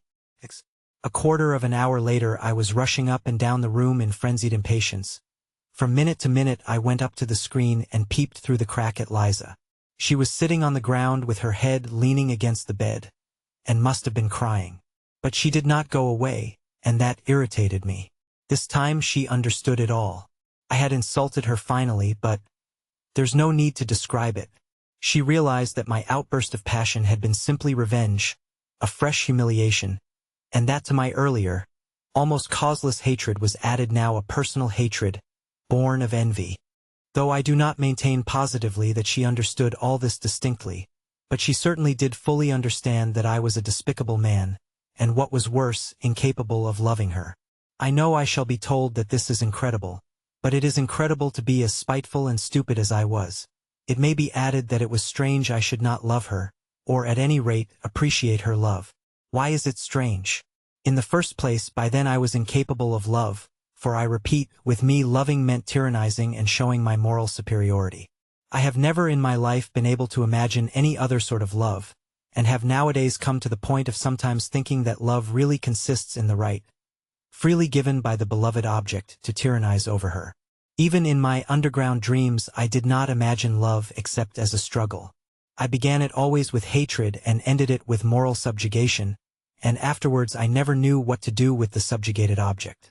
And what is there to wonder at in that, since I had succeeded in so corrupting myself, since I was so out of touch with real life, as to have actually thought of reproaching her, and putting her to shame for having come to me to hear fine sentiments, and did not even guess that she had come not to hear fine sentiments, but to love me, because to a woman all reformation, all salvation from any sort of ruin, and all moral renewal is included in love and can only show itself in that form. I did not hate her so much, however, when I was running about the room and peeping through the crack in the screen. I was only insufferably oppressed by her being here. I wanted her to disappear. I wanted peace, to be left alone in my underground world. Real life oppressed me with its novelty so much that I could hardly breathe. But several minutes passed and she still remained, without stirring, as though she were unconscious. I had the shamelessness to tap softly at the screen as though to remind her. She started, sprang up, and flew to seek her kerchief, her hat, her coat, as though making her escape from me. 2 minutes later she came from behind the screen and looked with heavy eyes at me. I gave a spiteful grin, which was forced, however, to keep up appearances, and I turned away from her eyes. "Goodbye," she said, going towards the door. I ran up to her, seized her hand, opened it, thrust something in it and closed it again. Then I turned at once and dashed away in haste to the other corner of the room to avoid seeing. Anyway, I did mean a moment since to tell a lie, to write that I did this accidentally, not knowing what I was doing through foolishness, through losing my head. But I don't want to lie, and so I will say straight out that I opened her hand and put the money in it, from spite. It came into my head to do this while I was running up and down the room and she was sitting behind the screen. But this I can say for certain. Though I did that cruel thing purposely, it was not an impulse from the heart, but came from my evil brain. This cruelty was so affected, so purposely made up, so completely a product of the brain, of books, that I could not even keep it up a minute. First I dashed away to avoid seeing her, and then in shame and despair rushed after Liza. I opened the door in the passage and began listening. "Liza! Liza!" I cried on the stairs, but in a low voice, not boldly. There was no answer, but I fancied I heard her footsteps, lower down on the stairs. "Liza!" I cried more loudly. No answer. But at that minute I heard the stiff outer glass door open heavily with a creak and slam violently. The sound echoed up the stairs. She had gone. I went back to my room in hesitation. I felt horribly oppressed. I stood still at the table, beside the chair on which she had sat, and looked aimlessly before me. A minute passed. Suddenly I started. Straight before me on the table I saw, in short, I saw a crumpled blue 5-ruble note, the one I had thrust into her hand a minute before. It was the same note. It could be no other. There was no other in the flat. So she had managed to fling it from her hand on the table at the moment when I had dashed into the further corner. Well, I might have expected that she would do that.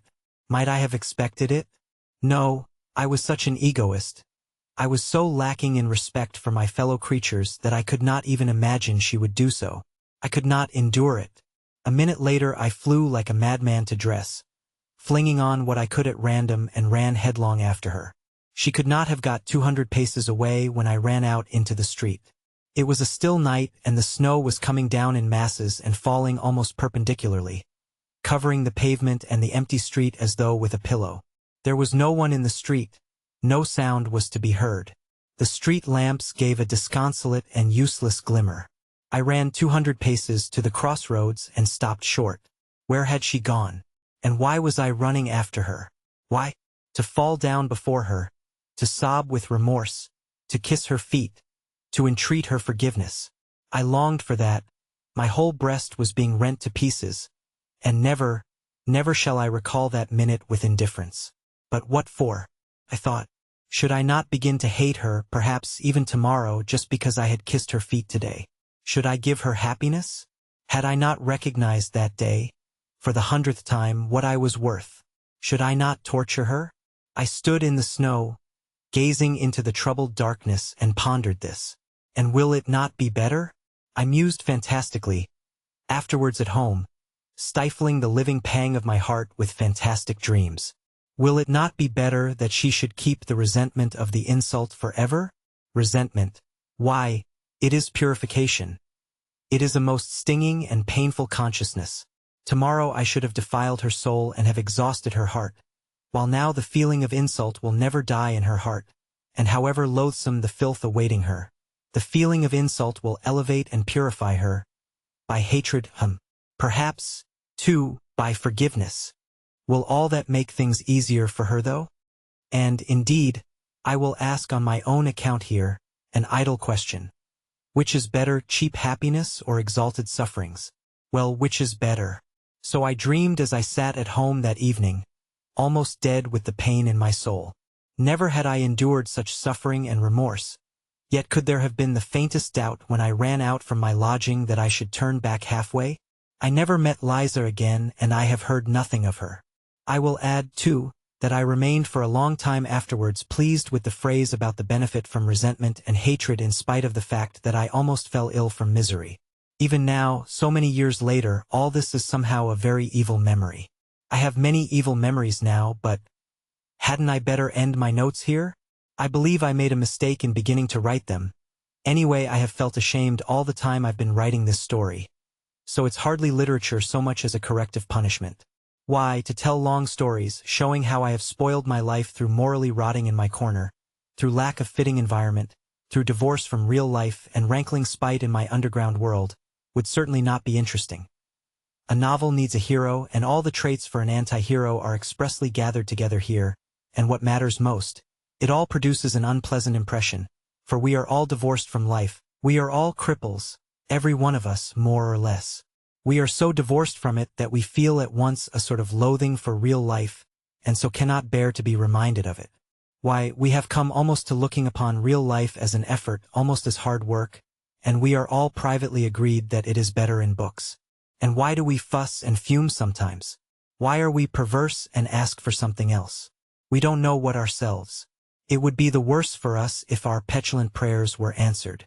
Come, try, give any one of us, for instance, a little more independence, untie our hands, widen the spheres of our activity, relax the control, and we— yes, I assure you, we should be begging to be under control again at once. I know that you will very likely be angry with me for that, and will begin shouting and stamping. Speak for yourself, you will say, and for your miseries in your underground holes, and don't dare to say all of us. Excuse me, gentlemen, I am not justifying myself with that all of us. As for what concerns me in particular, I have only in my life carried to an extreme what you have not dared to carry halfway, and what's more, you have taken your cowardice for good sense, and have found comfort in deceiving yourselves.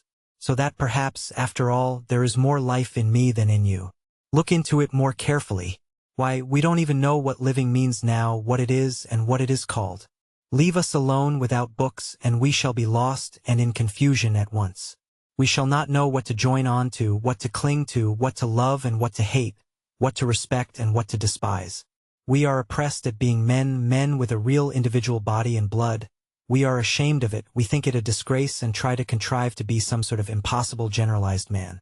We are stillborn, and for generations past have been begotten, not by living fathers, and that suits us better and better. We are developing a taste for it. Soon we shall contrive to be born somehow from an idea. But enough. I don't want to write more from underground.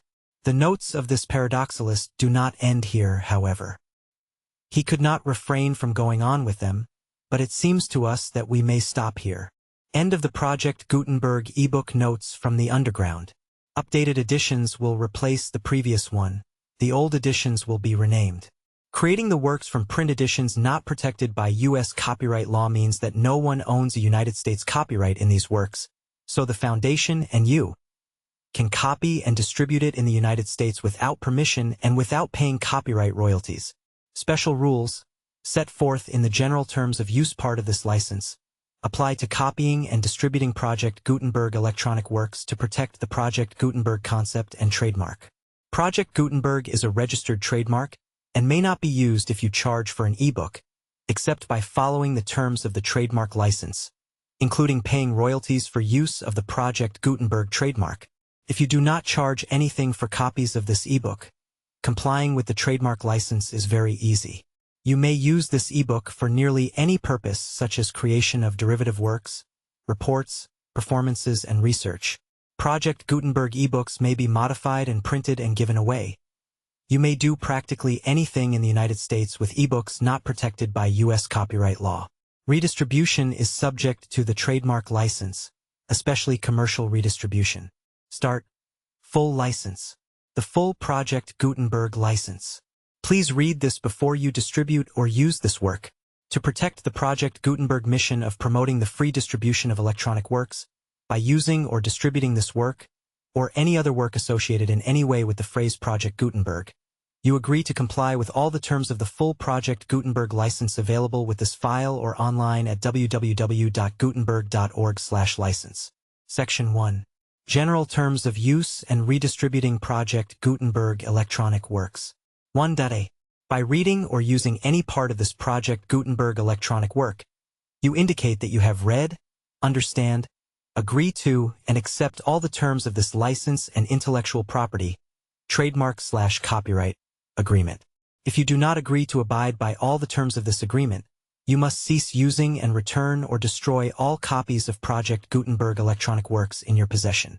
If you paid a fee for obtaining a copy of or access to a Project Gutenberg electronic work, and you do not agree to be bound by the terms of this agreement, you may obtain a refund from the person or entity to whom you paid the fee as set forth in paragraph 1.e.8. 1.b. Project Gutenberg is a registered trademark. It may only be used on or associated in any way with an electronic work by people who agree to be bound by the terms of this agreement. There are a few things that you can do with most Project Gutenberg electronic works even without complying with the full terms of this agreement. See paragraph 1.c below. There are a lot of things you can do with Project Gutenberg electronic works if you follow the terms of this agreement and help preserve free future access to Project Gutenberg electronic works.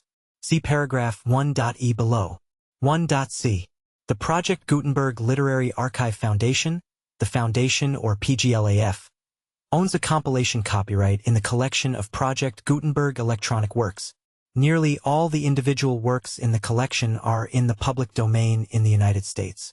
If an individual work is unprotected by copyright law in the United States and you are located in the United States, we do not claim a right to prevent you from copying, distributing, performing, displaying, or creating derivative works based on the work as long as all references to Project Gutenberg are removed.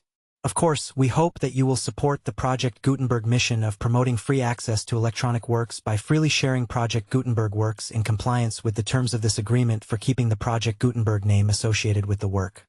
You can easily comply with the terms of this agreement by keeping this work in the same format with its attached full Project Gutenberg license when you share it without charge with others. 1.d. The copyright laws of the place where you are located also govern what you can do with this work. Copyright laws in most countries are in a constant state of change. If you are outside the United States, check the laws of your country in addition to the terms of this agreement before downloading, copying, displaying, performing, distributing, or creating derivative works based on this work or any other Project Gutenberg work. The Foundation makes no representations concerning the copyright status of any work in any country other than the United States. 1.e. Unless you have removed all references to Project Gutenberg. 1.e.1.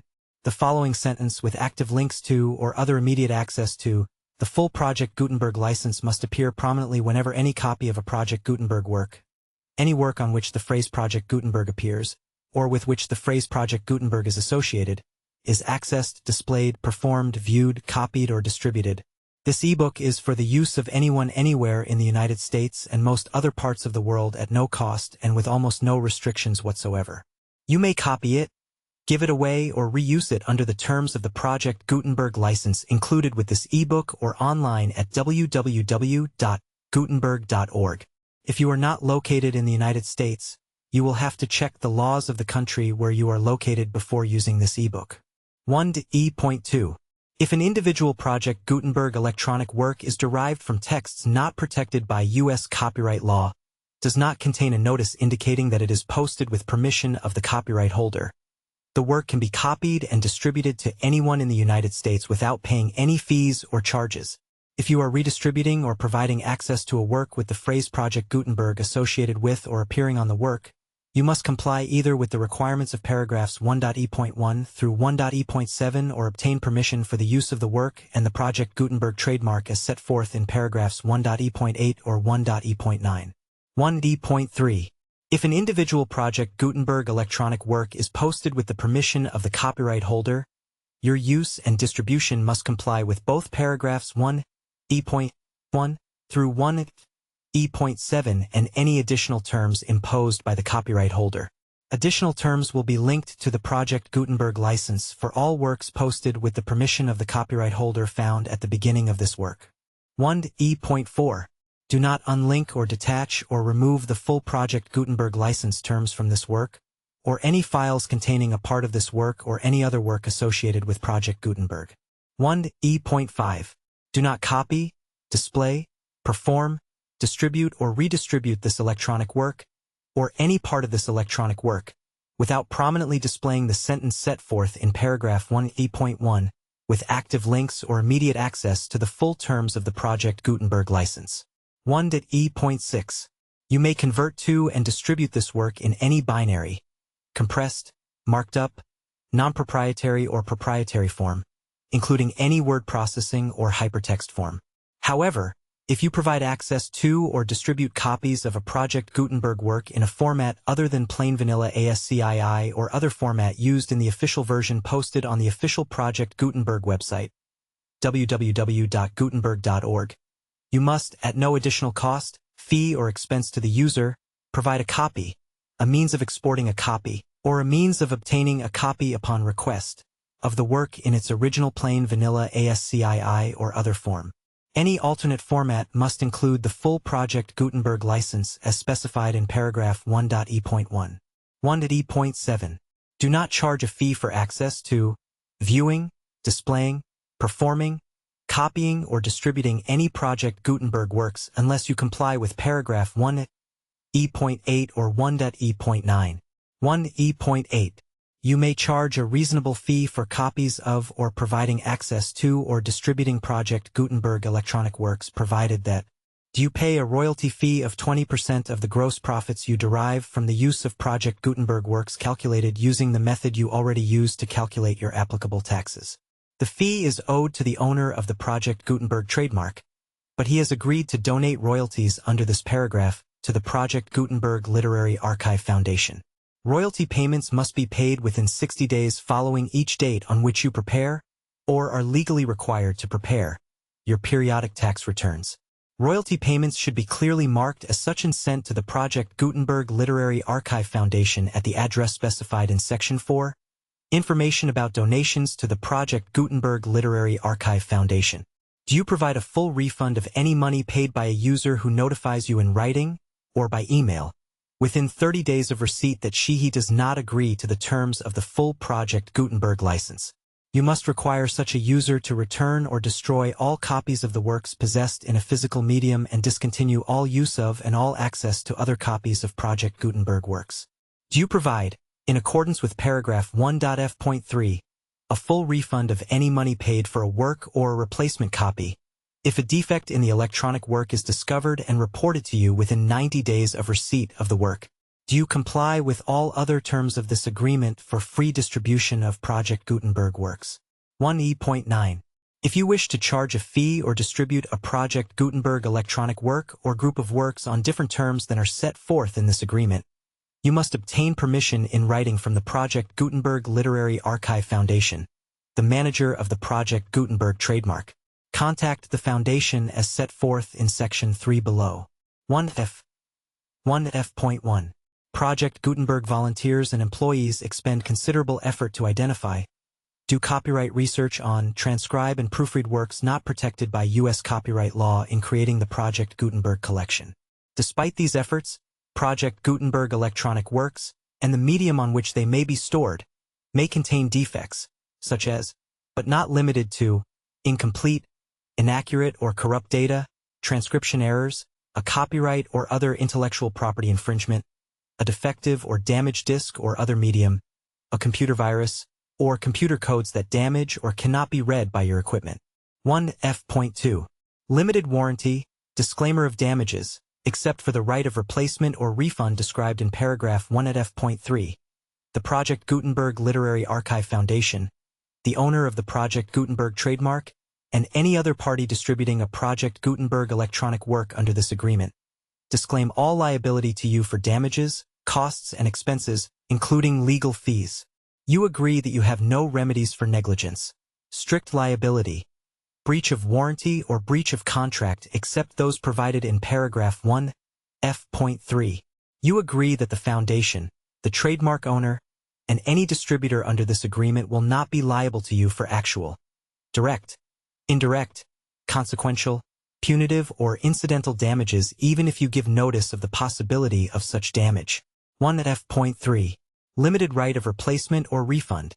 If you discover a defect in this electronic work within 90 days of receiving it, you can receive a refund of the money, if any, You paid for it by sending a written explanation to the person you received the work from.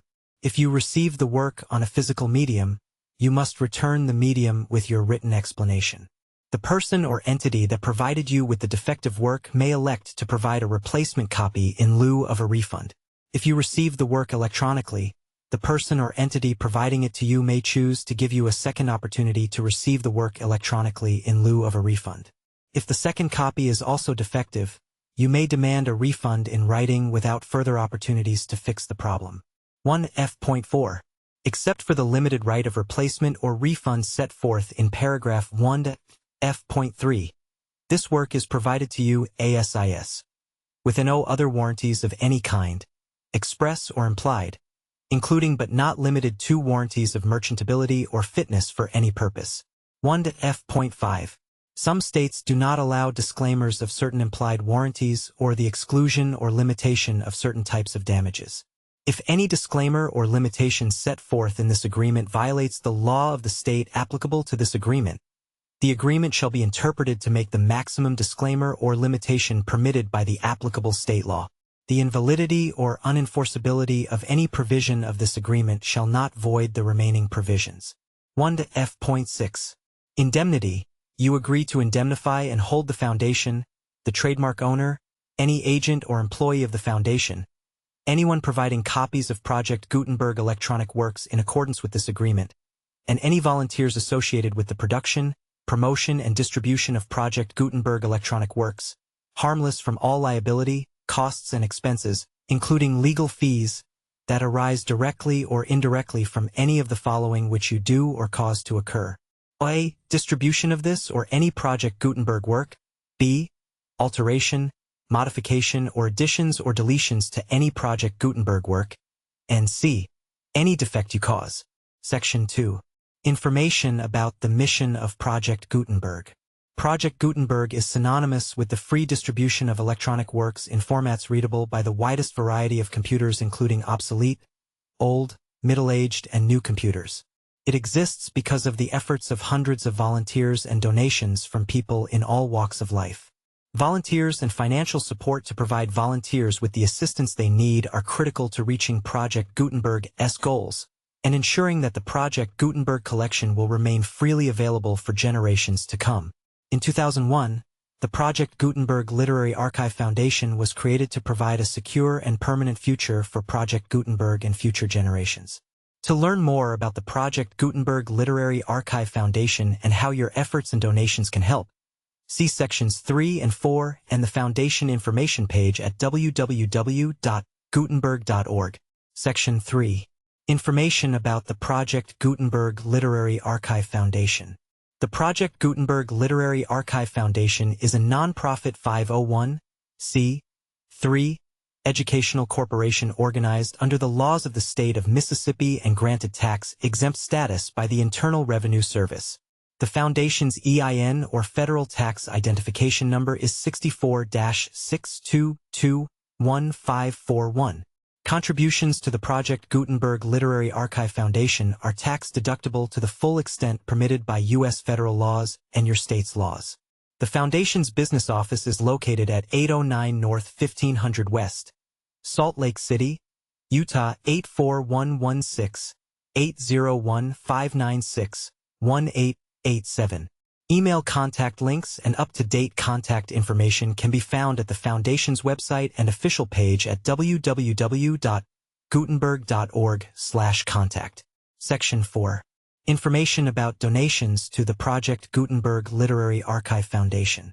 Project Gutenberg depends upon and cannot survive without widespread public support and donations to carry out its mission of increasing the number of public domain and licensed works that can be freely distributed in machine-readable form, accessible by the widest array of equipment, including outdated equipment.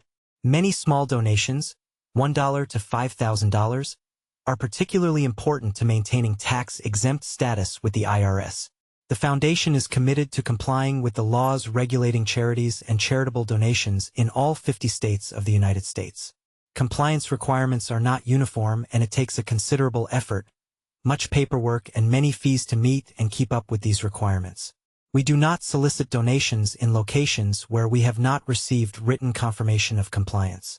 To send donations or determine the status of compliance for any particular state, visit www.gutenberg.org/donate. While we cannot and do not solicit contributions from states where we have not met the solicitation requirements, we know of no prohibition against accepting unsolicited donations from donors in such states who approach us with offers to donate. International donations are gratefully accepted, but we cannot make any statements concerning tax treatment of donations received from outside the United States. U.S. laws alone swamp our small staff. Please check the Project Gutenberg web pages for current donation methods and addresses. Donations are accepted in a number of other ways, including checks, online payments, and credit card donations. To donate, please visit www.gutenberg.org/donate. Section 5. General information about Project Gutenberg electronic works. Professor Michael S. Hart was the originator of the Project Gutenberg concept of a library of electronic works that could be freely shared with anyone. For 40 years, he produced and distributed Project Gutenberg ebooks with only a loose network of volunteer support. Project Gutenberg ebooks are often created from several printed editions, all of which are confirmed as not protected by copyright in the U.S., unless a copyright notice is included. Thus, we do not necessarily keep ebooks in compliance with any particular paper edition. Most people start at our website, which has the main PG search facility, www.gutenberg.org. This website includes information about Project Gutenberg, including how to make donations to the Project Gutenberg Literary Archive Foundation, how to help produce our new ebooks, and how to subscribe to our email newsletter to hear about new ebooks.